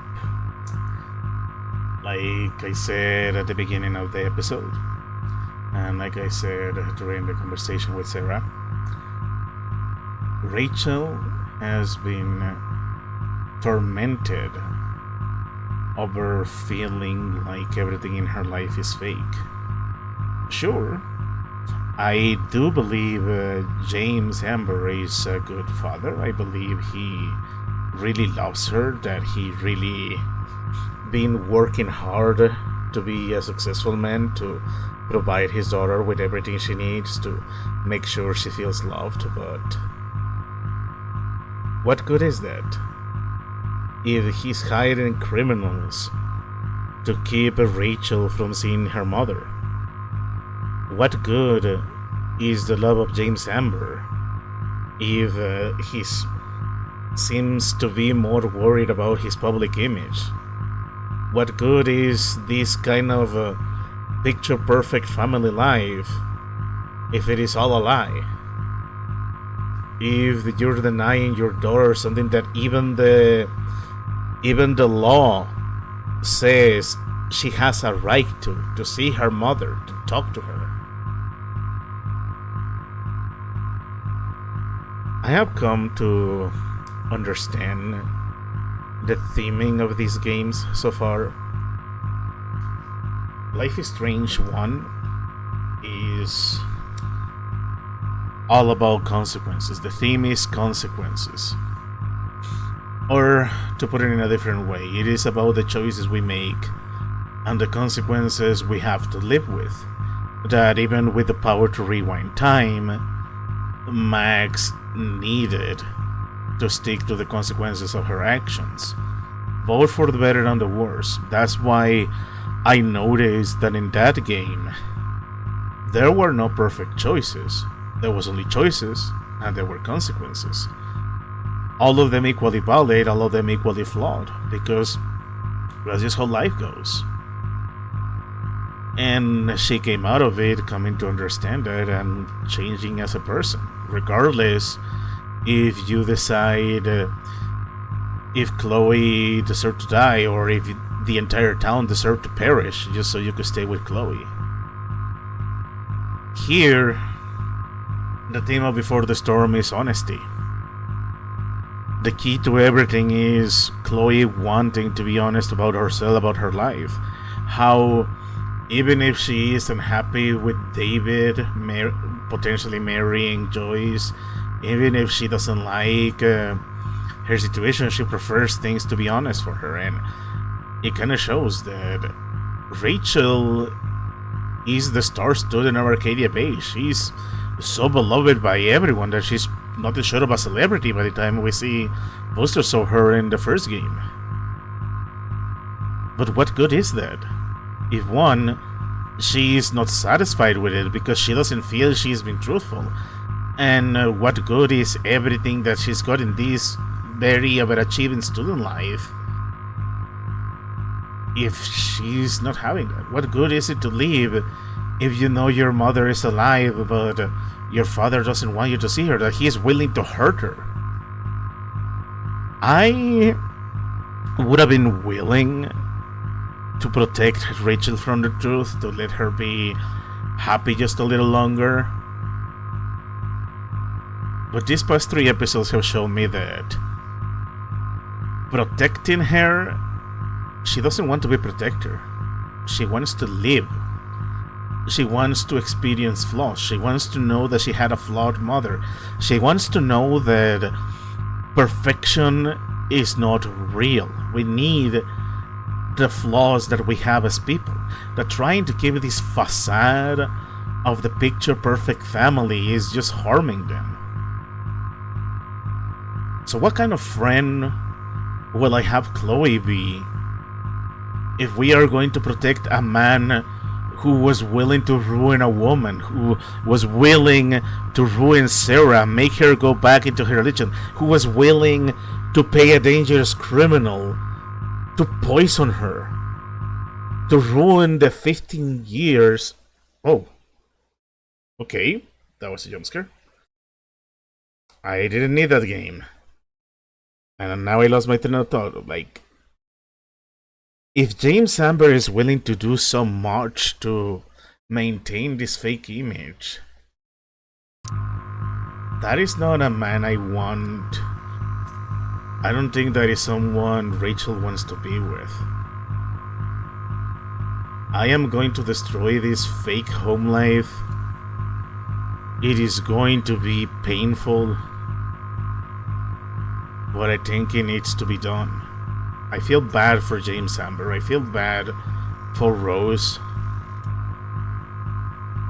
But we cannot continue to live this lie any longer.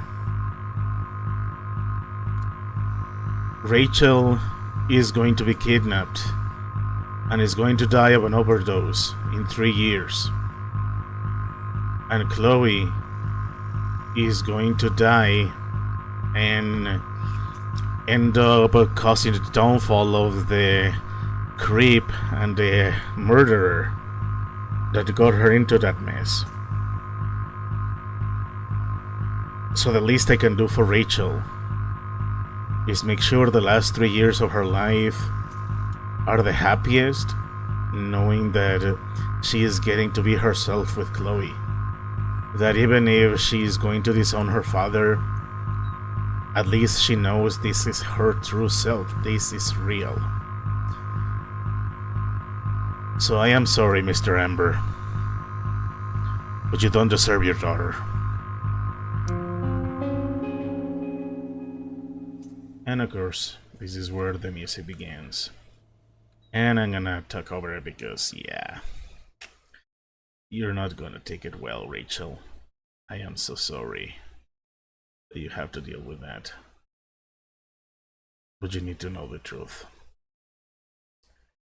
And I think somebody like James Amber needs to face consequences for the harm he caused.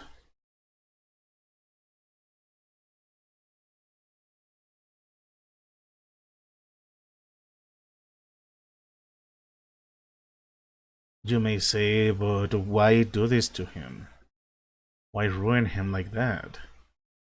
Isn't he a loving father? Isn't he someone who really wanted what's best for his daughter? Yeah. But like I said, the harm he was willing to cause to Sera, this is not a good dad. You know what they say? The path to hell is paved with good intentions. You had good intentions, James Amber, but all you managed to accomplish is strain your relationship with your daughter. And speaking of relationships, yeah, Frank ended up having to do some messed up stuff too. It's little wonder he's going to have a much shorter temper in the main game, but we make sure to appeal to his good side. Because despite everything, he's still a decent man. Even if he's leading the wrong life. And look at her being happy. I feel so bad for all of them. A flawed family. Where everyone wanted to do what was best. Ah. Like I said, I more or less wanted to give David the benefit of the doubt because we know things are going to deteriorate. And then there's this idiot. I'm sorry. I don't feel sorry for you, Eliot. You were creepy, controlling, manipulative. No thanks. Ah, look at Steph, Mike, and Drew. Drew has been playing with them. That's adorable. That's so nice. I love it. Let's see what happened to these two. It didn't work out. Probably for the best. I'm sorry, Nathan. And I don't know what was that, but okay. Hey, Principal Wells, you suck. Bye-bye. We got stuff to do with Rachel. I am so happy that we get to see Chloe in all the other outfits. Look at them, how happy they are. Like I said, even if this is a prequel, even if we know things are gonna be horrible for them, the least we can do is make sure they lead the happiest 3 years of their lives. And my goodness, I got things to say about Rachel. Don't you worry, I'm just gonna wait. And we're gonna talk about this. You will see. Hey! You actually came to see her. Good. I'm glad. Talk to each other. If you're going to have a horrible fate, the least you can do is have closure. To know that you got to hug your real mother. And yes, of course, there's a simulation with the Raven. What a beautiful ending. And especially tragic, knowing what comes. And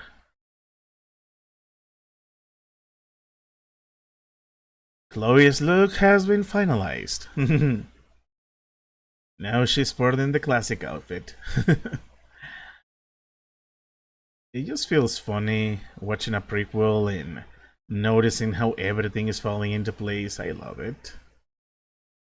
They're still planning their trip. Like, this is making me think stuff about Rachel. Things that I need to say, but I'm waiting for the results screen.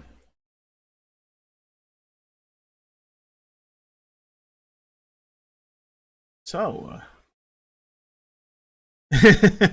you taught her the art of the Sharpie. Chloe was here and Rachel was here. Now I regret we didn't do the... Max was here, and there's the tattoos. Look at them. So happy. Enjoy it while you can. My goodness. It is like I said, it's a flawed life, but it is real at the very least. At the very least, you're dealing with something that is true. That you can feel it in your heart that is true to yourself. That's why the main theme of this game was truth and honesty. Although, yeah, I know that sounds like a meme, but yeah, being truthful. Alright, let's skip this. And... yeah. That is exactly what I thought. Let me take a quick screen grab.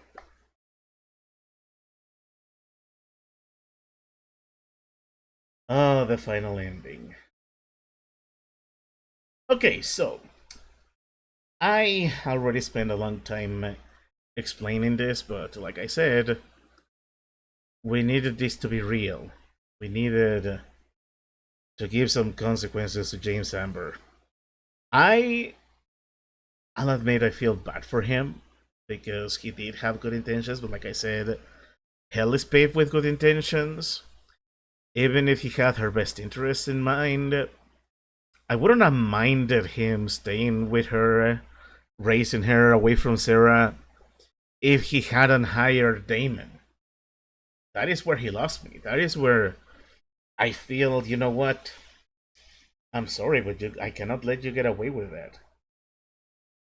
Not letting Rachel see her mother and willing to harm her just to keep it away from Rachel?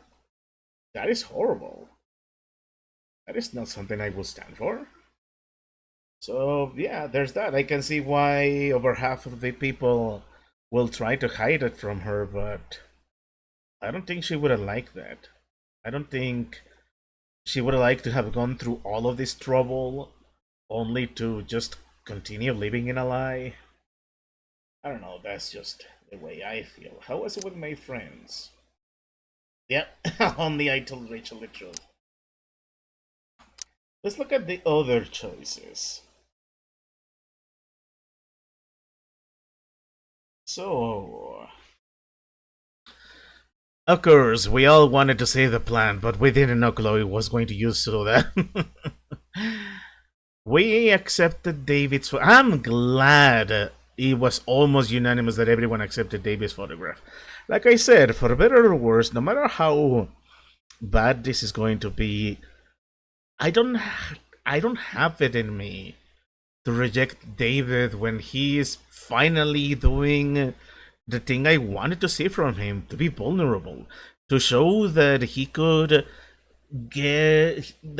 meet Chloe at eye level, that it's a far cry to show empathy to her for having lost William than telling her something horrible like you had your vacation without a father, or trying to be the straight hardest military man and constantly push and persecute her.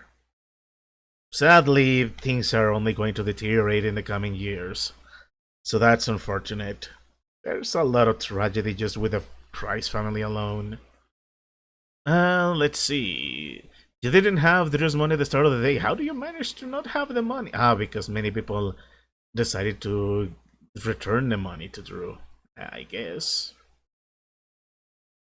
Or they returned it sooner, because I saw there were choices that get cancelled out if I did something earlier.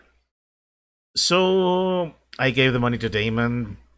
I had to play it safe, even if Frank hadn't dealt with him. It's best to be poor just for a little longer than having a dangerous criminal onto you. That's why I did that. I'm still surprised 66% of people didn't have the money. Only 1% returned the money. That's a shame. Returning his money was another really good option. The 3% that kept the money, come on, guys. The majority visited the North. Good. I didn't want to spur over his pudding. Let him enjoy. Let the man enjoy his pudding. The majority didn't donate. None of us realized that was an option. Convinced Damon and said was the snitch. Everyone went for Sheldon. I mean, can you blame us? The guy sucks. He almost beat us up for an accident. Come on. I guess Thunder was the second option. That's too bad. I wonder who was the real snitch. Anyways, 80% didn't meet the mother. 20% met her mother. Like I said, they deserve to meet each other. My goodness, what a game. What a story. And you know what the best part is? We are not done yet. And of course, there's this. They're happily taking their picture together. Look at how happy they are at the photo booth.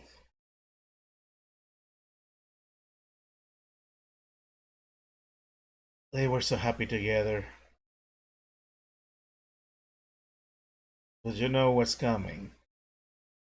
3 years later, Chloe has been trying to call her, but she is currently dying of an overdose. While Nathan Prescott and Mark Jefferson are taking pictures of her. Nobody to find out the truth until much later. My goodness. Bonus episode, farewell. Thanks for playing for the storm. Don't forget the bonus farewell episode. Available in the deluxe edition, which I think I have. The bonus episode is farewell. Oh wait, I don't have it? What? Really? Oh man. I thought I had it. I guess I can look into that. Whatever. After all, this is the original Before the Storm. I know the remasters got everything at hand. But, yeah. I guess that's that. At least until next week. We completed Life is Strange Before the Storm. And we are over 5 hours into the stream, so I am quite tired, so it's gonna be best that we wrap things up. What a freaking game. I love it. I don't know if it is because I'm in my mid-30s or that I have gained more experience in life or that I've come to appreciate media like this more, but I feel like I'm finally loving this. I came around. If you had asked me back in 2020 my opinion on these games, I would have told you that it was frustrating, it was disappointing, but since I gained more media literacy, I will say this is some of the best story-driven games I have played. But, yeah, I love this. I know the games that come after this are not connected anymore, because that was the way it was intended. This is more of a Twin Peaks deal with every story standalone, and I like that. So there might be a good chance I'm gonna play Life is Strange 2 in the future. But until we get to that point, I guess it's gonna be best that I tell you what is gonna be coming so we can wrap things up. I am going to be coming back on Thursday to continue playing Hollow Knight Silksong. The game has been amazing. I've been debating about playing it off stream on a separate save file, but I can't bring myself to do that. I'm streaming it, I'm going 100% blind, and you know what? I'm gonna stick to it. Because that is a genuinely amazing game. And I'm looking forward to continue playing it, and I hope I get to see you guys there on Thursday. And Well, sadly, I ended up missing the Sundays of Yakuza 0. We are gonna be back on Sunday to continue playing it. We left at a big cliffhanger with Majima having to do something pretty terrible to be let back into the family, so we're gonna see how that plays out. And of course, if I somehow manage to get my hands on it, we'll be coming back for the little epilogue of Life is Strange Before the Storm, playing the farewell, getting to see what the final day between Chloe and Max were, just as she ended up leaving Arcadia Bay for 5 years. So yeah, that is that. I think it is time to wrap things up for real. As usual, I want to thank everybody who watched this on Twitch. Thank you to Infinity. Thank you to everyone who participated in the chat. I appreciate it. Thank you for anybody who followed. That's amazing. You guys rule. Thank you to anybody who watches the bot on YouTube. I've been falling behind on the schedule, so I need to fix that. So I hope that by the time I publish this, people watch it and get to enjoy it. So yeah, that's that. As for me, that's pretty much it. My back is hurting. I'm ready to get some sleep. So all that is left for me to tell you is, I'll be seeing you all in the next one.